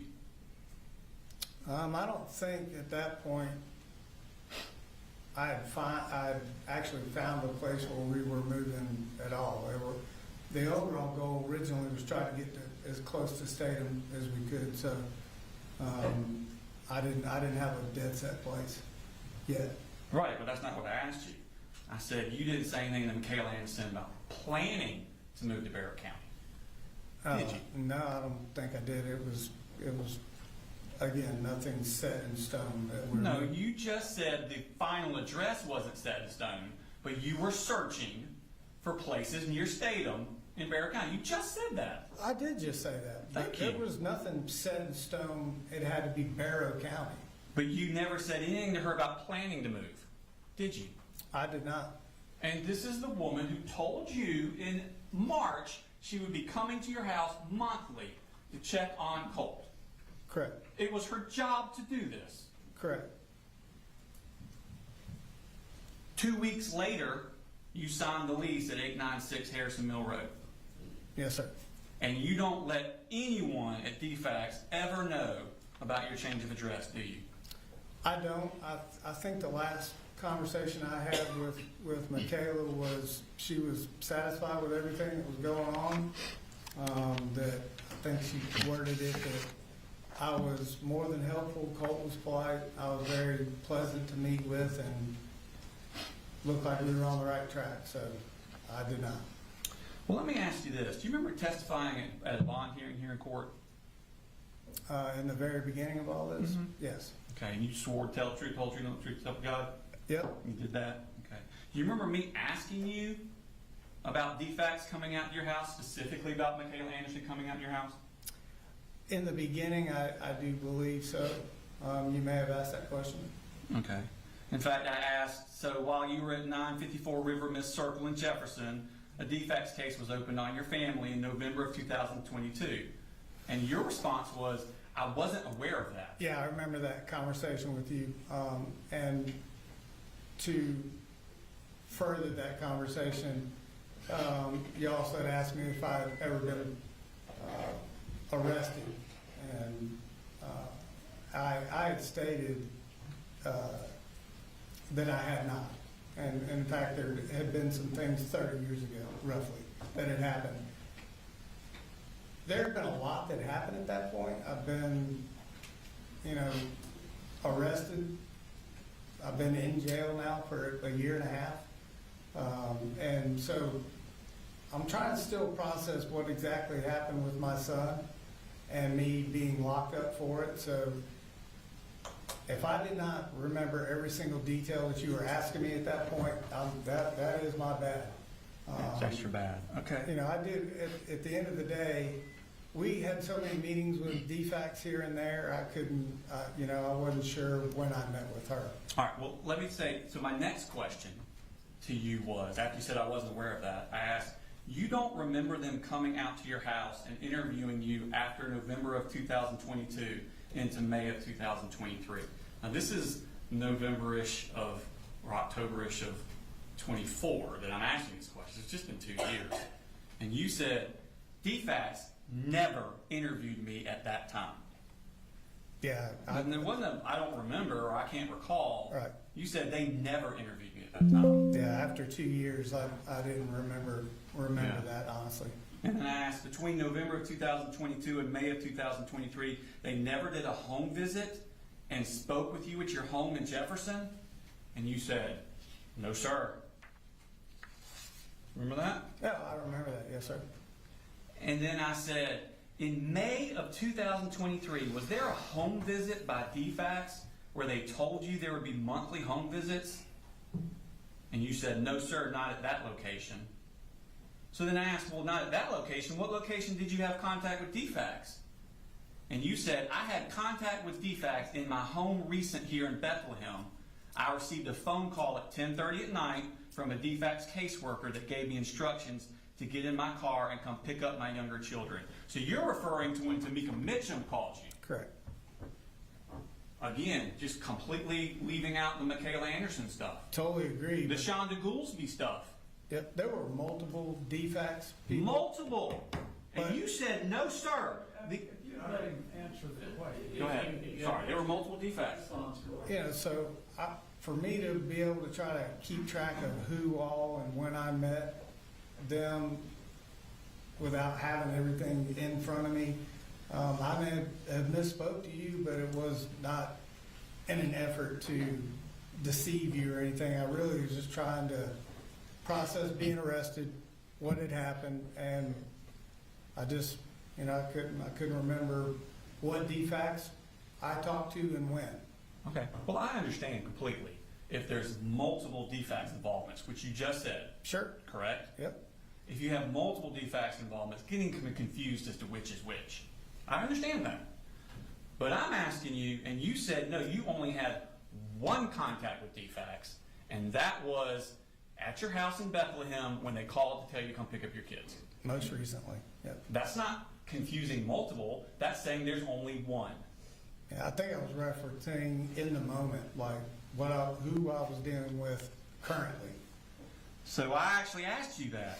So this would have been after June 23rd of 2023. You said, yes, sir. And then my last question was, and you're saying that you had no contact with DFACS prior to that? And you said, no, sir. You sound pretty adamant, not confused. Okay. Let's move on to 8th grade. Now, Colt registers on August 8th, 2023 at Heyman Morris Middle School, correct? Yes, sir. But then he withdraws 3 days later on August 11th, correct? Yes, sir. And he never actually went there. Correct. Okay. And then he moves back to Fitzgerald with his mom. I moved back with Debbie. But that's where his mom is, right? Correct. Okay. And he never attended Heyman Morris before he went down there. No, sir.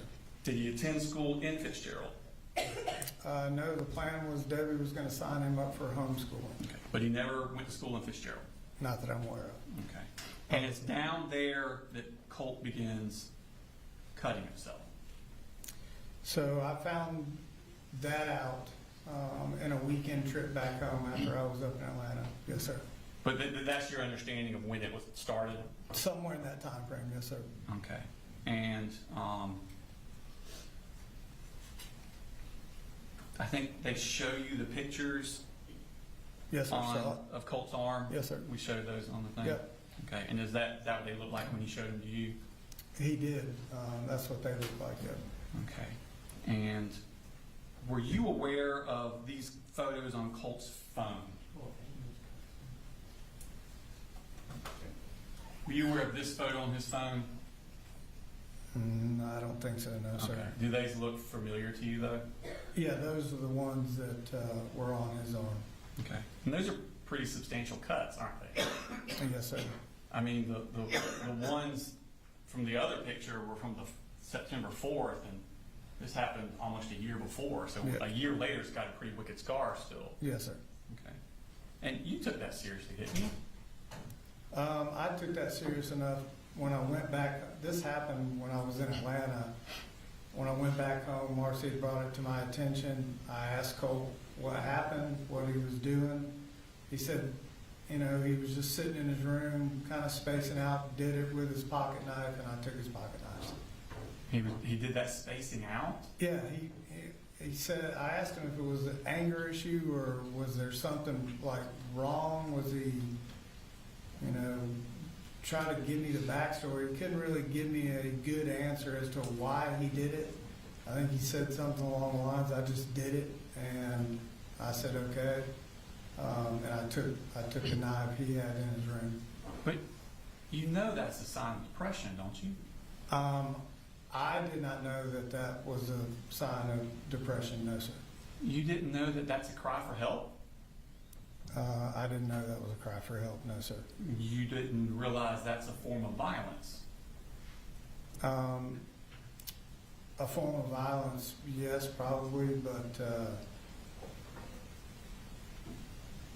I guess, yeah, you could say it was a form of, you know, doing something harmful to himself is the way I took it. Yeah. And he's only 13 at this point. Correct. Where did you get the knife? I had pocket knives down there, so I guess he had taken one of my pocket knives. I'm not sure. I wasn't in the home day in and day out at that point. But you removed his knife, right? The one he said he used. Okay. Because you can't hurt himself if you remove the instruments to hurt yourself, right?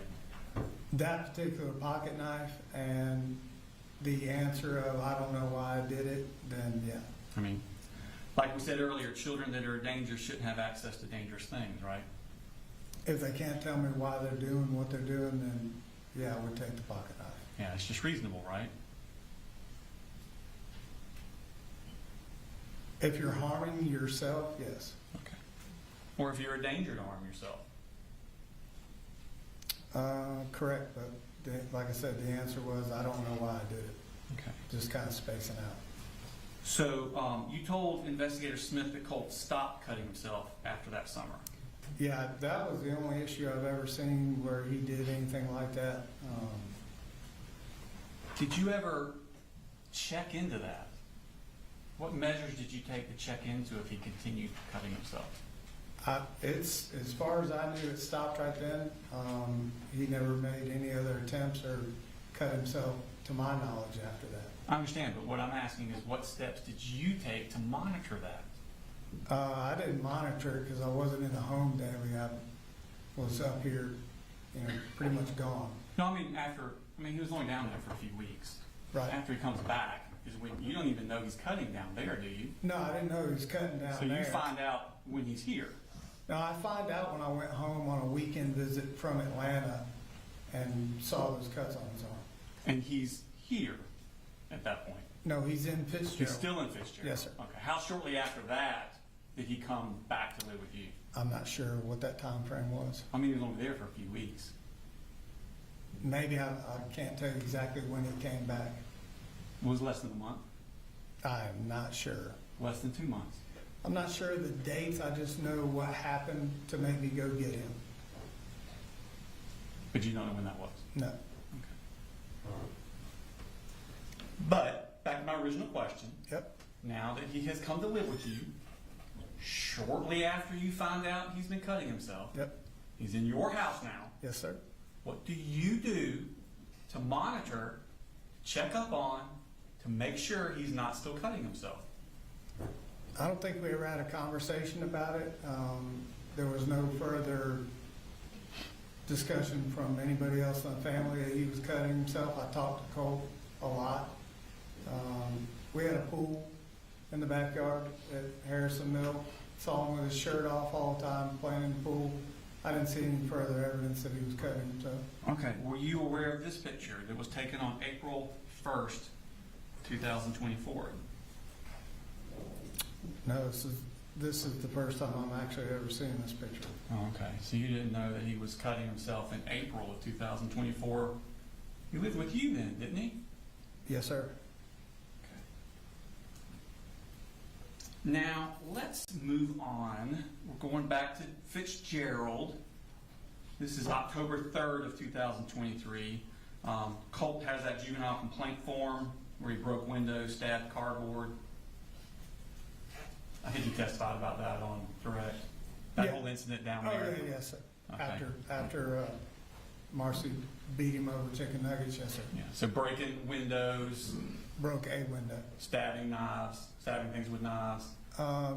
Marcy made the claim that he cut the couch. Okay. And he says he didn't. He said he did. And you just always take Colt's word for these things? Over Marcy, yes. Oh, okay. You don't ever check into it? I believe my son more than I believe his mother. Okay. Now, we're talking about more violence and improper use of a knife, correct? As Marcy alleged. Okay. But you have knowledge of this, these allegations, that you've been told about them. Correct. Okay. Through Marcy. Okay. And Colt comes back to live with you in Barrow County, Correct. and that's October 3rd, or roundish early October. Yeah, ish. Okay. Yep. Now he's not going to school at this point. Correct. He's not enrolled anywhere, is he? No, sir. Okay. So you just go to work every day, and there he is. Correct. He's in the house. Okay. Then on October 13th, that's when Defects calls and says, come get your other two kids. Correct. Okay. And you drive down the next day, and now you have custody of all three kids, That's right. and Marcy does not. Right. Okay. You call the shots when it comes to the kids. Yes, sir. All right. Now, the caseworker talks to you while you're down there, Yes, sir. and that's Tamika Mitchell. Yep. And she tells you to get these kids in school ASAP and into therapy. Yes, sir. Did she? Okay. And you told the caseworker that the whole family will be going to therapy. Correct. All right. But you don't put them in school, do you? Initially, no, sir. Okay.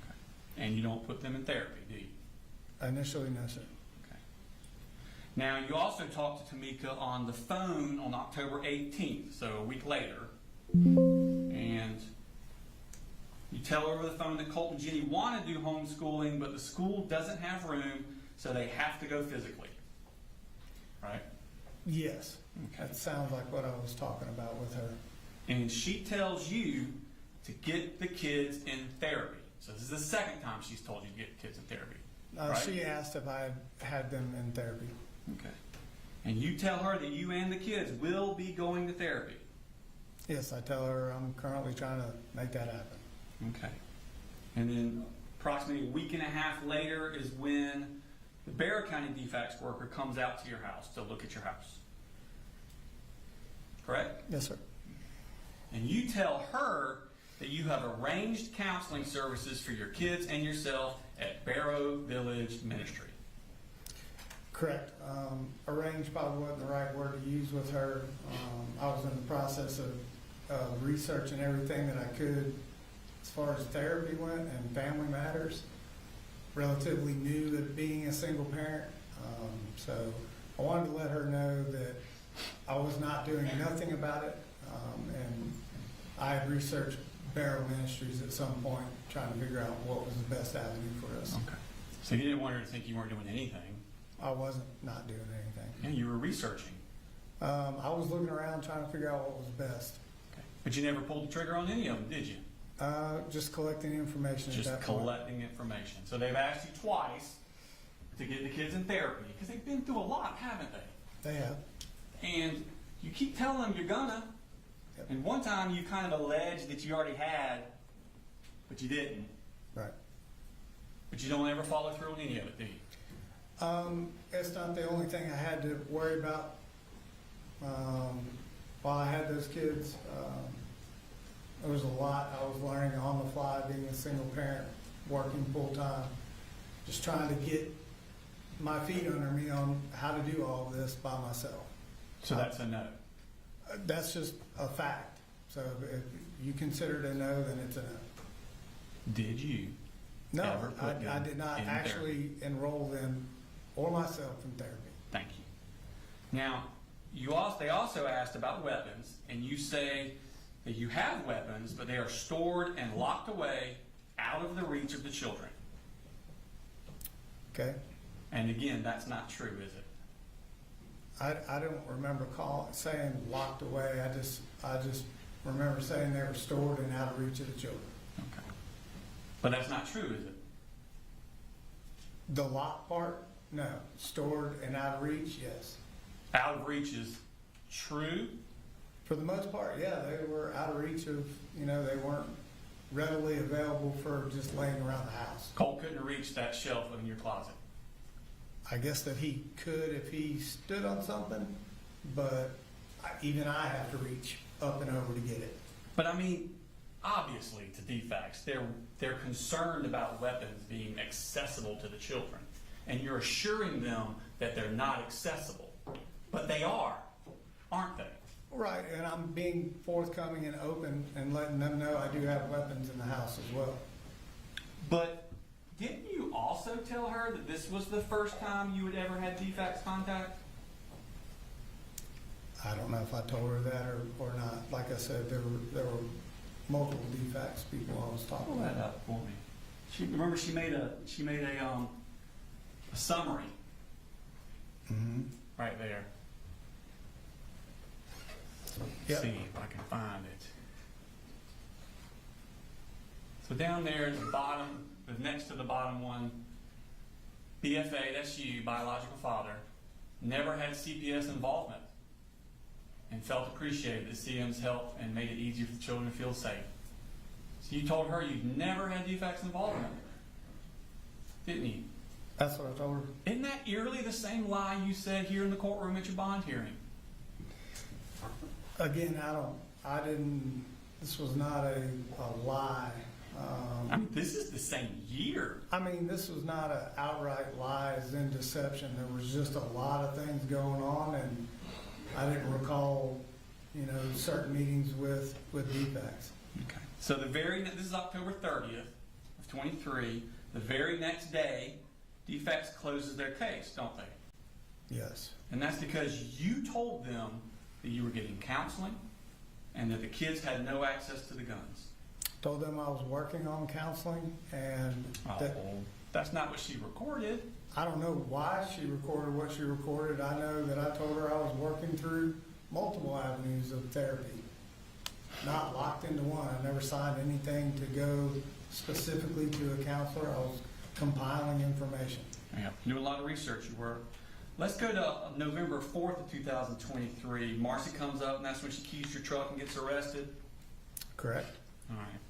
So, that's been a very stressful summer and fall for Colt, hasn't it? It has for all of us. It starts with Jackson County coming to the door about school shooter threats. Then it goes to him cutting himself. And then shortly thereafter, he gets the juvenile complaint for breaking the windows and cutting the couch. Then his mother, a few weeks after that, loses custody for drug use. Then a month or so after that, she gets arrested for keying the truck. He's not in school. He's not in counseling. That's a rough summer and fall, isn't it? For all of us. For a 13-year-old. For a 50-year-old.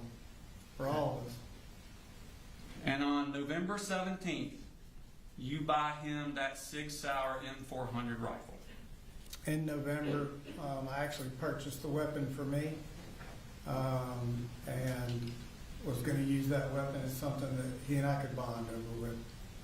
I thought it was his Christmas present. It was not directly a Christmas present. It was something I told him he could use. I had one. We could shoot together. And at a later date, when he was of legal age, I would give him that gun. So this was not his Christmas present? This was a part of his Christmas. This was not a, here is your gun. The conversation was, I bought this weapon. This is one that you can use to shoot when we go to the range or hunting. All right. Well, first off, before we get into that, you did purchase it on November 7th. Yes, sir. Yep. Okay. And that is 7 months after Jackson County asked you to restrict his access to guns? Correct? Not sure they asked me to restrict his access, just to make sure that they weren't readily available. And 18 days after you told DFACS Colt didn't have access to guns. Correct. He's about to. The gun was not for him, so it wasn't his gun. Okay. Let's play what you told Agent Ward about it. The weapon that he had was a AR-15, it was a 223, and it was a Sig Sauer. And that was kind of like his big Christmas present where I said... Well, you cut it off with what I said. Oh, did I? I'm sorry. Do you want to play the whole thing? I'm not going to play an hour-and-a-half interview. Well, that's the part where I said, this is a gun that I bought that you can use when we go to the shooting range or hunting. Right. Well, I didn't say you weren't saying that. Right. But it was his big Christmas present. It was a part of his Christmas. Thank you. Now, at this point, had you given the knife back to him from cutting himself? No, I don't remember giving him a specific knife. Okay. I mean, well, you took away his knife. You testified to that. Yeah, I took away a pocket knife he had down in Fitzgerald. Did you ever give it back to him? I did not. Okay. Now, Colt is 13 years old at this point. This would have been 23, Christmas 23. Yeah, he's 13 at this point. Yes, sir. Okay. And you let him keep the gun in his room? At times. Okay. Well, right after Christmas, he got to keep it in the room. He did. Okay. And on December 19th, you ordered that laser sight for the rifle on Amazon. Which one? We can pull it up. That one there. Green laser rifle, the one that's in the pictures. Correct. I had actually ordered that laser for my rifle when I ordered it. But yes, I did order that laser. Now, Colt is still not in school, is he? No, sir. Okay. And you got the kids in October. Correct. And this is December. Right. And you haven't done anything to enroll them in school. For 8th grade or 9th grade. And when you got the kids in October. Right. So this is December. You haven't done anything to get them in school. Yes, sir. Did you even do any research? I don't believe I did. Okay. Now in January 12th, actually, Annie's the one that registers little Coley at Austin Road Elementary School. Correct. Okay. Annie, myself, and Debbie were working on registration for all the kids. Okay. In January. I think Annie and I started talking about that maybe prior to the new year. Mm-hmm. I was needing guidance on what to do and how to do it. I've never been in the position where I had to enroll our kids. It was always, Marcy. Did you ever think about going to the Bexar County School website? No, I didn't. Because I relied on Debbie and 40 years of education, and she usually guided me through what had to happen as I became a single parent. Oh, okay. So that's little Coley, though, on January 12th, right? That's not Jenny and Colt. I believe so. Okay. In fact, on January 25th, that's when Laureen sends you those emails giving you a step-by-step guide of how to get them in school, virtual school, or online. And she tells you exactly how to do it, doesn't she? Yes. And she even volunteers to pay for it, doesn't she? She does. And you don't do it, do you? I don't do it. Jenny and I were in a conversation of did she want to do it, and she opted to want to go to public school. Okay. So Jenny's registered on February 2nd, correct? Yes, sir. And this is second semester, correct? Yes, sir. She'd already missed the entire first semester of school, didn't she? Yes, sir. Okay. Now, on the 6th, the school emails you with a start date for Jenny and Colt, correct? I believe so. Okay. And you email back that Jenny's sick with a fever and will start on Thursday, right? Sounds correct. But Colt never attends. He does not. In fact, at that point, on the 13th of February, you emailed the school and say you're going to sign Colt up for online classes at this time. Yes, sir. And you actually said at this time. Yes, sir. So on February 13th, well into the second semester, you hadn't done anything to get Colt enrolled in online classes. No, sir, it was kind of an ongoing Yeah. operation. In fact, you never signed him up for online, do you? So I had, in talking with my sister, I had thought there was email communication back and forth that Georgia Virtual was where he was enrolled. There were access codes sent in an email, and I remember talking with Colt saying, we have you registered, I thought at the time, at Georgia Virtual, here's the access codes, and you should be good to go. But you never did anything to get him enrolled, did you? I physically did not do anything, no, sir. I think you testified on direct. That was your bad. Yeah, I was needing as much help as I could get. There was a lot of, I was responsible in trying to cover a lot of things. Now, that's on the 13th is when you tell them that Colt's not going to school. Yep. On the 29th, you, Colt, and Jenny go to Wilson Shoals Gun Range. Yes, sir. And that's a school day, right? Maybe it was, I'm not sure. Is school not very important to you? It is. Okay.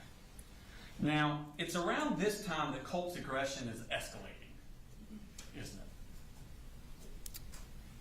Maybe, I'm not sure. You don't remember when it was? I don't. You don't remember when he starts fighting with you physically?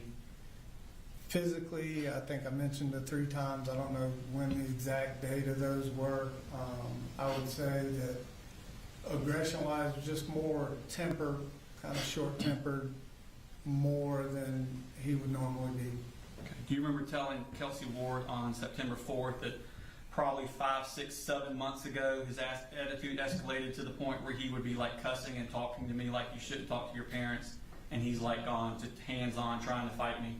Yeah, that's correct. So you said 5 to 6, 7 months ago. That was in September or so. Right. 7 months would be around February, Right. going into March. Yeah. Okay. So around this time that we're talking about. Sounds like it. Okay.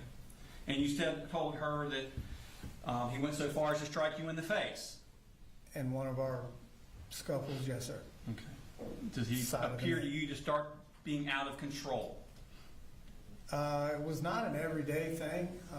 It was more based on if he didn't get his way about something or we had a disagreement. It was arguing and cussing most of the time. And we did have separate instances where, like I said, he would bull rush me. I think when you did on direct, when you were describing the bull rush, you said you could see him kind of building up in him, One time I could see him getting angry. getting all worked up. Just, not agreeing with what, I was saying, and I could tell by the tone of his voice that, it was escalating. His anger is building up, isn't it? It was in that moment, on that particular day. To the point he lashed out in a violent physical way. He just bull rushed me. Yes, sir. Struck you in the face. He was flailing all about it. He didn't strike me in the face. He struck me like right there. Just, I don't think he was aiming. He was just more kind of flailing around. So where again was it? Just right here. So the neck, Right. not the face? Right there. Well, how would you describe that? The neck or the face? Well, it depends on what part of the neck. Maybe bottom of my face, top of my neck. Right? I'm asking how you would refer to that. I would refer that to neck or face. Okay. When you talked to Agent Ward, you referred to it as face, didn't you? Yeah, it sounds like that's what I said to her. In fact, you said, so we've probably had 3 or 4 of these kind of altercations where he's gotten above aggressive with me. Above aggressive. I call it a bull rush. The second to last time, he hit me in the face. Yep, I remember telling her that. Okay. And then I think you actually referred to this when you talked to Jason Smith the next day, the bull rushing again. Yes, sir. Okay. And second time, he was kind of like flailing around and he hit me in the side of the head. I told him, don't hit me in the face ever again. Remember that? I do. So it was the face. It was face. Thank you. Now, so this is all happening the end of February going into March. March 8th of 2024, you buy that Sightmark UltraShot RSP, correct? The site? Mm-hmm. Yes, sir. Okay, and that was for Colt's gun. That was- $150. That was for the SIG, yes, sir. Okay. It was found in Colt's closet. The box was. Mhm. Okay. And 3 weeks later, on March 28th, 2024, you buy him that bungee sling. I actually bought the bungee sling for my rifle. But it was Colt take it for his? I saw it in the picture hanging in his closet, but that was a purchase I made for my rifle. Okay. But Colt had it in his closet. In that picture, that's the first time I've seen it in his closet, yes. Okay. And on that same date, you buy the Hornady, if I'm pronouncing that right, Custom 223 Remington 55. Ammunition, yes, sir. Okay. And that's found in Colt's bedroom. That's, yes, where it ended up. Okay. And that's all around this same time that the bull rushing is starting. In that time frame, yes. Okay. Now let's move to May of 2024. Tell me about Elite Pawn and Jewelry in Conyers. What is that? Pawn shop and gun store. Okay. And why do you go there? I purchased 2 guns. Okay. So the first one is on May 3rd. You buy a gun for $794.80. Yes, sir. Okay. That's on May 3rd. You go back on May 10th and make another purchase of $449.34. That also a gun. Yes, sir. Okay. On May 17th, the week after that, you go back and you make 2 purchases, both of $52.95. What's that? For $52? And 95 cents. But it's 2 of those. Yeah, I'm not sure what that was. Okay. And then you go back the very next week and make another purchase for $52.95. Okay. Okay. Is that correct? Sounds like it. So you're going on the 3rd, the 10th, the 17th, and the 24th. Okay. Basically every same day every week. Yep. Okay. And that's $1,400 in 1 month at Elite Pawn and Jewelry. Okay. And they're all gun related? Sounds like it, yes, sir. Okay. I'm not sure what the $52 were. Okay. And on the 31st of that month, you order the high-powered laser sights and accessory rail set from Amazon. Correct. And that's the one that's on Colt's rifle. It's on his rifle and my rifle. Okay, it's pieces that you put on different rifles. Correct. Okay. Part of them went on mine, part of them went on his. Okay. And then let's move on to June. So that was May 31st, so the last day of May. First day of June, June 1st, you order the bore sight 223 from Amazon. Yes, sir. Okay. Now, it's also sometime in early June that Colt throws this screwdriver at you. Correct? Sounds like it, yes, sir. And that was during a fight. I was during an argument. Okay. And he throws it at you. Must have been right around before June 7th because you make an email, text message about it on June 7th. Yes, sir. Okay. And he's angry at you. He's frustrated. And he throws a screwdriver at you. He threw it down the hall towards me. Okay. Well, I had my back totally towards him. Didn't even see him throw it. okay. But he threw it at you. He was aiming for you. I don't know who he was aiming for me. It ended up hitting me. You know, but I didn't physically stand there and see him aim for me. All right. Well, let's talk about play the clip where you talk to Investigator Smith about it.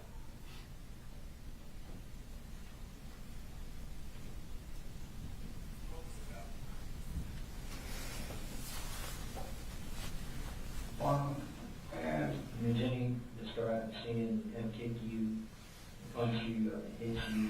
That was the second time. And that was how long ago? Probably a month and a half ago before he started back to school. Yeah. And that's when I pulled in every, Did he ever throw anything at you? yeah, he threw a screwdriver at me. What? So at the beginning of that, he says, Jenny describes seeing him kick you and punch you and hit you. And you said, that was the second time. Right. You didn't say that didn't happen. What's that? You didn't say that didn't happen. That he kicked you punched you and hit you.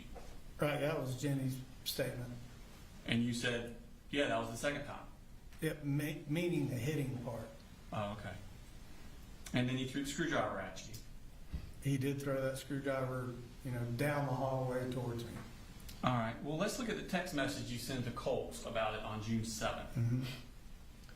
And that's you. Hey, Bubba, hear what I'm saying right now, okay? What I'm about to ask you is not trying to start anything. Make sure you understand that, okay?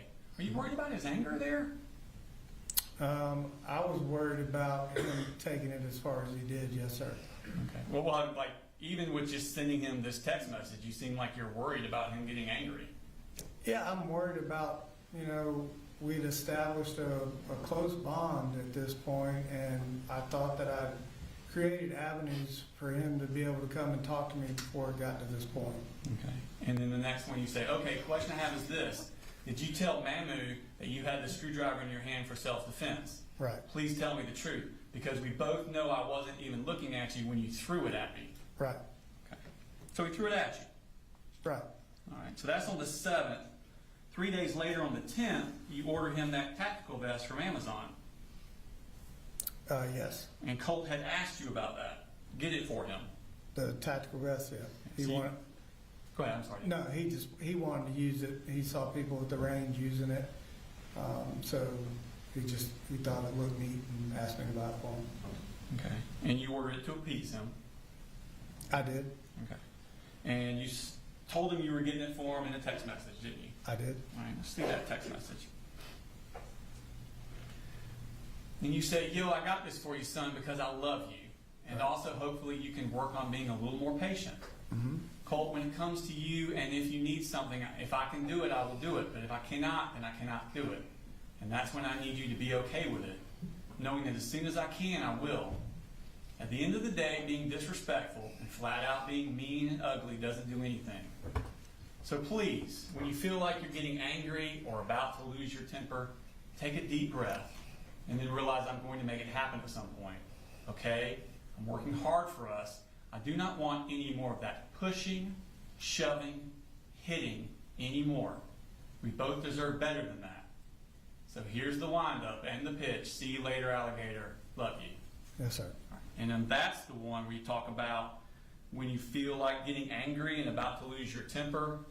Do you get angry and lose his temper a lot? Not a lot. Okay.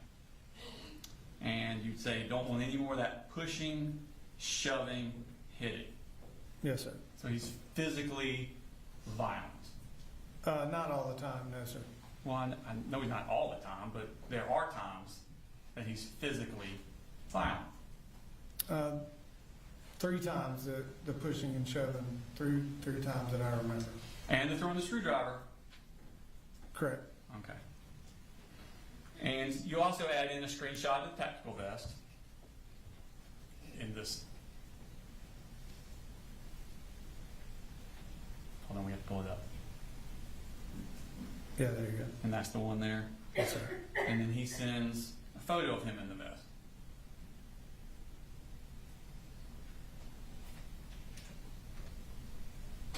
Yep.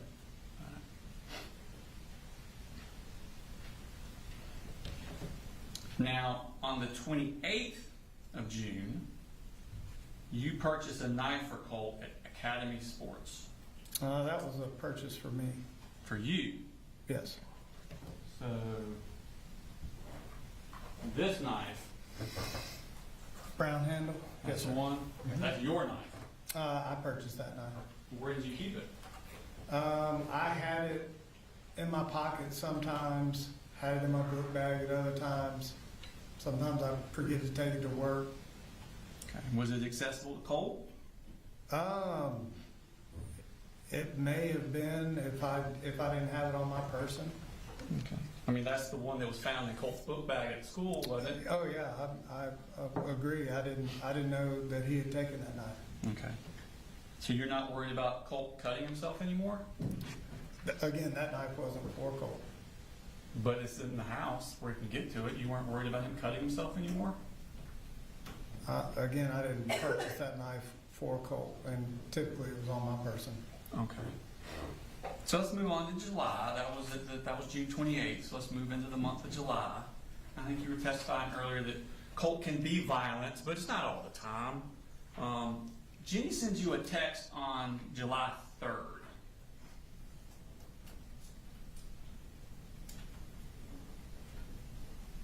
And she says, "Hey, I think he calmed down." Mm. And you say, "He doesn't calm down that quick." And Jenny, "I can't live like this. Right. It's seriously not good. Mm-hmm. It tears me up. I just want him happy.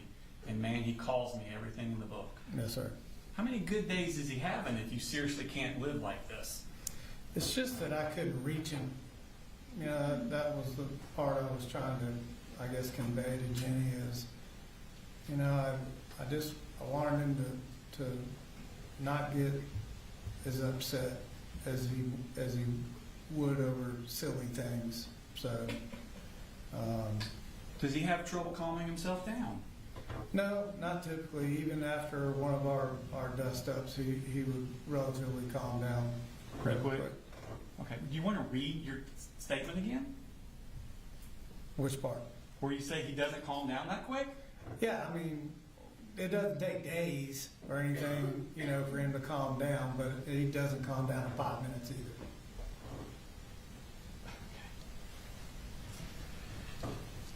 Now, Colt would chase Jenny around the house, correct? He chased her one time down the hallway, yeah. And that wasn't in a playful way, was it? It started out as a playful kind of thing in the kitchen while Debbie and I were standing there talking.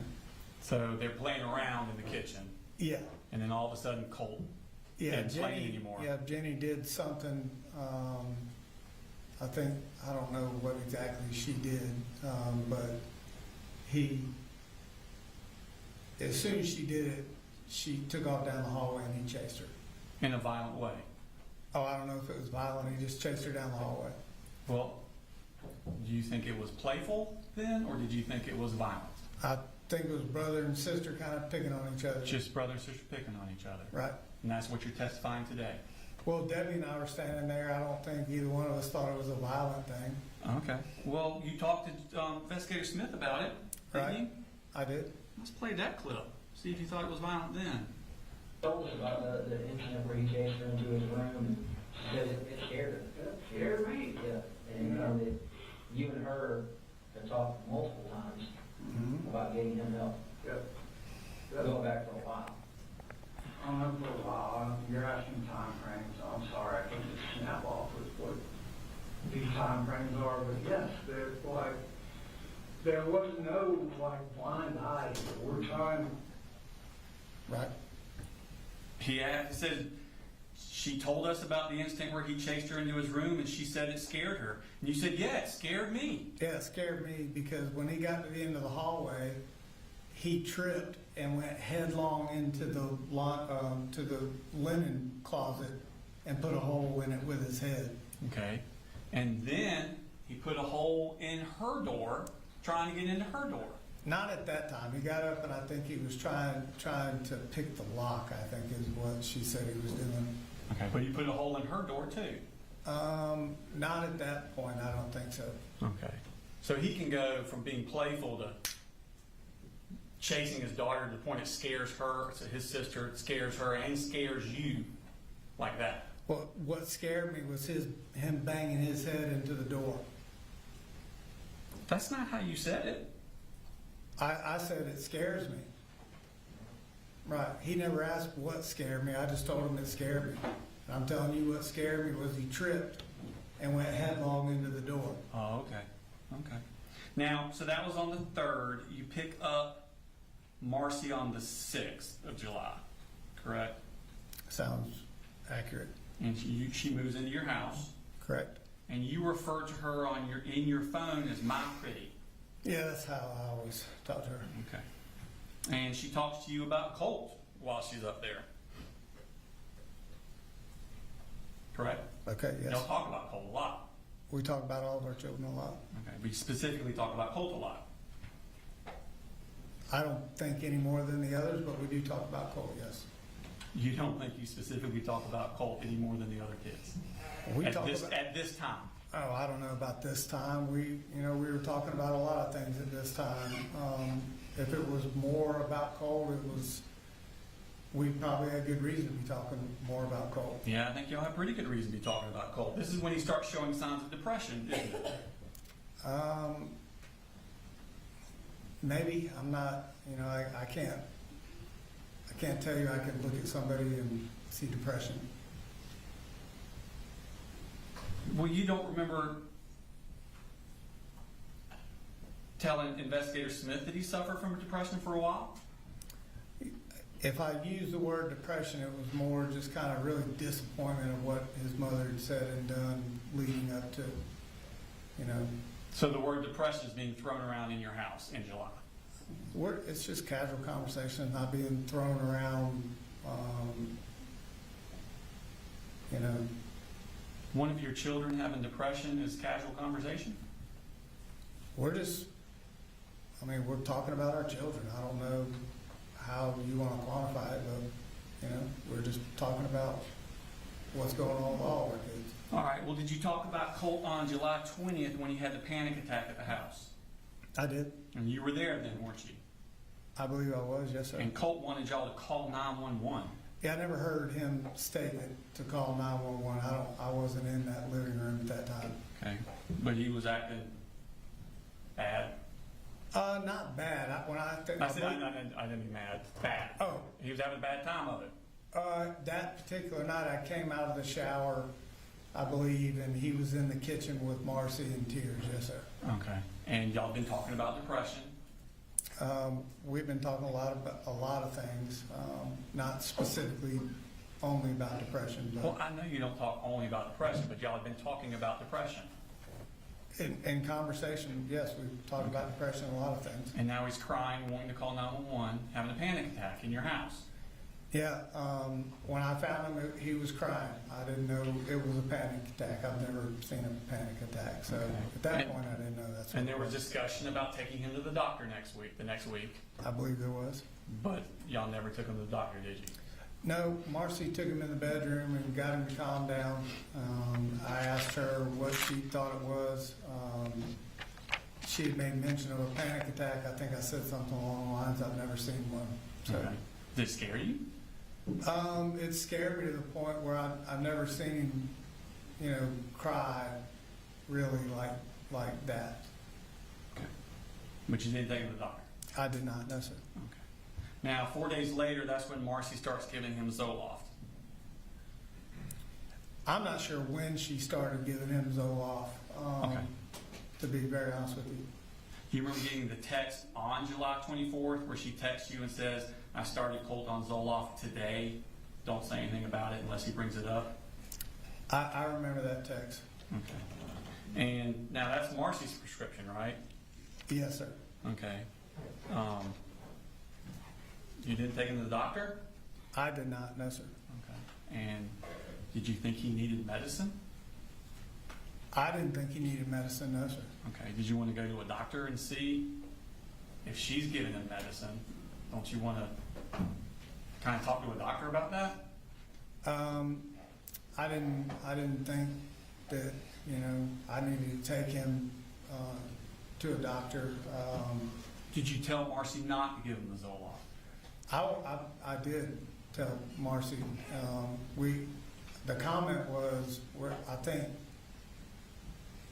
she had made mention of how she was divvying up her medicine. Mm-hmm. And when I asked her, well, how do you know what to give them? She said, I researched it, but then I talked to my doctor about what I was going to do for Colt. Mm-hmm.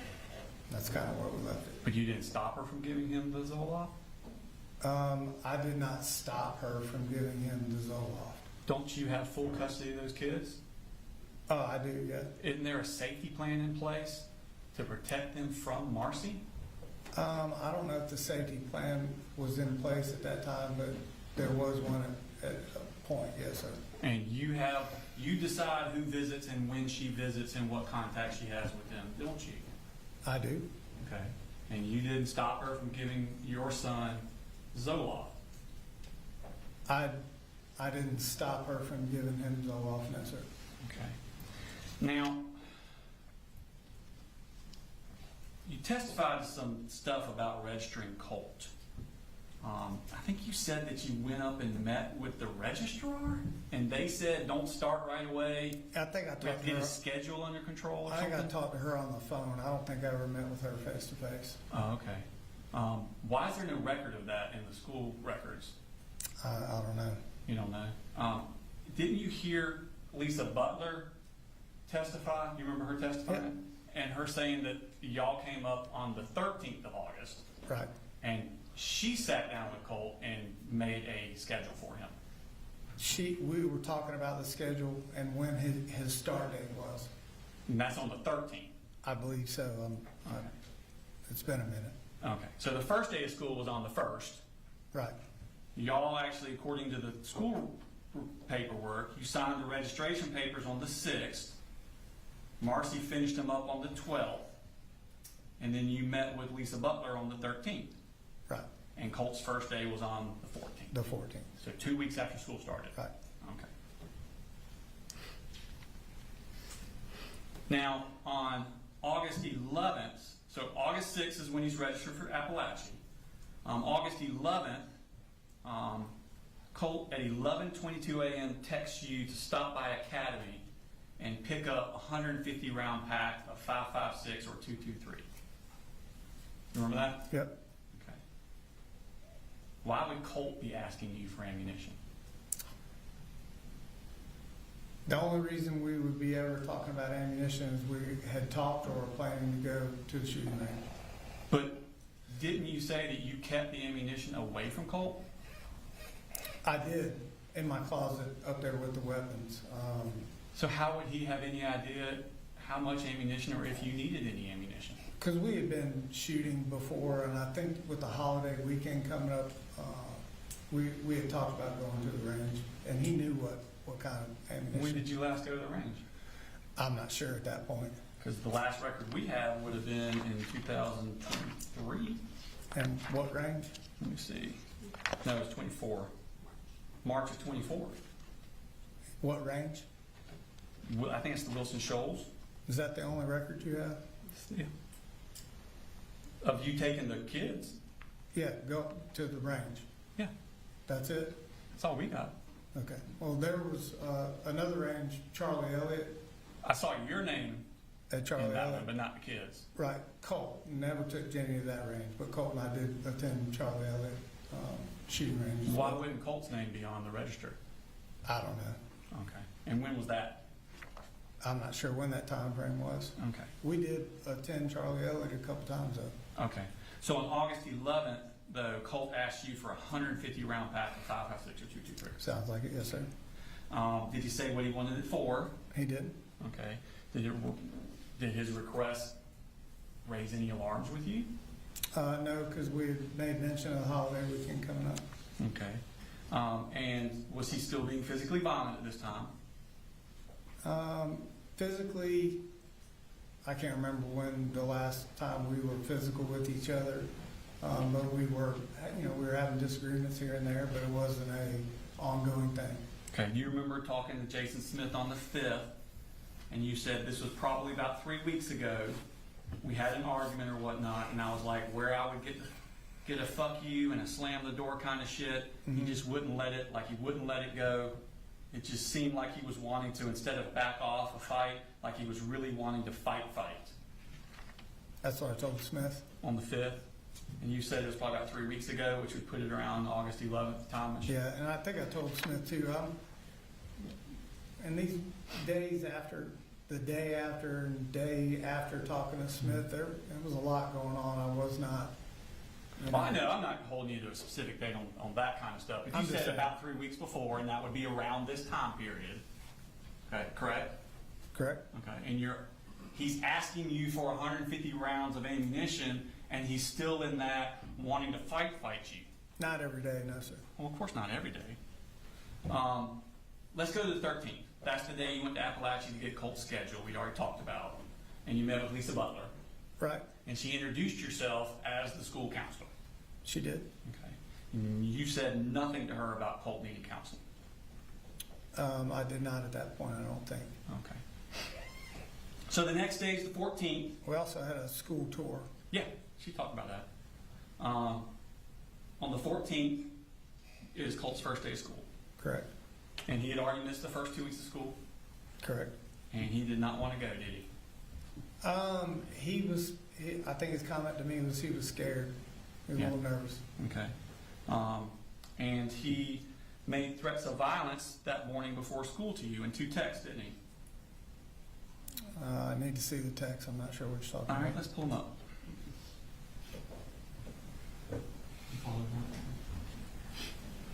Yeah. Those? Mm-hmm. I'm sick of your shit. This is the fucking end for you. Mm-hmm. There's more. Yeah, I know.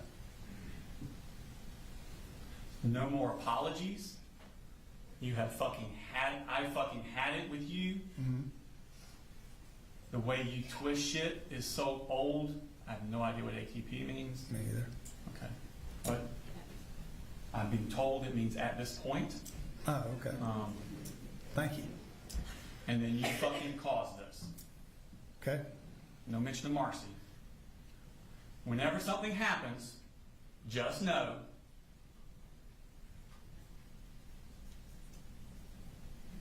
the blood is on your hands. Fuck you. Correct. And this is at 6:49 through 6:51 a.m. before Colt goes to school. Yep. And that's his first day of attending school since May 21st, 2023, Yep. when Jackson County came to your door about threats to shoot up the school. Yes, sir. Did those texts alarm you? They did, but I kind of knew what they were about. I think you testified about, you kind of knew what they were about? Yeah. You're just guessing?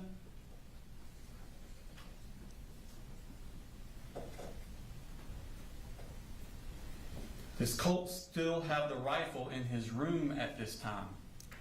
I'm not aware of the rifle maybe being in his room at that time. Okay. Well, let's see, look at this picture we have.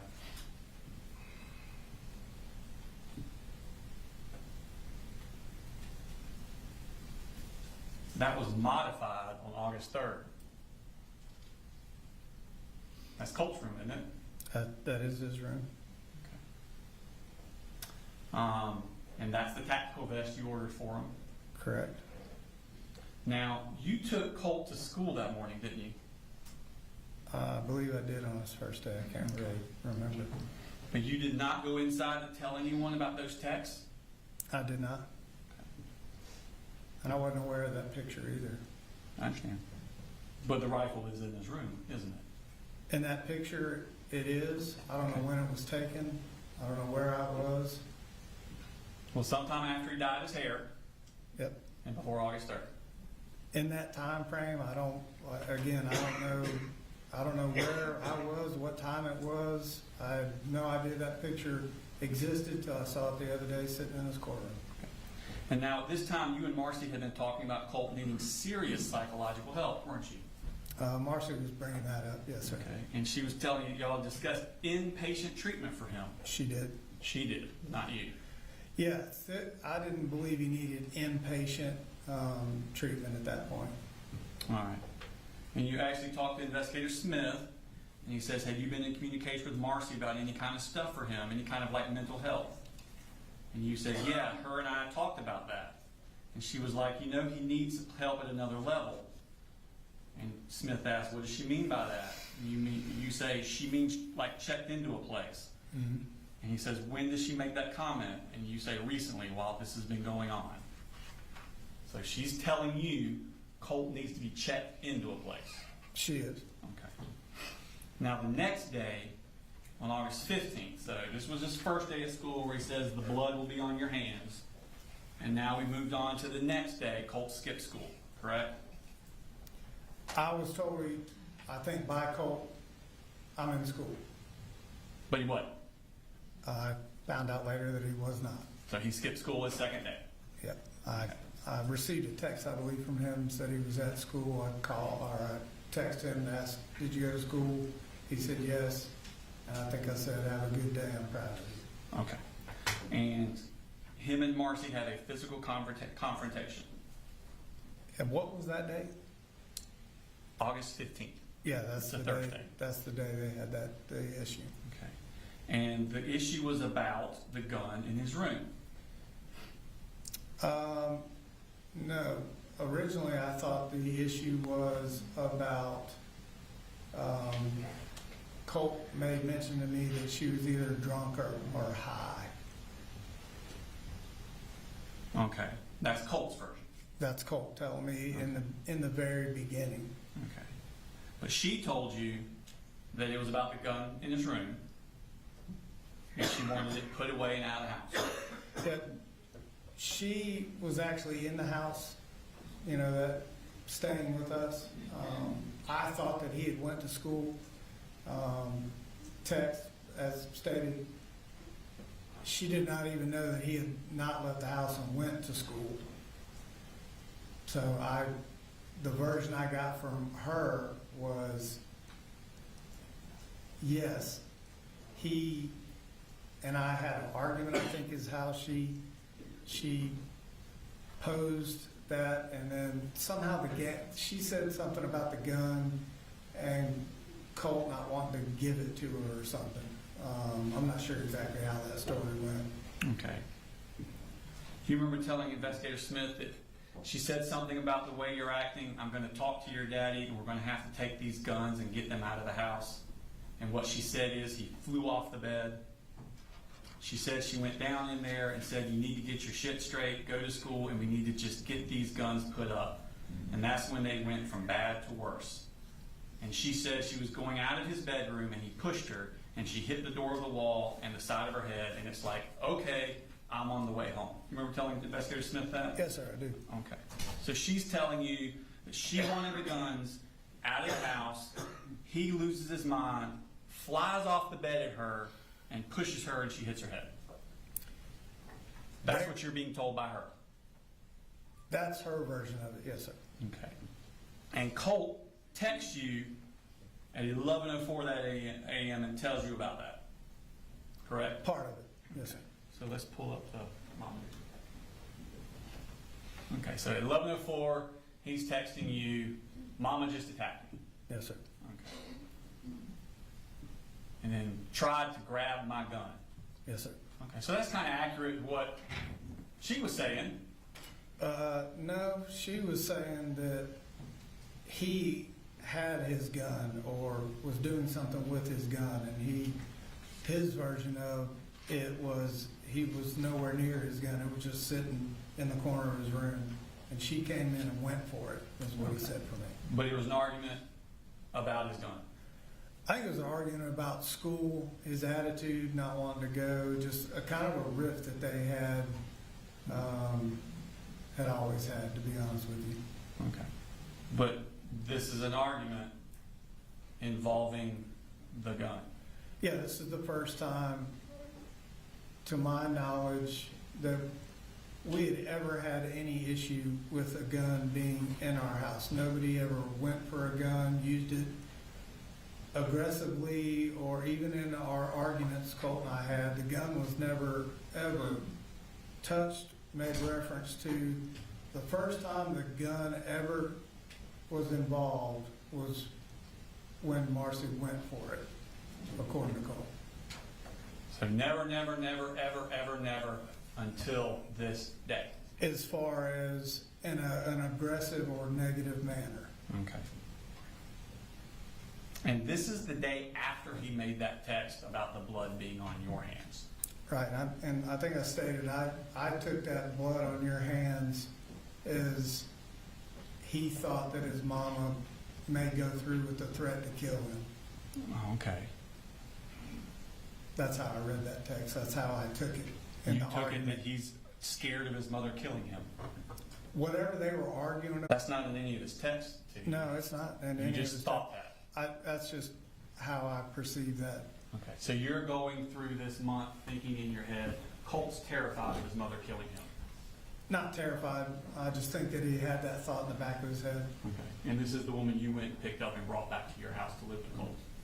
This is the woman I went and picked up after we went several family visits, Colt and I, to rehab to see that she was doing better, had earned her chip, and I was told that she was to a point where she could be released and that she had permission and her parents were on board, so I went and got her.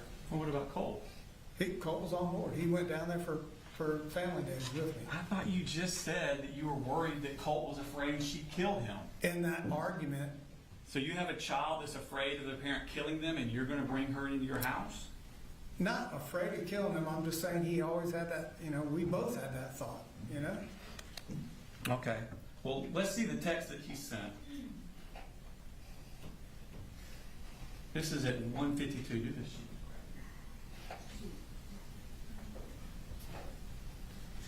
So Colt texted you, she was grabbing for my rifle. I didn't know what she planned to do with it, so I kind of acted in flight or fight. Correct? Yep, Okay. Sorry, I got ahead. that's okay, I know it's coming.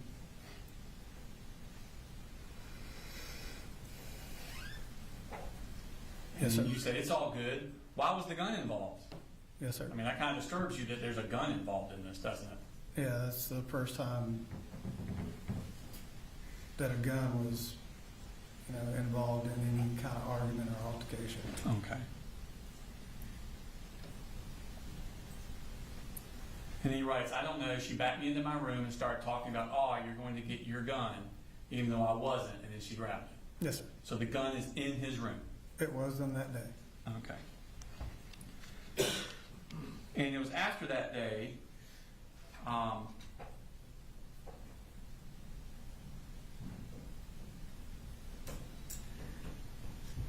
that she asked you to get rid of the guns. She asked me to put the guns up. And you agreed that you would do that. Yep, put them up where they normally are up, and there's not been an issue. And you didn't do any of that.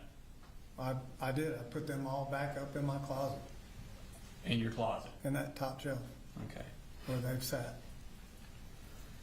And so I think you talked to Smith. What did Marcy ask you about the guns? What did she say to you about the guns? And you said, she just said after the confrontation she had with Colt, she was like, you just need to put them up or get rid of them. And I said, okay. And he says, did you put them up or get rid of them? And you said, they're up. And I didn't. My thought was, I'm going to have a conversation with Colt about this. So putting them up for you is in an unlocked closet. Yes, sir. On a shelf. Yes, sir. And you're not home during the day. Not home during the day. Colt is. He was. And you didn't do anything else to make the guns more secure from Colt. No, sir. To that point, I didn't. There was no perceived threat from Colt. Okay. In fact, later the same day, at 3:48, Colt texts you, asks you to buy the Apalachee bore sight with the red laser bore sight and 3 sets of batteries from Amazon. He says, could you please buy this? Correct. That was in reference to us going the following weekend to the range. Okay. And you ordered it for him the very next morning. For him and myself. Okay. That was a accessory we both used on our rifles. The morning after he had a physical confrontation with your wife holding the gun. He wasn't holding the gun. She was. That's not what She said. I'm sure that's what she said, but he told me she went for the gun. So I put him up. So the 16th, you order him the Apalachee bore sight at 6:25, and at 8:57, Colt sends you a text. They also talked about the holes in the door, and that's referring to the holes Colt put in the 2 doors, correct?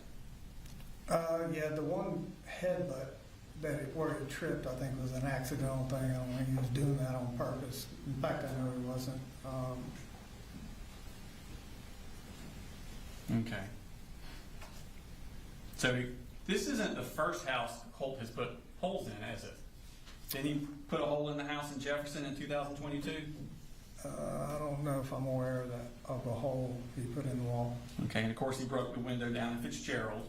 Yeah, he slammed the door and broke a pane. He just cracked it. And at 9 a.m. he sends you the text. Got that? Sends you this text. I am restraining myself as for what I feel like doing right now. I have barely any control over. So he's telling you he's losing control over himself, isn't he? I wasn't sure what was happening with him at that moment. I was not there. Okay. So that's the day that Marcy leaves and goes back to Fitzgerald. So that's the day we all thought he was in school. Marcy was in the house, didn't know he went to school. Debbie, Charlie, everybody comes up. Yep. He's hiding in the closet. Right. And I later learned what those texts were about. He was sitting there listening to the conversations going on in the house. Yep. Yes, sir. Okay. And when they go to leave, he comes flying out of the house and has a violent outburst with them. I heard multiple stories of what happened. Okay. I heard Colt and I heard Marcy's version of it. Okay. That would have been his second violent outburst in 2 days. According to Marcy. Okay. And when Marcy and Charlie and Debbie leave, they come to your work. They Meet you there. They come to the Rockdale Fire Station on the building. Where you were, and they meet you. Correct. And they tell you about what Colt had done, come flying out, threatening to kill them, and all that kind of stuff. Yes, she didn't necessarily, I don't think she mentioned the word kill or anything like that. She said that they were taken back, didn't know that he was in the house till he showed up at the door, and I think he was cursing at Charlie about being in our house. Did Debbie talk to you about those awful emails that we went over in court that day that she got from Colt? Do you have them? I don't have them with me, but do you remember when she testified all about the fuck you and your God and all that? I hope you all die. Oh, to Debbie? To Debbie. I remember. And that was in the aftermath of this, wasn't it? I believe it was. Okay. And did you see those? Did they talk to you about that? I don't think Debbie talked to me about those emails at all. Okay. Well, when they come meet with you, do they tell you about Colt acting this way? What they had told me was he came to the door, surprised everybody, and was pissed off about Charlie being in the house, and Mamu talking about calling defects on me. Well, let me ask you this. What they described to you of how Colt was acting, did it disturb you? I wasn't surprised he was mad. I wasn't surprised at that. I was actually mad that what was happening inside of the house. I was also upset that he had lied about going to school again. So there were multiple things I was upset about actually, but what he was telling me was going on being said in the house, I was upset. Yes, sir. Okay, well, let's talk about specifically your thoughts about Colt. Okay. As they're talking to you at this fire station that you're working at, does it worry you, what they're describing, does it worry you about Colt, about how he is in his emotional state? It didn't worry me to the point because I knew he was pissed about Charlie because Charlie had threatened and had called the police on him prior down in Fitzgerald. They did not like each other and had multiple run-ins. Okay, so your testimony today is that you were not worried about Colt being like a troubled teen or upset or anything like that? Well, I was concerned about him being upset for sure. I was concerned about him not being in school again. So yeah, to say I was not concerned, no, I was concerned. Okay. But you were worried about Colt's emotional state at this point, based on what they told you? I was worried about him being upset again after I've worked really hard to kind of keep things calm, and upset about him not being in school. Okay. And they gave you the Zoloft for Colt to keep giving him the Zoloft, didn't they? Yes, she gave me a Ziploc bag of broken up little pills. I wasn't sure what they were at the time. Okay, so I want to pull up a text that Debbie sent to Colt. I think it's already in evidence at 10:21 a.m.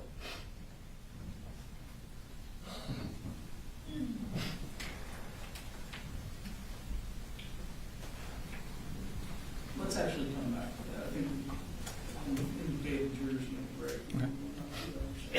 Go ahead, take it to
Okay, sir, let me know when you're ready.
sir.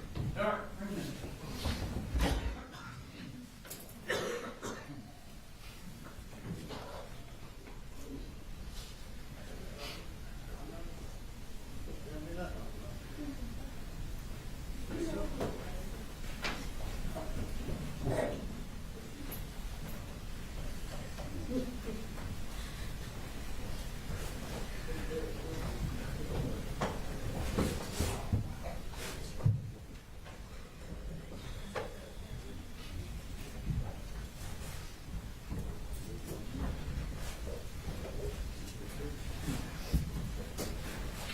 Don't be silly.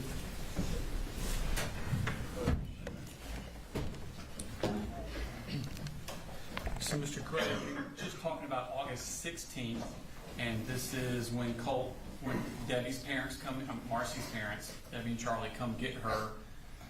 According to them, Colt has a outburst where he threatens to kill everyone.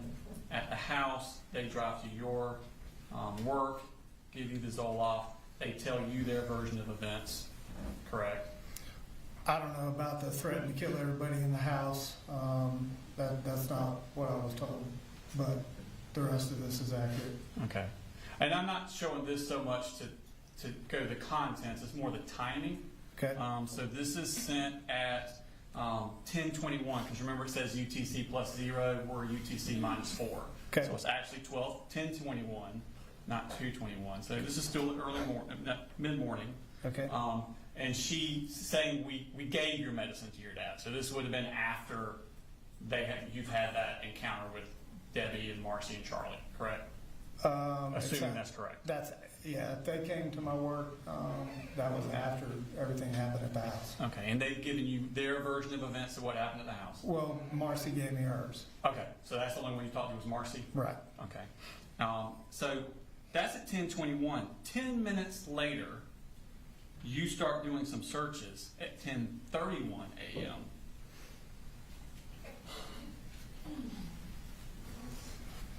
You search troubled teen options near Athens, Georgia.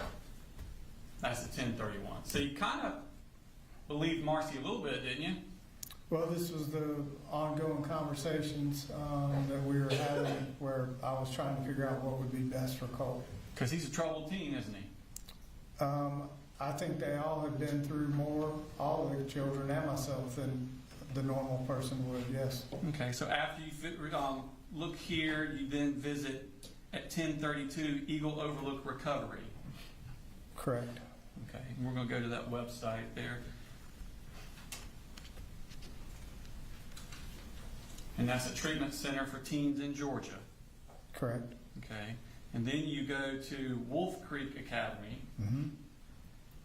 and that is here. Right.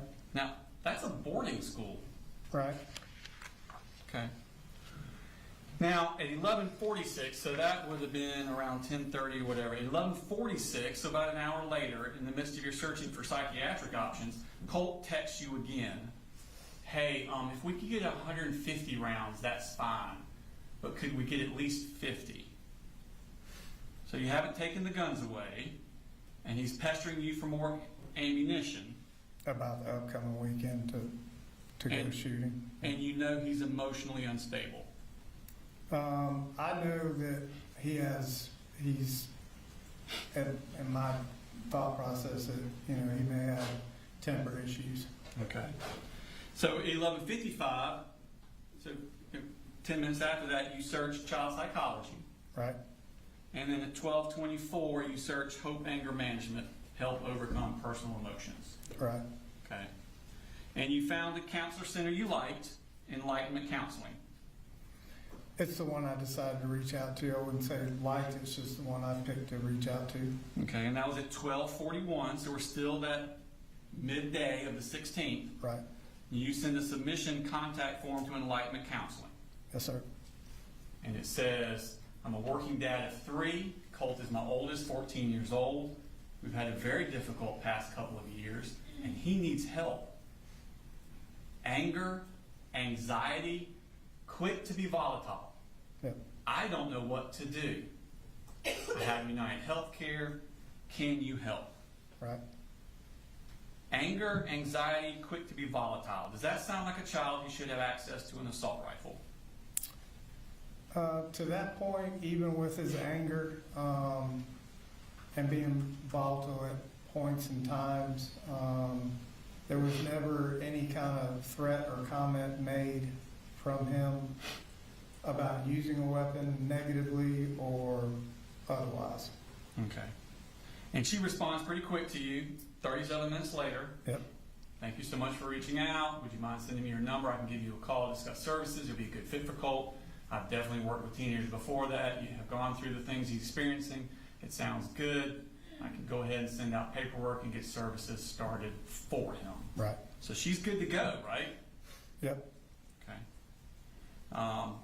And you respond back to her about getting a number, and if you miss it, please leave a message, and you will call ASAP. Right. Now, at 2:06, skip down the bottom. So 30 minutes later, Colt texts you, "Did you see my text?" All right, and he's referring to that earlier text about getting the ammunition. Correct. Okay. That one was 11:46. And you respond at 2:07, "Yes, later. I need to pay for everything first, but we will." Right. We will. You're actively looking for psychiatric treatment, but you're going to get him more ammunition. I'm actively looking for anger management to try to help calm him down in ways I could deal with that. And the ammunition was in regards to what we were planning to do the following weekend on the holiday. Okay. Which, But then at 2:52, you look for gun safes online. that's right. So this is all in that same time period. Yeah.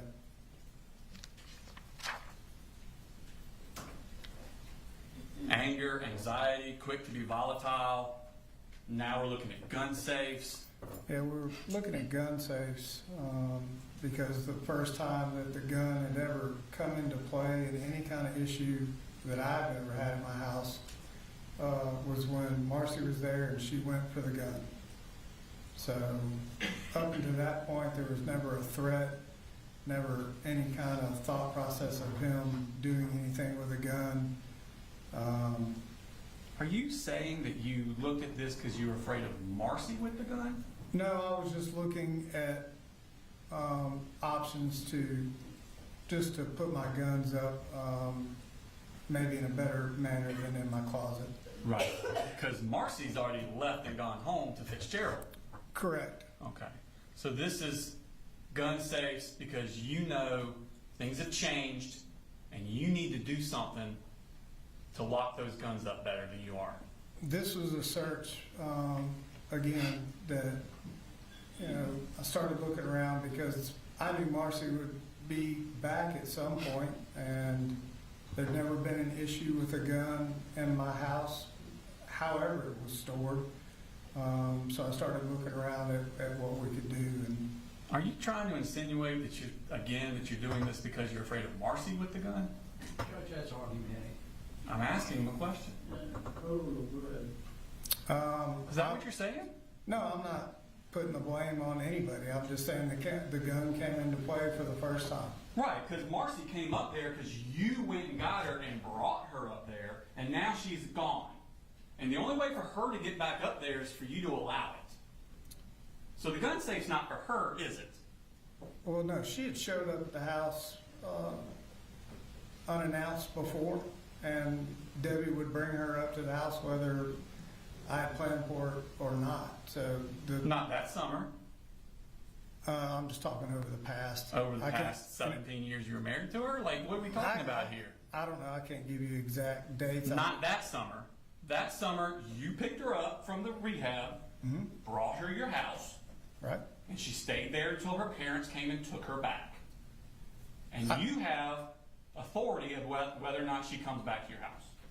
I went and picked her up under the understanding that she had crossed certain hurdles and horizons in rehab, and she was gonna continue those efforts and wanted to be near her kids, and I was trying to, you know, help her with that, and the gun safe was just something I thought after that episode, no matter whose fault, the gun came into play for the first time that, you know, in an argument situation, so I started looking around for gun safes. Yeah. Because at that point, none of it had ever been locked up. They had never been locked up in a safe, and they had never come into play in any type of argument or heated situation. So let's show a clip of you had with Jason Smith on the 5th, where you were talking about the gun safe and stuff. Mhm. It looks, with what had happened, for me to tell you, it was an agreement, by God, we had never had those weapons in our house. Like, we had a long conversation with Colt and I about them, but they would have never been there. And it was just like a story on blood of like, these are historic games. How we go with the words and we just get through all this. I was just sitting here thinking, me sitting here telling you I threw them up in my closet, and they were up and out of reach and out of sight, like, that, it just comes across in this camera film, I guess, like, I should have done more, yeah, you know, and I'm like, Do you feel like you should have done more? well, as soon as I felt like something was different, like with him, that's immediate when I was like, I need to buy this gun case, and if he continues to kind of not be who he said he was When going to did you be. buy the gun case? It was sitting in my car, and I couldn't afford it. Well, what was the catalyst for that? I remember you telling me Yeah, about that. I was saying that I could just, him going back to school. Was that after Marcy told you to put the guns up? This was after him and her had that big old thing. There was a red flag that went off for you, like, hey, I need to lock these guns up. Well, there was okay, until we can get him some help and everybody calm, I just need to do the right thing and just get them put up or out of the house, like either way. Like, and that was known, that was coming. I had to pay $78 more this week to buy it. So it's still sitting on Amazon card for $134. And that was after what incident last week With them? Marcy. Okay. You know, him and his mom. So And you really, came up last week. yeah, and really I was debating like this week, like, well, if he goes to school, then I may just come home and take everything up to Mike and just tell him to hold on to him for a while, just until I can make sure everybody's like, you know. Why didn't you do that last week? Okay. So, Jason Smith asked you if you feel like you should have done more, and you said, as soon as I felt something was different, like with him, that immediately when I was like, I need to buy this gun case. And if he continues to kind of not be who he said he was going to be, that was the catalyst for getting the gun safe. Him. Him being who he was supposed to be, was more going to school, doing the things he said he was gonna be, and the gun safe catalyst is the gun coming even into play or being a part of an argument between anybody in the house. And then Jason Smith asked you, so there was a red flag that went off. Hey, I need to lock these guns up. And you said, well, there was, like, yeah, until we can get him some help and everybody calm, I just need to do the right thing and just get them put up or out of the house. Yes, sir. Till you can get him some help. Yeah, we were in the process. There You wanted was, to do the right thing. yep, we were in the, actually had counselors set at school, and we're in the process of doing the right thing. So you knew the right thing to do was to not let him have access to the guns. No, not necessarily him, just to do the right thing, to make sure that a gun wasn't involved in an argument with him or Marcy or me or anybody else in that house. But you didn't do the right thing, did you? Immediately, no. Okay. As far as buying a safe, I did not buy a safe. So you're still trying to get him counseling at this point. We're still on the 16th, same day. Correct. All right. I believe counseling was dialed in and ready to go to where? And Marcy and, well, you haven't done Aware yet. This is on the 16th. Okay, all right. We'll get to the Aware thing. Okay, all right. Okay.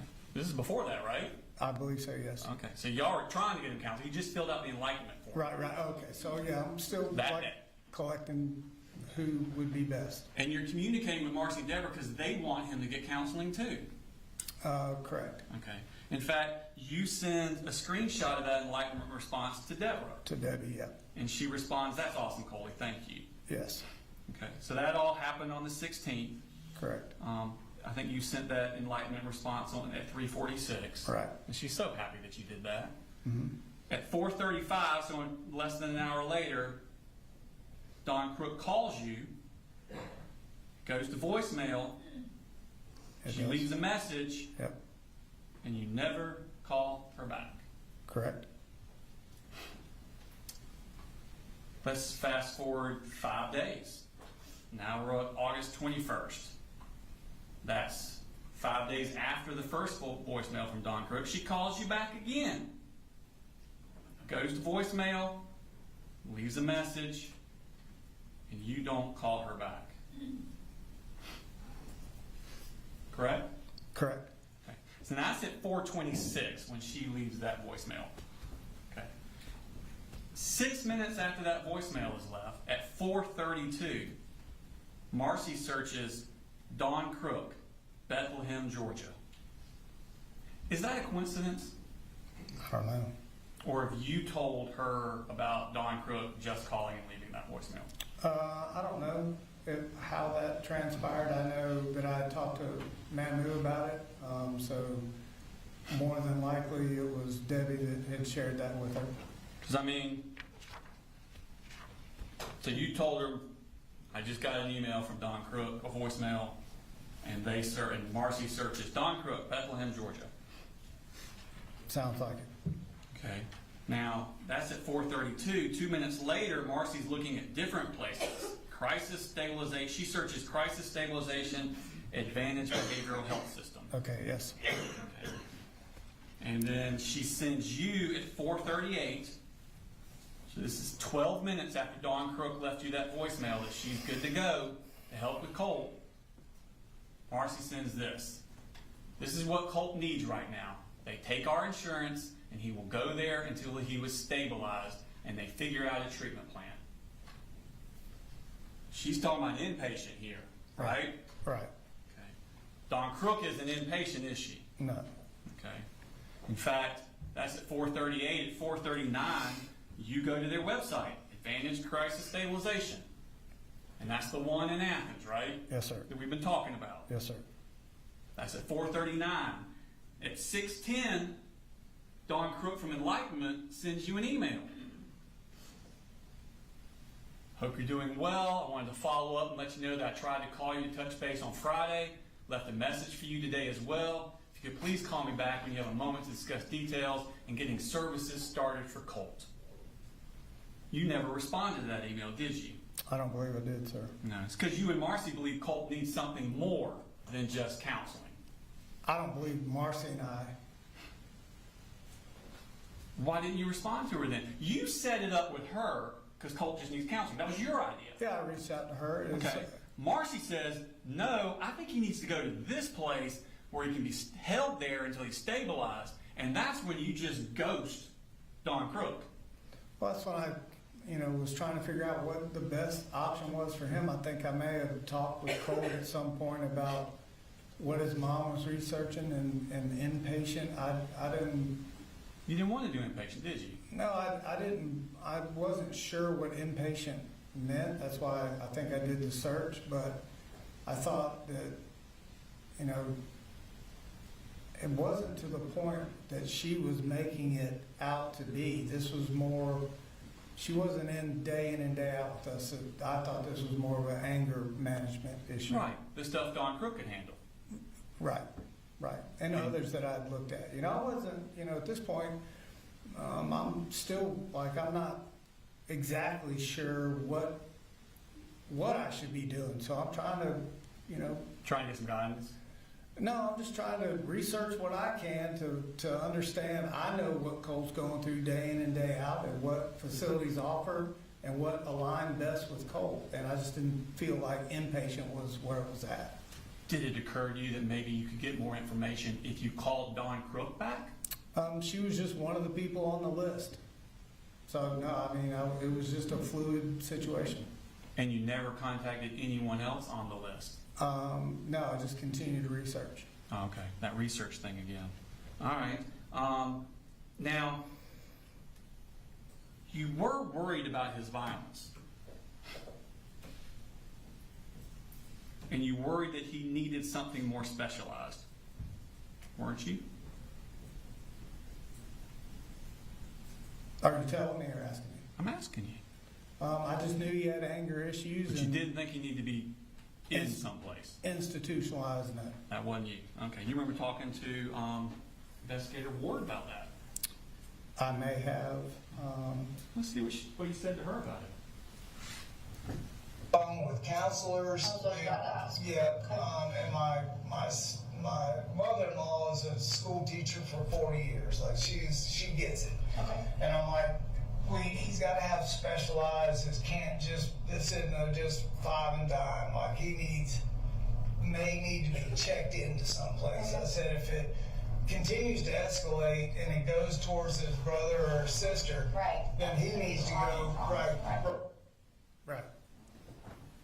Again, So you're telling Agent Ward, he can't just have this five and dime. He needs to be checked into someplace. yeah, that I was kind of going over the whole thing with her after, trying to explain to her what I was researching, what I was looking at for him, as far as escalating to his brother and sister. In my mind, it was still the anger issue, and if he ever went to hit or do something to his brother and sister, then obviously, Okay. that would be a. Well, let's piece this through a little bit. Isn't that so? You said so. We've been on the phone with counselors. That's not true. You've not been on the phone with anybody. Not on the phone. I think I left that email with Dawn, and may have misspoke right there. May have misspoke. Okay. We're talking about an hour or so after the tragedy had happened. Okay. So to sit and think that I'm having a line-by-line conversation with the GBI in my front yard and can recall every single thing I was doing in phone calls, that's. I understand that, but have you noticed that when you get confused and you may not say it right, you always say it exaggerating how much you did? Exaggerating how much I did? Yeah, like when you're mistaken, you mistaken the exaggeration benefit to you direction. I don't think it was a benefit. I was trying to convey that I was not doing nothing, and I was trying to do the best that I could do. I don't, there's no. But you weren't on the phone with counselors. There's no game plan for being a single parent. I I've never understand. been one, so. So you had not been on the phone with counselors, correct? Had not. Okay. And then you said he's got to have specialized. Can't just five and dime. Like he needs to be checked into someplace. Isn't that the exact opposite of what you just told us? That was just a conversation that, I said after Marcy and I had been talking, Let me rephrase. Or actually, no, I'm not going to rephrase. Isn't that exactly the opposite of what you just told us? If you say that's the opposite, then that's the opposite. You told us that Marcy wanted him to be institutionalized, put into a place, and you didn't think so. You were against that. You didn't agree with that. But you're telling Ward he's got to have specialized, can't just five and dime. Like he needs to be checked into someplace. Isn't that the exact opposite of what you told us? It is the opposite, but what I left out to Agent Ward was that was the conversation between Marcy and I, and still just kind of, very emotional about what happened. I did not word it correctly. Yeah. And then you say, okay, I said, if it continues to escalate, and it goes towards his brother and sister, then he needs to go. Correct? That's what it says. If that violence that he's had, that you've seen, continues to escalate, and it goes to his brother and sister, he needs to go. Yes, sir. Don't you understand that if he has a rifle, it will be too late? Argument.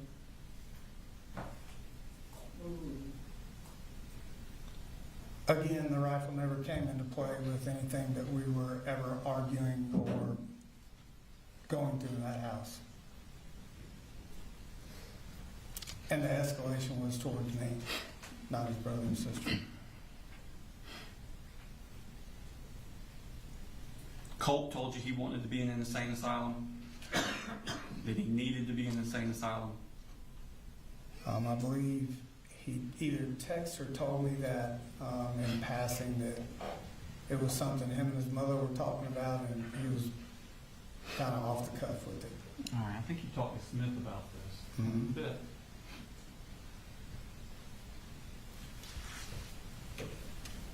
Did you even tell you that he was suffering from mania?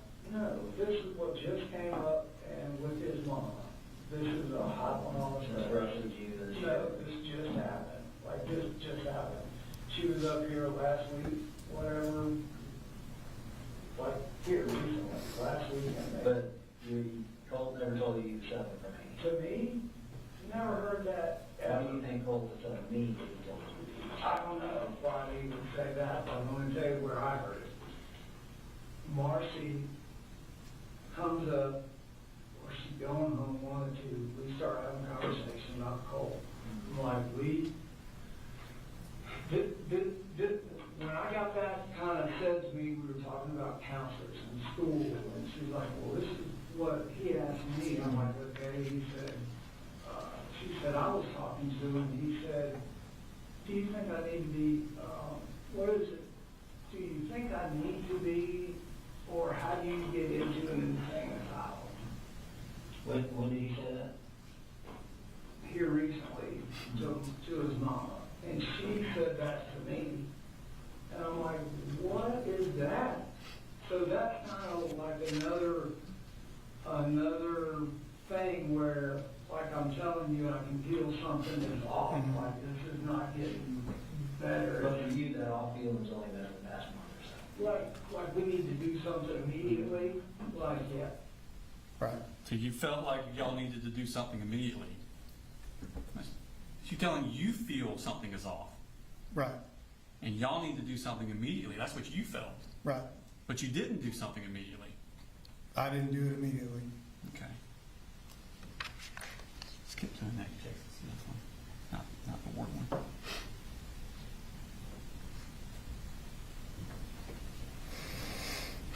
It's about what he told, Right. what was it, mania, Yep. whatever, was a sane asylum. And that's where I'm like, he's gotta go. Like, we have to make this happen right now, something's wrong. And when was that?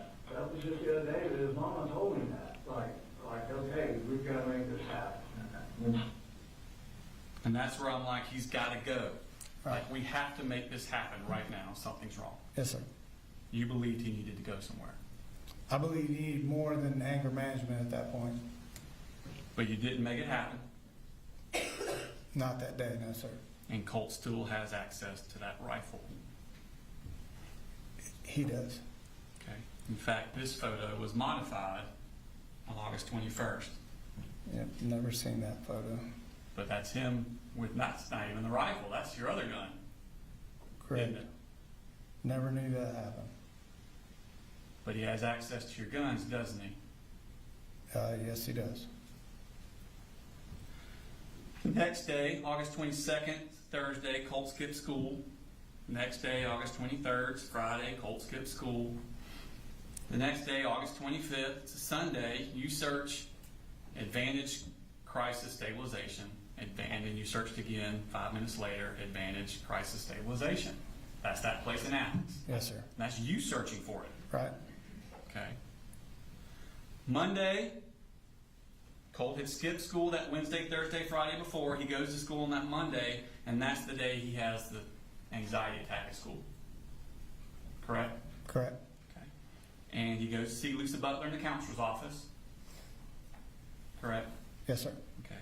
And at 10:42 a.m., you get an incoming call from Colt. I'll pull up your records. So if you look there, this is all your phone call logs for that morning. the first one starts at 7:30 in the morning. And then you come down at 10:42, and that's where you get one from Colt Gray. Yes. And that's when he's calling to tell you that's actually, he's with Lisa at that point, correct? Yes, Okay, so you kind of talk to Colt and you talk to Lisa in that phone call. correct. Okay. And then at 10:58, so shortly after that, at 10:42,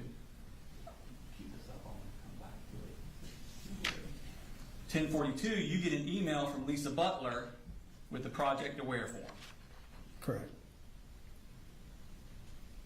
Show us that.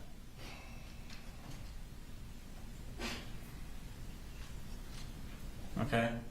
So this is at 10:42. She sends you see up there at the top says attachment, Project Aware, consent for services. That's right. And that's the email she gave you because y'all talked about the Project Aware, and that's the first time y'all talked about it on August 21st. Correct? I believe so.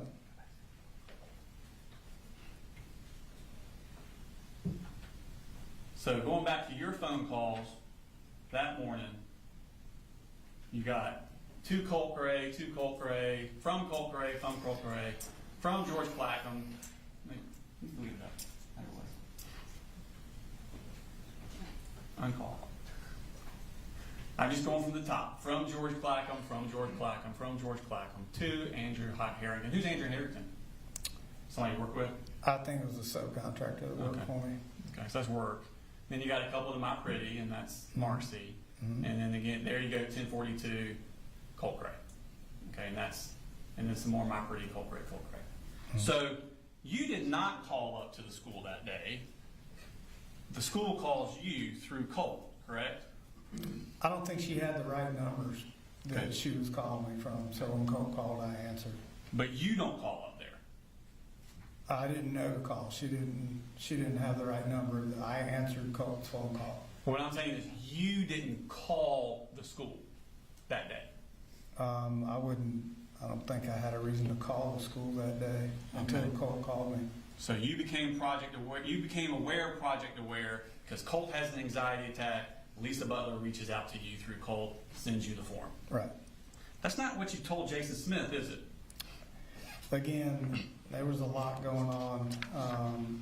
Everything, I think I told Jason Smith the same thing. Everything that we talked about, timestamp, dates, it may not have been correct. It was, Yeah. I'd been up all night with Jenny and may have got orders wrong of what was going on. So Yeah. if you're about to show something that Now we're gonna play something. I said different, then I Yeah, did. it's a little different. I could not convince him to go back to school after he came back that second time. And I don't know what to do at this point. So I called up there and said, I want him to see the in-house counselor. Can we do this and set it up? What's the counselor's name? Lisa, I need to look at my phone. Lisa Hughes, I think she sent me an email and said, hey, they made contact at the school, and she said we would like to bring in a third party, the Aware. Bring like third-party therapist, Yeah, or it's all psychologist or something? Yeah, the awareness is the count. Okay. When were they gonna do that? This week, I had to fill out all the paperwork, which I did Thursday and Friday. So you had an appointment this week? Giving them all permission, like bring everybody, bring a specialized person, like And what were they specifically like treating him for? Like, they were gonna talk to him about coming to school, not worrying about what people are saying, don't be a loner, come on, get back into the swing, take him to the school.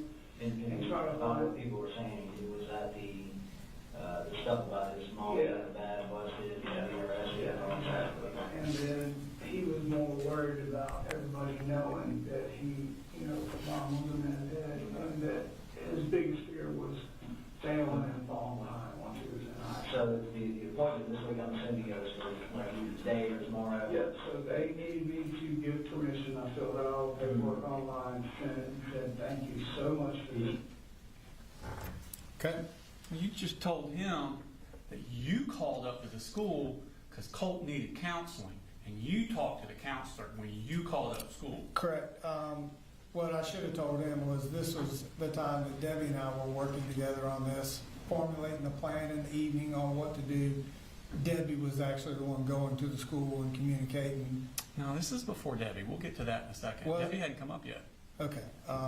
So there was a lot of things moving at that point in time, but as far as me calling, I don't guess I did call the school. I was trying to communicate to Jason that I had some plan in place for Colt. Okay, so again, your confusion leads towards you looking more proactive than you actually are.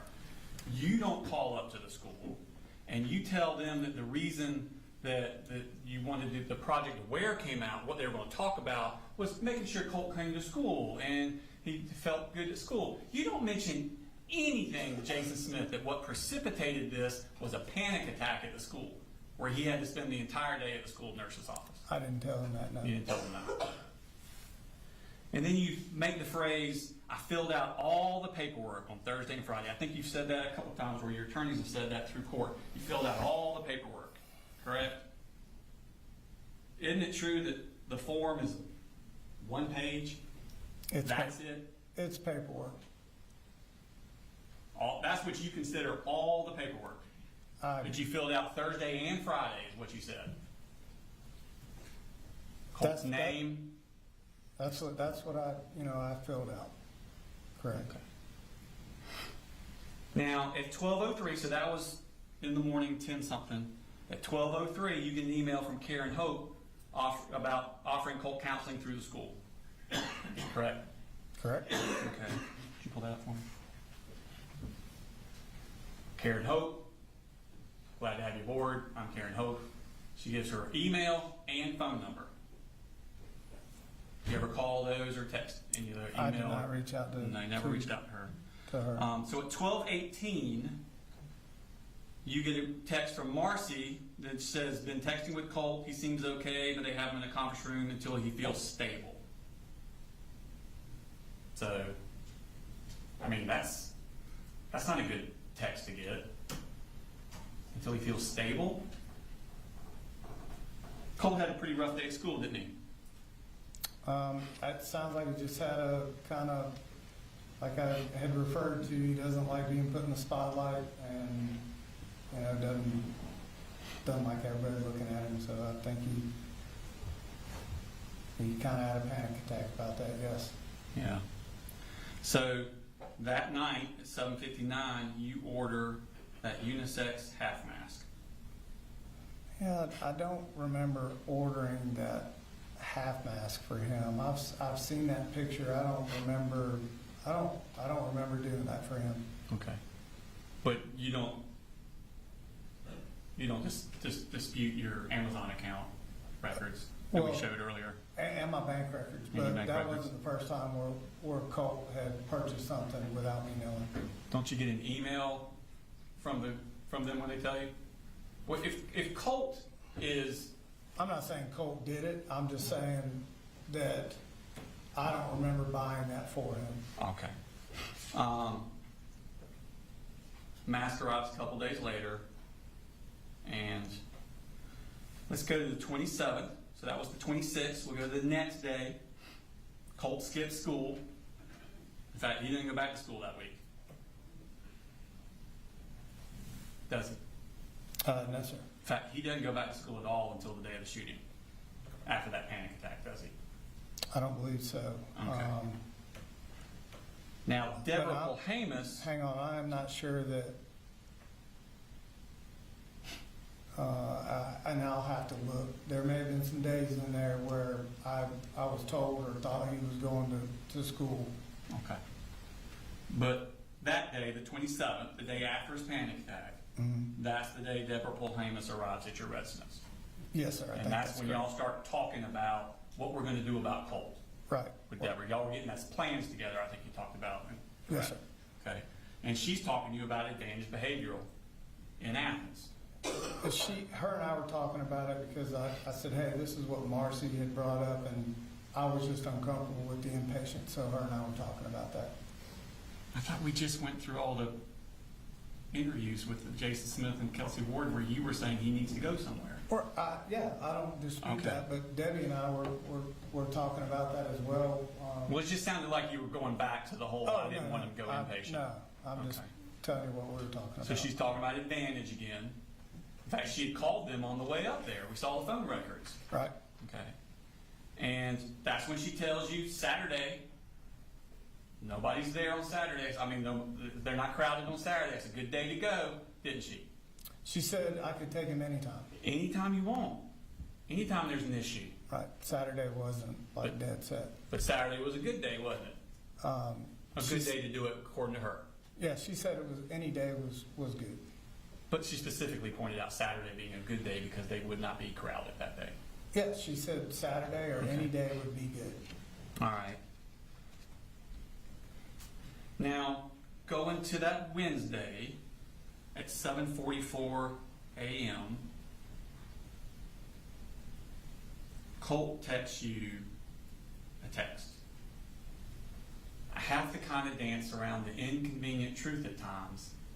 I have no control over what these things say and tell me to do. Is this the first time Colt has said anything to you about voices telling him to do things? I don't know. He's telling me voices. I don't really remember this text. It's marked red. Says it was read at 7:45. I mean, I So you obviously read it I the read next it, minute. but I don't remember, him saying anything about voices or anything like that. It was an odd text that I got from him. You don't yes. have a recollection of I have to kind of dance around the inconvenient truth at times. I have no No, control over what these things say and tell me to do. That doesn't scare you? It was just an odd text. Okay. Well, 1 minute later, you text Marcy, call me. Right. And she immediately calls you at 7:46. Mm-hmm. And you talk for 6 minutes and 42 seconds. Right? Yep. And that was about that text you just got from Colt. It may have been. I'm not sure what we talked about. Okay. You two were communicating regularly about your concerns with Colt. We were communicating about everything all the time, so it's hard to say. And within 2 minutes of getting off the phone with Marcy, you receive an email from Jade Baker at 7:54 a.m. And it says, "You are so welcome, Mr. Gray," because you had sent one earlier saying thank you. "You're so welcome, Mr. Gray. I'm the clinician who will be working with Colt. I plan to begin working with him early next week. Please let me know if you have any questions or concerns. I'm looking forward to supporting Colt. Have a wonderful day." And she gives her cell phone number. Yep. You didn't respond with any questions or concerns, did you? Not in an email, no, sir. Getting a text from Colt that he hears voices 10 minutes earlier telling him things to do, that doesn't rise to the level of a question or a concern? Not through an email. I just kind of felt like, we had engaged this place. I wanted to kind of bring everything that had happened and was going on and sit down face to face and explain it with them. Later that morning at 9:52, Colt texts Marcy, "There are people after me, and I don't like it, my teachers. I feel as if they're plotting against me. Somehow I feel like they'll hurt me, and I stayed home again." That's just 2 hours after the voices text that you got. Yeah, I had no idea about that text. I wasn't on it. Yeah, but you knew that he thought the teachers were out to get him. No, I didn't know that. You don't remember Colt telling you that he feels like the math teacher was out to get him? I remember having a conversation and asking him about what he said to me, and the conversation was more about him kind of being called out in front of others in the classroom and asked to answer a question kind of in front of everybody. That she was more kind of, not after him, but just kind of putting the spotlight on him. That didn't raise to a concern that you would want? as I said before, he didn't like, he didn't like the spotlight. He didn't like having to be standing in a room full of people who really didn't know yet and answering questions maybe he didn't have the right answer for. So in one day, Colt talks about having no control over the voices in his head, and they're telling him to do things. Yeah, he never said voices there. He says these things. Yeah, he just said these things. That's like I said, it was an odd text. He never said voices. And he still has that gun, doesn't he? We all have them, and they're in the closets. Oh, they're in the closet? Yep. Who bought that picture? Most of the time. They weren't in there every single day. No, they weren't. Had no There's idea. that mask. Yeah, I had no idea that picture ever existed. Don't know when he took it. Don't know where I was. Well, there don't was know what time of day it testimony was. that was on the 28th, Right. that picture was taken. I And you got never. the mask on the 27th. Judge, if you'd let him answer the question. Trying to explain to you, I've never seen this picture I know you before. haven't. I know you haven't. You Well- said that already. Right. So But what I'm saying is, the picture itself is evidence, isn't it? Colt has that gun after he had the mask, yep. which was delivered on the 27th, and this picture's on the 28th. And that I had no idea that he had the gun or when. But he does, is what I'm saying. Obviously. Obviously. The same day, he talks about having no control over what these things say and tell me to do. Let's go to the, and now, this is on the 28th. This is exactly 1 week before he kills 4 people. Let's move to the next day, the 3rd, August 29th. It's a Thursday. Colt skips school again. Now, at this point, Marcy, at 2:59 p.m., she Googles school shooter Nick. And then at 3 p.m., she Googles school shooter parents charged with manslaughter. And then Marcy looks at a CNN article, what James Crumley's manslaughter conviction means for parents. And then at 3:05, just 6 minutes after the first search, she Googles, why were Ethan Crumley parents charged? And then Googles what led to James and Jennifer Crumley's guilty verdict. And then 4 minutes later, Googles safe storage laws, Georgia. And then 1 minute later, safe storage laws, Georgia. And then 1 minute after that, looks up Giffords, which is that thing we saw about safe storage and saving kids from gun violence. That's a lot of searches in 15 minutes for Marcy, isn't it? I have no idea what she's texting or researching or when she's doing it. She's not discussing these issues with you? No. I mean, for 15 minutes, that's all that's on her mind.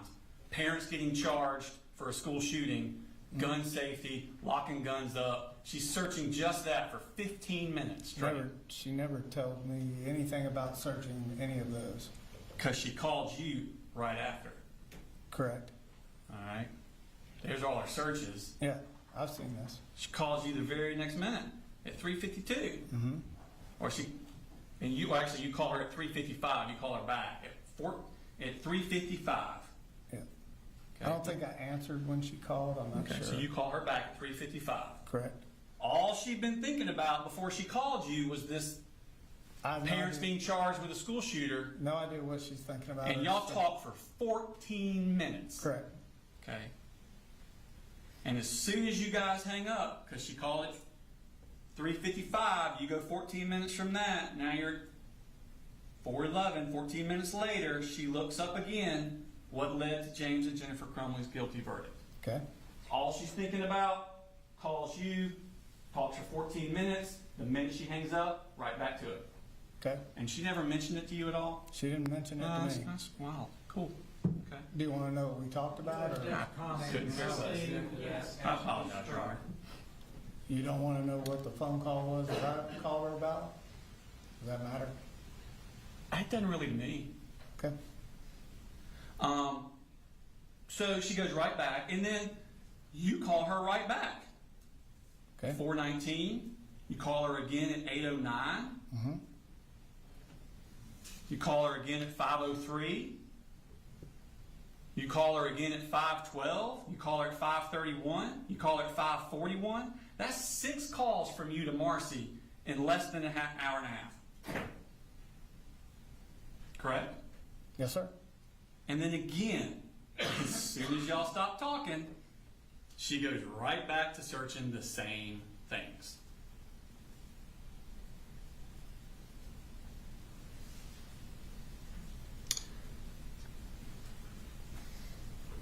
Let's go to the Friday next day, August 30th. It's Friday. It's a holiday. Colt texts you that morning, you forgot to give me my Zoloft. Correct? Yes, sir. So you're giving him the Zoloft. I was not giving him the Zoloft. Well, Marcy left on the 16th, Oh, I know she did. and you had the Zoloft She gave me the Zoloft in a Ziploc bag. Yes, sir. on the 16th. I believe that's when it was. All right, so this is 2 weeks later. Right. Colt takes it every day, right? Not from me. He had been taking it prior with her. Every day. I guess. Okay. So 2 weeks after he hadn't been getting it is the first time he ever says, you forgot to give me my Zoloft. Correct. We had had conversations about the way I received the Zoloft and what it looked like in the Ziploc bag. Up until that point, I was under the understanding that, you know, she had talked to her doctor or what have you, and it was just in a Ziploc bag, and I didn't, you know, I never really felt comfortable with the Zoloft with her and giving it to him. So I would forget to give him his Zoloft. I had to actually put it up in a cabinet. And really, there was a stretch of time when he wasn't always acting out, and he wouldn't ask me for Zoloft, and I wouldn't give it to him. But you gave him Zoloft at some point. I don't think I ever gave him Zoloft, which ends up being some of the arguments that we had was him wanting it, and I just didn't feel comfortable knowing that she broke apart her pills into this smaller section of Zoloft. Mr. Gray, I don't want to cut you off, but I'm having a hard time following what you're saying. Sure. Let me ask you this question. Right? She leaves on the 16th, gives you the Zoloft. Yeah. On the August 17th, does Colt say, you forgot my Zoloft? When was that text? I'm asking about the 17th. Oh, I don't know. That was the 30th. Yeah, no, I don't think. So now on the 17th, the 18th, 19th, Not that 20th, Not that I can remember. 21st, 22nd, 20. Stop me when you remember one. 23rd. That I gave him Zoloft? Yeah. 23rd. No, I was against the Zoloft. 24th. Not that I can 25th. recall, I don't think. 26th. 27th. 28th. 29th. So all of those days you have not been giving Colt Zoloft. And he wants it, doesn't he? I don't know if he wants it. He's taking what his mama told him he needed to take. But on the 30th, 2 weeks after he's hasn't been having Zoloft, he doesn't say, Dad, give me my Zoloft. Why aren't you giving me my Zoloft? Right. I've been asking for my Zoloft. He says you forgot to give me my Zoloft. It sounds to me like he's implying you have given it to him before. That was our kind of, instead of I'm not giving it to you and starting another argument over Zoloft, I would say, oh, I forgot. So I would not be giving him the Zoloft. I wasn't comfortable. So that's not how you read that text, that you hadn't been given it and you forgot that day? I mean, that's how he texts his mama, but I would tell him I forgot to give him the Zoloft. I just wasn't a proponent. I didn't know enough about Zoloft to be giving it to him All right. in So- those type of dosages. So. Okay. So at 4:39, still on the 30th, you text Marcy at picture, and it says street tacos tomorrow. Right? This is on the Friday the 30th. Okay. Okay. And she writes, hell yes, I can't wait. Me and Mama just got back from the hospital. She had to go get blood work drawn for her pre-op stuff. Okay. So you're planning to see Marcy on Saturday. Originally we were. Okay. And she's excited to come up to see you. She was excited to see little Colt. Okay. So let's skip to the 31st. That's Saturday. And she texts you at 10:24, about to leave Fitz. Mamu isn't coming. Dad's birthday. Correct. Can you come down? So she Right. has to do that. And you don't respond. Correct. And then she texts you again at 11:35. So that's it. You're prepared to spend money on gas and everything else to go to Lake Blue Ridge, but you can't spend the gas to drive 2 hours to pick me up. That's bullshit, and you know it. Right. You don't respond. I don't. Okay. And I think you said that the reason you didn't respond was because you thought you may have to work. Couple things. Work was in flux, but communicating with Colton and Jenny about what we were planning on doing. I know Jenny was kind of reserved about not really wanting to have her mama come up. Colt was wanting to go to the shooting range. So I was just trying to keep the peace in the house. I didn't want her to come up there and start any more issues, so I decided not to go get her. I think on the rec day you said a few times that you might have to work that day. You weren't sure. Yeah, it was in flux. It was in flux. Right. Okay. But in reality, you were planning on watching that Georgia game on TV, weren't you? Not reality. Never really planned for a Georgia game. It was more after I didn't have to work, I think is how it worked out. Okay. I ended up either listening on the radio or watching Okay. and passing, not sitting watching the whole game. That was at one of those college football kickoff games against Clemson down at the Mercedes-Benz Stadium. I don't know what game it was. It was a noon kickoff, wasn't it? I'm not sure. Okay. At 10:53, you text your sister, "Go Dogs." Right. Okay. And then at 11:05, you send your sister another text. Right. I hope everything is going good for you. I need a favor if possible. I'm a couple dollars short on rent and wanted to see if I can borrow some money, and I will zell it back to you Friday. Right. I'm short because of copays for doctors for Colt. Right. That's a lot, right? Yeah, I had made that up to her. Okay. I think I'm going to have to check him in a place so they can try to help him. Now, Marcy didn't send this text, did she? No, I didn't. That's you. I think I'm going to have to check him in a place so they can try to help him. Now this is after you filled out the Project Aware stuff. Right. I thought you said on direct that you weren't going to go to Athens on Saturday because the Project Aware stuff was going to work. We'd already figured out it was going to be the Project Aware, and we decided we were going to do that. Isn't that what you said on direct? I did. I wasn't sure it was going to work.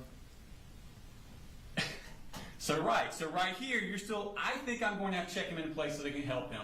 He had on a full-on panic attack at school Wednesday. So I'm trying to get him into a psychologist in Athens. Right. You're talking about Advantage, aren't you? I may have been. That's the only thing in Athens y'all been looking at, isn't it? It is. I'm doing the best I can, work 60 hours a week anyway, get back next week, just crap time. And then at 11:35, Marcy texts you. So that's it? Oh, wrong one.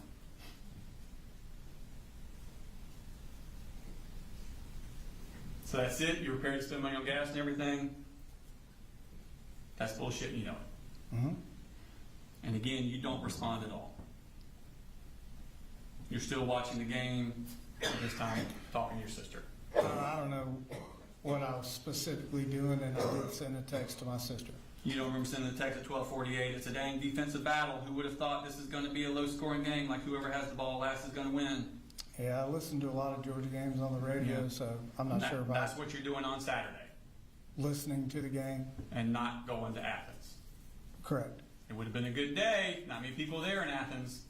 Correct.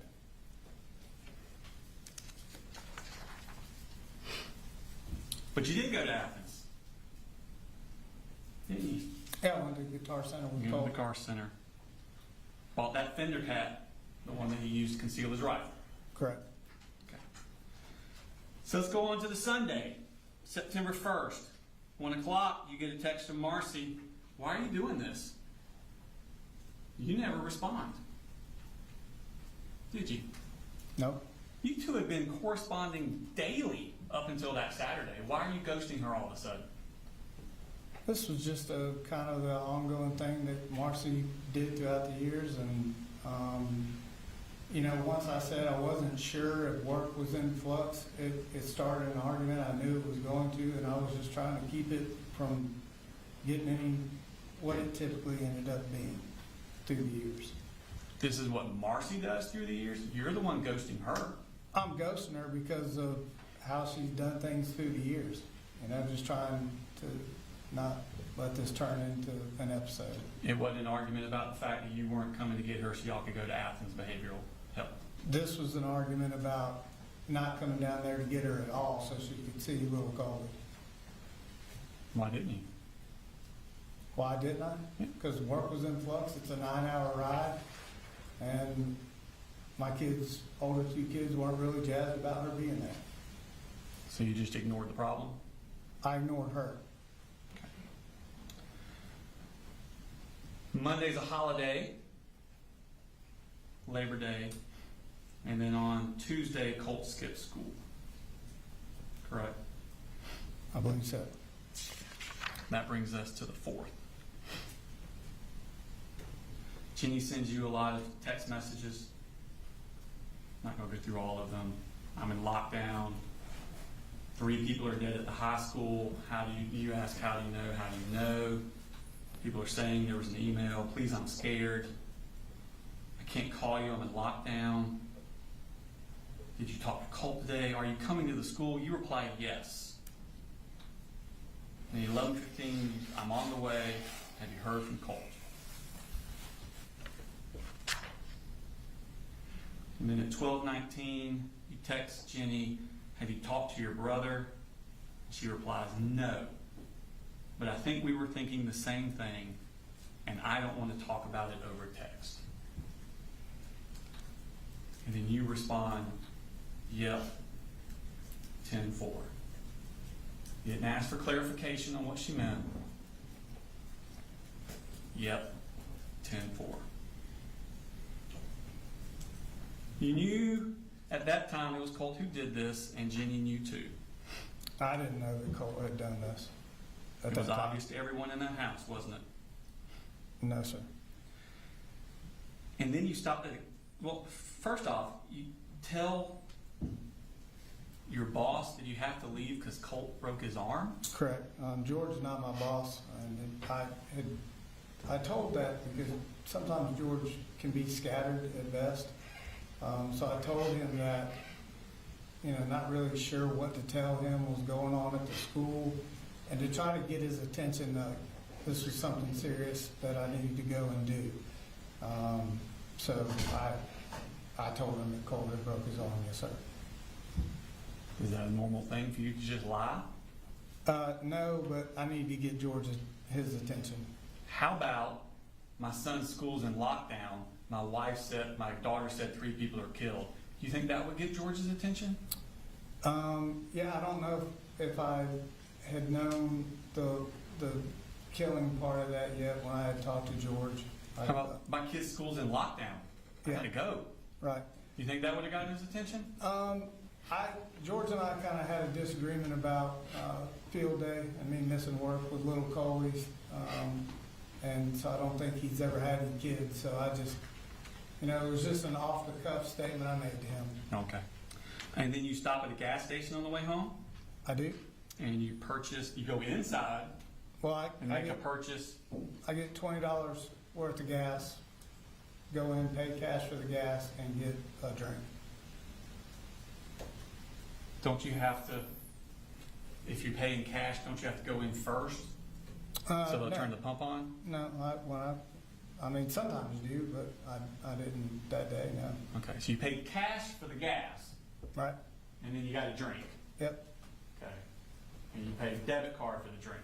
Yeah, I think I had $5 left on my debit card, so I didn't have much money, but I just used my debit card for speed.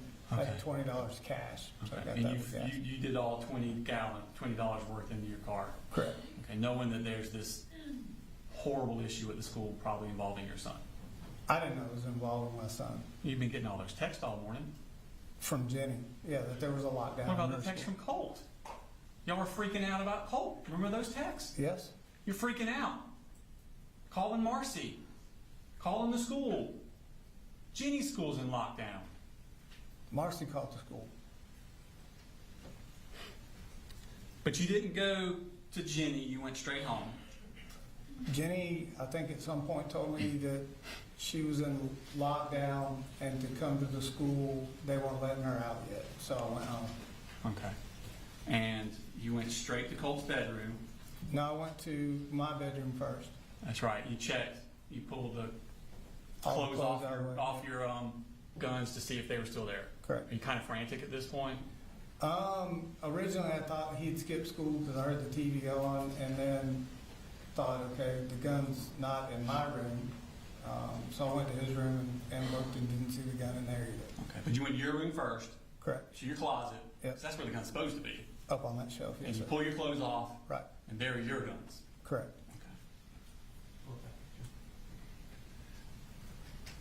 This is the picture that Heather Lashley got of your closet when she went in after this. Right. Did you put the clothes back? Oh, no. Between the jeans and the blanket is really what covered them all. Just pulled it apart, set everything back. And you walked set it out. back? I didn't set it back. I just kind of kept it in place right there. You can see, typically it's in the middle-ish behind that little small box of ammo right there. That's where they, you just had to move that blanket, that little boggin hat, and you could see them.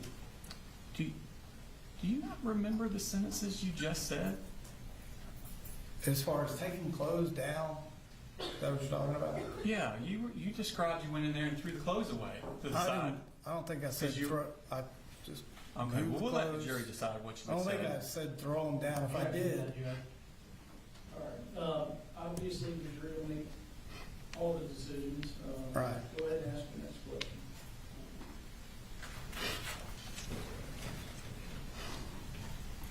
So you go to his bedroom, into his bedroom, yep. see if the stop. gun's in there. Yep. Look through the door. Okay, and the gun wasn't there. It wasn't where it typically is if he has it in his room. No, sir. Okay. Now, Investigator Gilliland talked about she went out to the house and measured, right? And I think she said it was right around here. If that was the door or the wall, would be about here. Does that sound about right? Right. It's not doing carpentry, but. No, And then my guess is the whole room, if this was the one wall, this is probably the second wall about here. That's how big a room we're talking about? yeah. I never saw the posters, if that's what you get. Yeah, that's what we're getting at. Yeah, I never saw those. Well, I posters. wanted to kind of get the jury a kind of idea how big this room we're talking about. It's not a very big room. Not You very. can basically see around the room So from the you, door. you come in, boom, corner. Is that there? That's the gun. You never saw. I never saw those posters. I sure didn't. So the wall they were on would have been about right here. I think she testified to. And then Heather Lashley put it here. Right. Where's the gun? You don't see that. No, I wasn't looking there. When I stuck my head in the door, I looked in this corner. That corner? Well, it's not over there because you just said this is kind of the wall. This is So you look in this corner, from the door. I looked down that wall into that corner about right here, and leave. No, it's further than that. and you never saw that. I never saw that.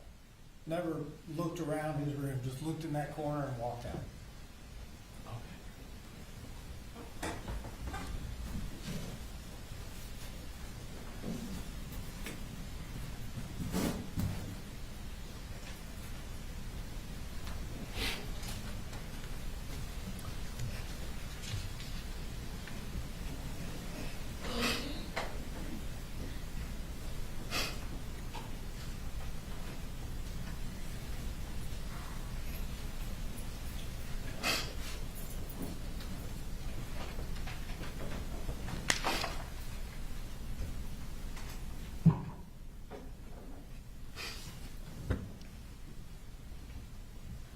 So when Bazinet and Townsend arrived, you arrived at the house at 12:27, based on the cell right location. That sound about right? Sounds about right. Yes. And then Bazinet and Townsend arrived at 12:32. So you're home 5 minutes total. It was quick. Yeah. And they arrive, and that's when you give the whole, I knew it. Right. Okay. And explanation you gave in direct as to why you knew it? Just the texts, the calls I got from Marcy, just trying to piece it all together, listening to the radio on the way home, gun not being in the house, it just kind of was like, oh shit, this might be Colt. Am I mistaken, or didn't you say something in direct about Marcy telling you that Colt had been obsessed with school shooters, and that's why you knew it? Yes, she had, in one of her phone calls, she said, I know this is Colt. And I said, well, something along the lines of, there's no way you need to calm down. And she said, he talked about it all the time. And I said, what?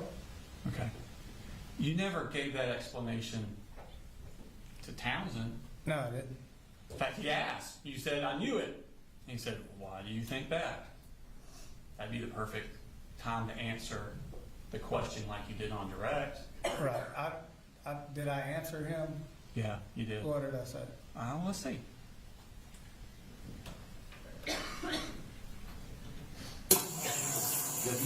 Just you? All right, come on here. So right now I'm at liberty to discuss what's going on. I'm only here to see if we're not going to leave this moment. No, it's good. Okay. Is there anybody else in the house? No, sir. Any other animals? Nope. The only weapons are mine up in my top of my closet. What are in my they? bedroom. A shotgun and an AR. Shotgun and an AR? Yep. Okay. Nothing's loaded. Okay. We're gonna wait here until we get one more. There you go. God. I knew it when my little girl just texted me. She's in middle school. She said, we're in lockdown. I'm like, God almighty, please tell me brother didn't do something. Well, why do you think that? Why would you think that?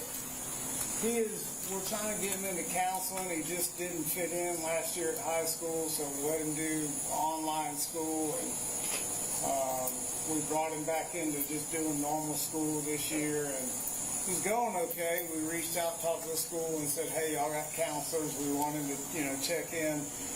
I filled out some paperwork the other day for another, a third party counselor to get involved. I think it was called Aware. But basically just gave them permission to go and talk to Colt.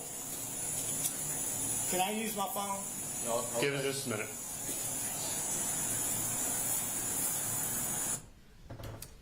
This is 5 minutes. It's Okay. only 5 minutes have passed. Mm-hmm. You don't say anything to him about, well, the text messages with his mom, and she said something about school shooting, and none of that. Right. There's a lot on my mind at that moment. Yeah. Talk about Project Aware with him. Mm-hmm. And didn't you tell him the same thing? I called up to the school wanting to talk to the counselor. Just conversation. It wasn't, Yeah.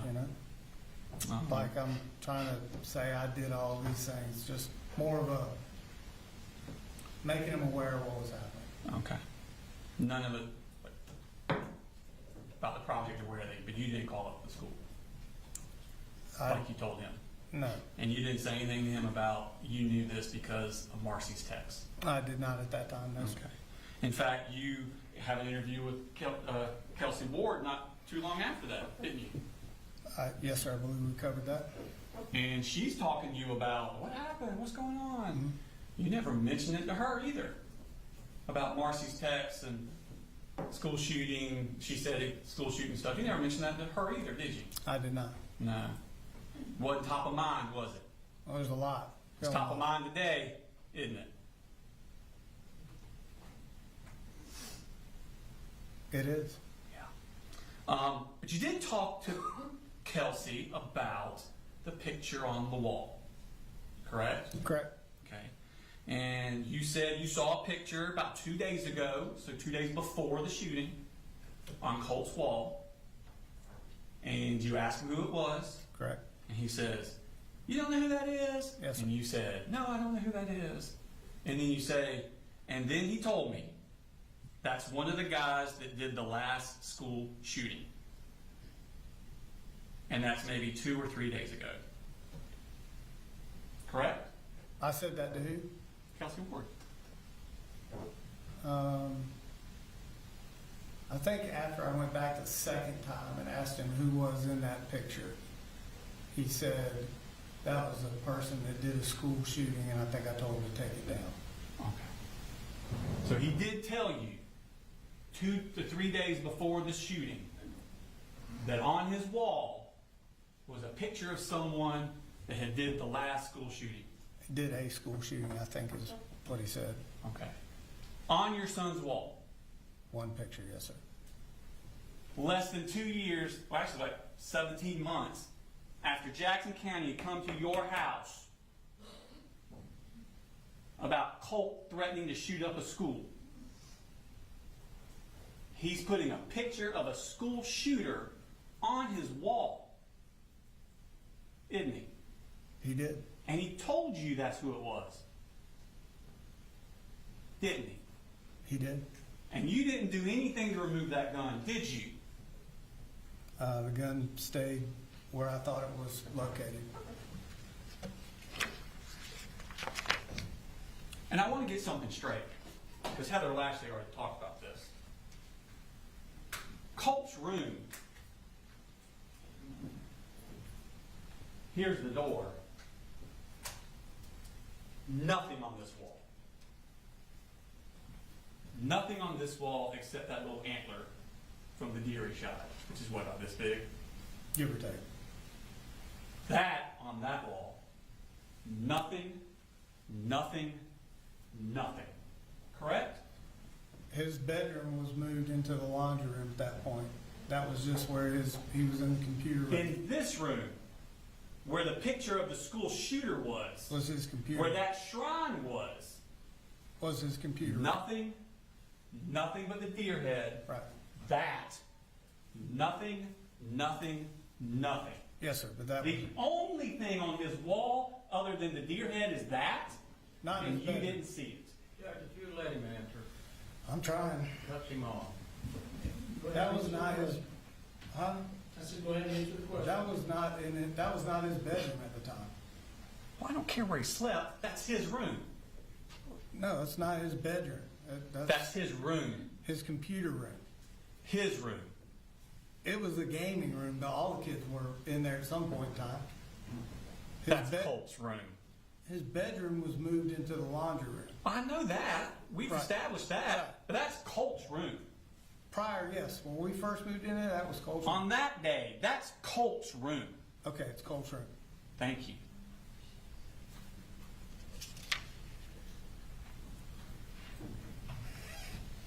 Now, the next day, on the 5th, you take Jenny to the treehouse. Correct? Correct.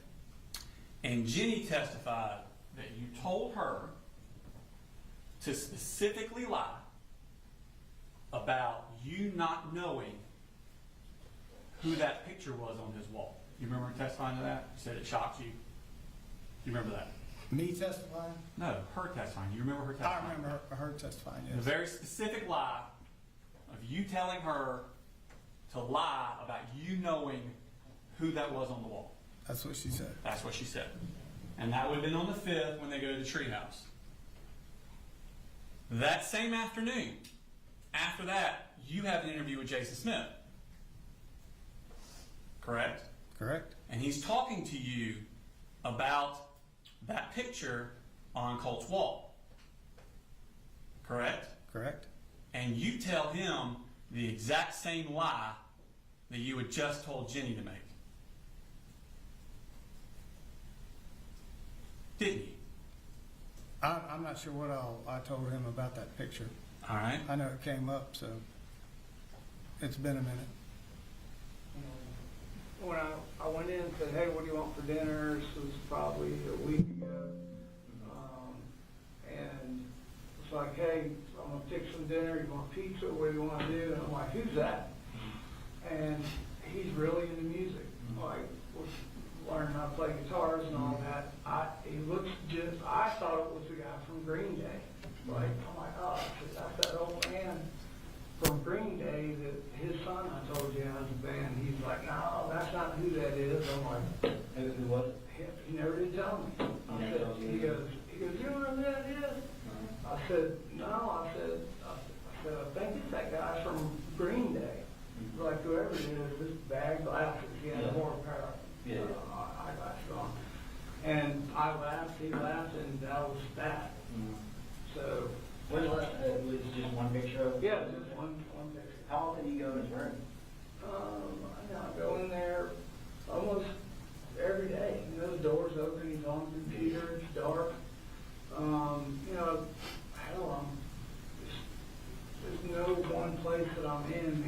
trying to, do laundry, cook dinner, take out the trash, cut the grass. So you go in there every night, tell them good night, you go in there every morning, wake up, you ever go in there to, it's like me or my wife, sometimes we go, I'll go in there and, just sit down and hang out, because my kids like to play games. Yeah, so he does that, and I go in there and what? Maybe just that one picture of glasses. Yeah, just that one right there by his computer, that was the only thing on his wall. That was the only thing. Yeah, and then. Can I show you pictures real quick? Yeah. This is the guy. Mm-hmm. None of that was up there. None of that was up there? That was. Just that one? Yeah. Okay. That's kind of a whole lot more. Do you know who this guy is? I have no idea who that is. You have no idea who that is? No.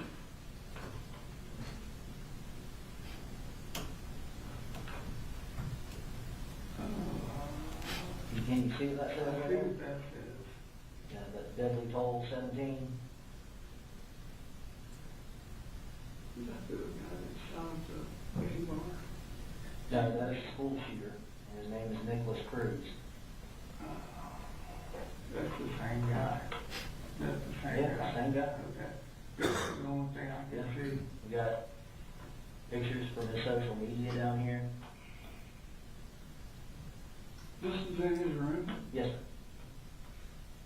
I'm telling you right now, I never saw any of that. There was one picture, that one, right there. And you woke him up to go to school? weren't you? Yeah, no, here's what I'm gonna tell you. So when Jenny moved in, I said, hey, you're living with us, I'm gonna give you the master bedroom Mhm. with private bath. Right. I'll sleep in the bunk bed with visitors. Mhm. The right thing to do. So I had Colt set up on a couch Mhm. out in the living room. And then when I saved up enough, I bought a queen size mattress and just bed frame, Yeah. no box frame, and set it up in a laundry room, it's kind of a big room, like I was gonna make it my bedroom. Mhm. So the goal was like, Colt, your room is packed with all this stuff that you got going on, computers and, golf clubs, all this stuff. I said, you need to start getting better sleep, so I want you to make this your room back here. Mhm. Sleep in the bed instead of the couch. When did you make that transition? Probably a month ago, pretty much. So he would be asleep in there, and literally there was no, like, if he's on his computer, like, I'm not going in there and chit chat with him. He'll go in there and lay down or come out on the couch, and that's usually if we're talking about school or anything's going on, that's where he's at. Like, So he never he told never you? told me who that was. He Never? never did. He in class said, I can't believe you don't know who that is. He never told me who that was. Yeah. Yeah. That's a lie. Well, I had forgotten to mention the second time I went back in there with him and asked him who that was, but the picture was taken down. Huh. So you forgot to say that you knew who that was. Yeah. Because he asked, so he never told you? And you said, he never told me who it was. Never. He never did. Right. There's a lot of nevers. Now, we showed all those pictures where Colt had that up in his room many times throughout the summer. Oh, I saw some pictures of it. Yes, sir. Sometimes, first one in April, that was before he even dyed his hair. There was another one on August 13th. That's the night before his first day of school. Correct, and those pictures are different than what's on that poster board. Oh, no. Remember, she said that it flips because the selfie?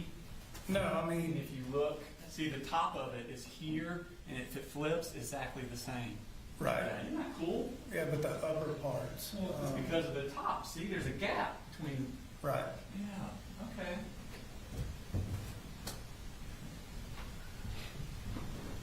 That's the night before his first day of school. Yeah, I never saw that picture. The morning that then the next morning he sends the message about the blood being on your hands. On August the 28th. That's the same day as the text about voices and teachers out to get him. I've never seen that picture either. And on Labor Day. Wait a minute, Labor Day? That's a holiday. You're home that day. Correct. Never saw this picture. Yeah. Now you knew he was violent. You believed he needed inpatient psychiatric treatment. You knew he was paranoid about his teacher. You knew he was violently opposed to going to school. But you gave him a gun and you never restricted his access to it, did you? No, sir. Which one is it? 53? So you marked stick to 151. You recognize this. I do. You know what that is? I do. What is that? It's a gun lock for my Glock. No. The gun lock for your Glock. State's Exhibit 148. This is the one Okay. for your Glock. All right. Yeah, there you go. There you go. That came free with the gun, didn't it? It did. This one. Thank you. This one was the one found in Colt's closet. This came free with his gun, didn't it? I don't believe so. I don't think I got any gun locks with any of the long rifles I purchased. Oh, so you purchased this separately? Whose? This. No, I had one prior from another handgun that I bought. And you let Colt have it? I didn't give it to him directly, no. It was in his closet. If that's where it was found, yes, You sir. know how these work. I do. And you don't need to buy these from Amazon. Nope, They were already in the house. they were. They had always been in the house. Not even out of the wrapper. No other questions, Your Honor? You ready? I'll be really quick.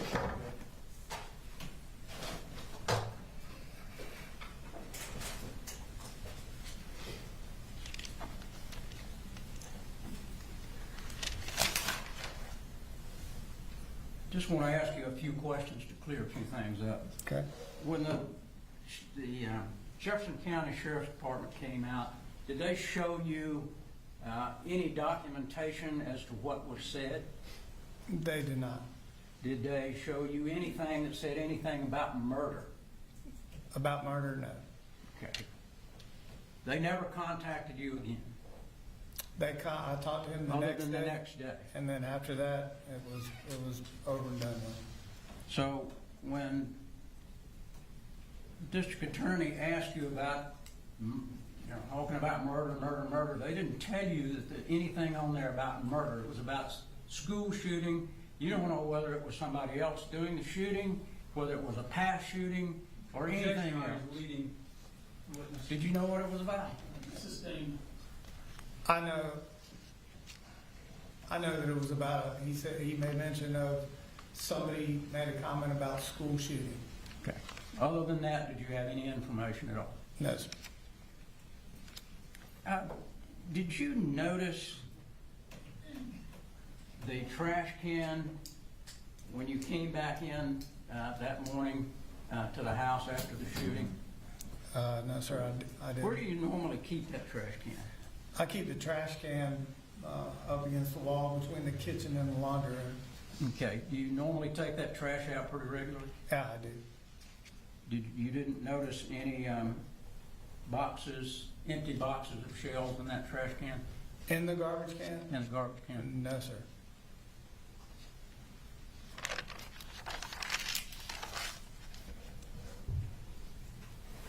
The state was asking you about the Marcy's search on the internet about school shooting and that sort of thing. Yes, sir. And there was about, I think it was 11 minutes, maybe it was 14 minutes, where you and she talked. Tell us what y'all talked about. So the phone conversations were about the following weekend coming up, about me going down there to pick her up, her spending time with little Coley, and me trying to kind of, I didn't want to say that Jenny and Coley weren't really feeling it, her coming up there, so I was trying to be delicate about that situation, and I was still kind of in flux on what I was doing work-wise. Were you and she arguing? She wasn't happy that I wasn't coming down there. Did she ever tell you that she had made any of these searches at all? No. Did you ever see any of these photographs the state was showing you with Colt with the gun to his mouth and all that sort of thing? Did you ever see any of those? I've never seen any of those pictures until sitting in court. Did anybody ever show you any information that they got off of Discord from Colt's computer? No, sir. Did anyone show you, or have you seen here in court, the telephone call or the text message that Colt was making at 8:03 the morning of the shooting? I don't believe so.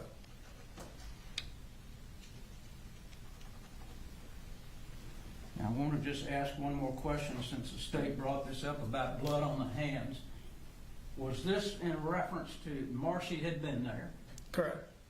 And she had gotten into an altercation? In your object, it'll be. Had she gotten into an altercation? She had. And what did you believe this message to be? I believe that message to be, as stated before, that Colt was referencing her prior threat to killing him. And the blood on my hands would be if she had acted on that. Now, this rifle, was it an assault rifle, as the state said? The SIG, that's what the AR stands for, and AR-15. Okay. But was it a single shot, or was it a machine gun? Oh, it was single shot, pull the trigger, bullet, shoot. Did your son give you any indication that you should not trust him and not follow the instructions that you had given him about the gun? No, that's the thing is, leading up to the argument he had with his mother when the first time a gun was ever, she went for the gun is what he said. There'd never been any prior issues with him.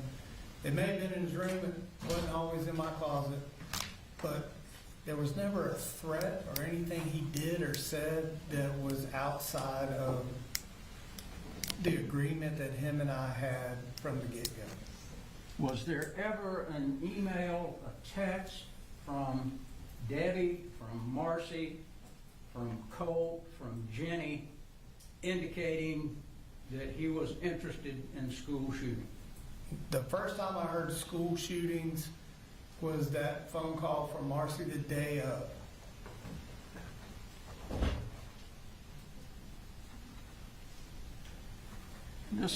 Actually, Jenny, on the way to the treehouse, Jenny had said he was interested, but he made her promise not to tell me.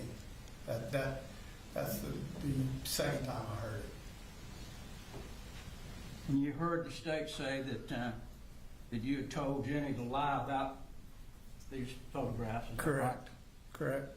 But you had already told Kelsey Ward that you'd seen one, right? I'd seen one, yes, sir.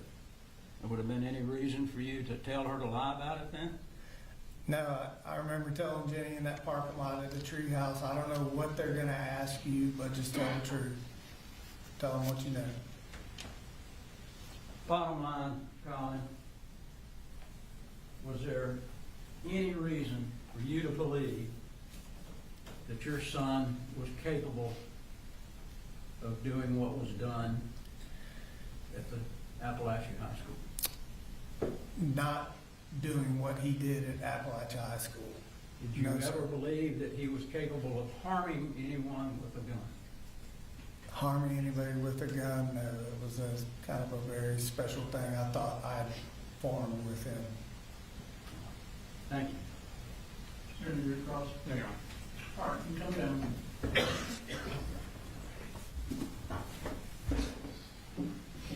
Ladies and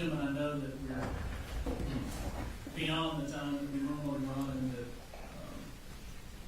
I was wrong that you might go home a little early today.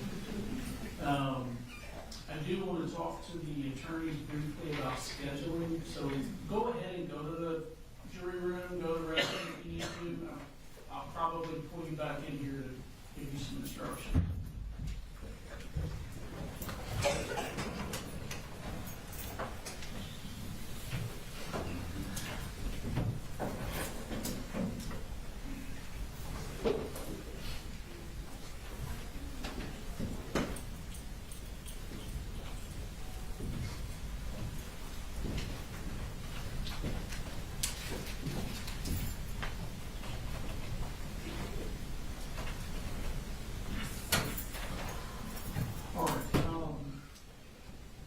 Defense has no additional witnesses. I'm sorry, Judge? Defense has no additional witnesses. No additional witnesses. Is there any rebuttal? No. All right, so then we've got charge conference and motions.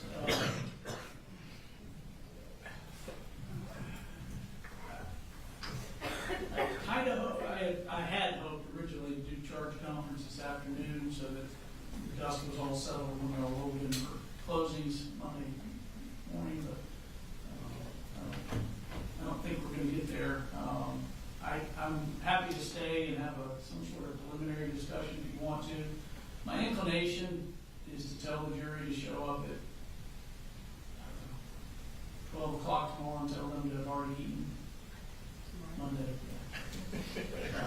Definitely not tomorrow. You made me nervous for a minute. What are your thoughts about Monday's scheduling? Are you doing that as a reward to them, or do you think the charge conference will last till noon? I think the charge conference could easily take 2 hours to get a settled charge. Okay.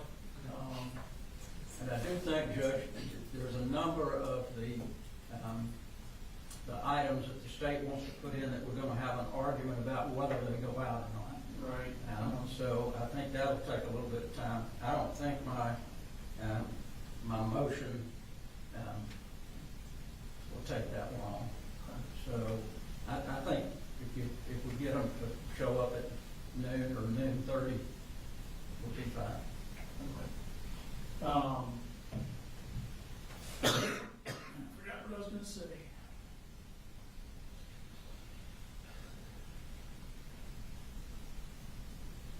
I don't, with closings, I definitely think getting a final charge might take 2 hours. So I don't want to have them here at 11, somebody gives a closing, then we go to lunch, and then somebody gives a closing. So I'm inclined to tell them to eat before they come, and I guess they could meet at noon and get here about 12:30.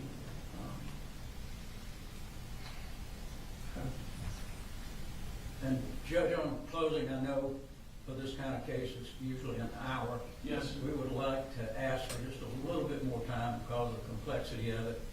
I'm not asking for 4 hours or anything, but just... I know you've been running around with Brian Steele, so... I know, he's a bad influence, so...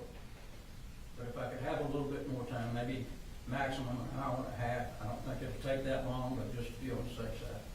What's the state's position? I think that's fine if he wants no more than an hour and a half. I don't think I will take an hour and a half, but the state would also have the same max. So. Right, I'm not going to get it's just one side. All right, you truly believe you may need an hour and a half? I don't think so, but I just don't want to be in the middle of something and the court hit the buzzer and I'm gone. All right.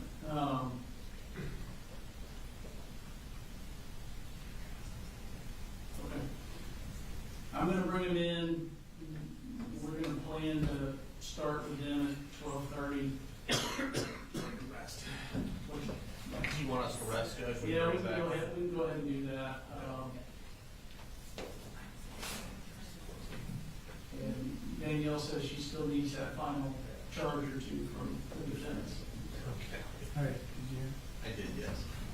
still have, Yes, I'm typing today, Judge, so I have the last couple. all right. Can you go ahead and bring them back in?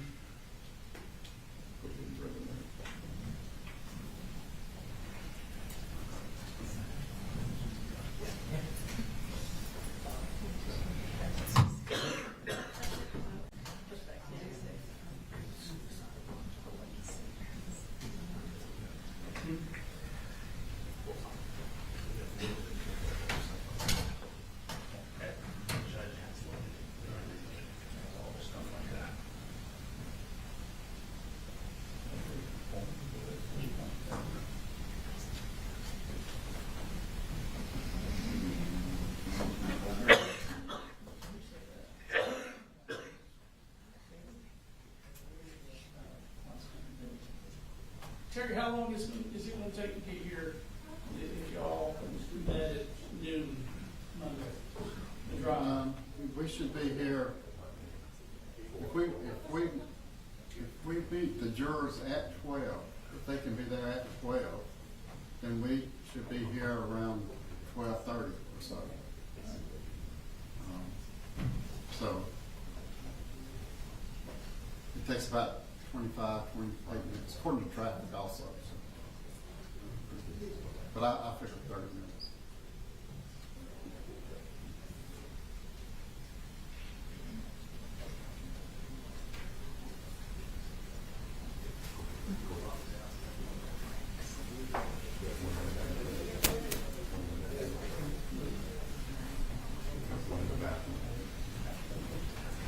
One in the restroom.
Have any additional witnesses?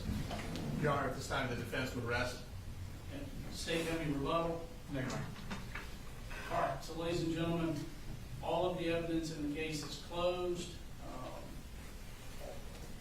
We still have to do something called a charge conference. You've been told that I'm going to instruct you on the law at the end of the case. It's pretty lengthy.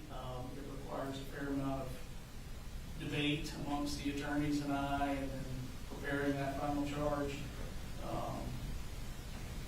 So we have that and a couple other, and that can take a while. We have a couple other housekeeping things to do. So what I don't want you sitting here waiting on us to do that. So what I'm gonna have you do is meet at noon Monday. Eat before you come. Meet at noon, they'll bring you over. Ideally, when you get here, we roll into closing arguments. You see, things don't always go ideally, but that's the plan, okay? Been a long week. Please try and enjoy your week. Thank you.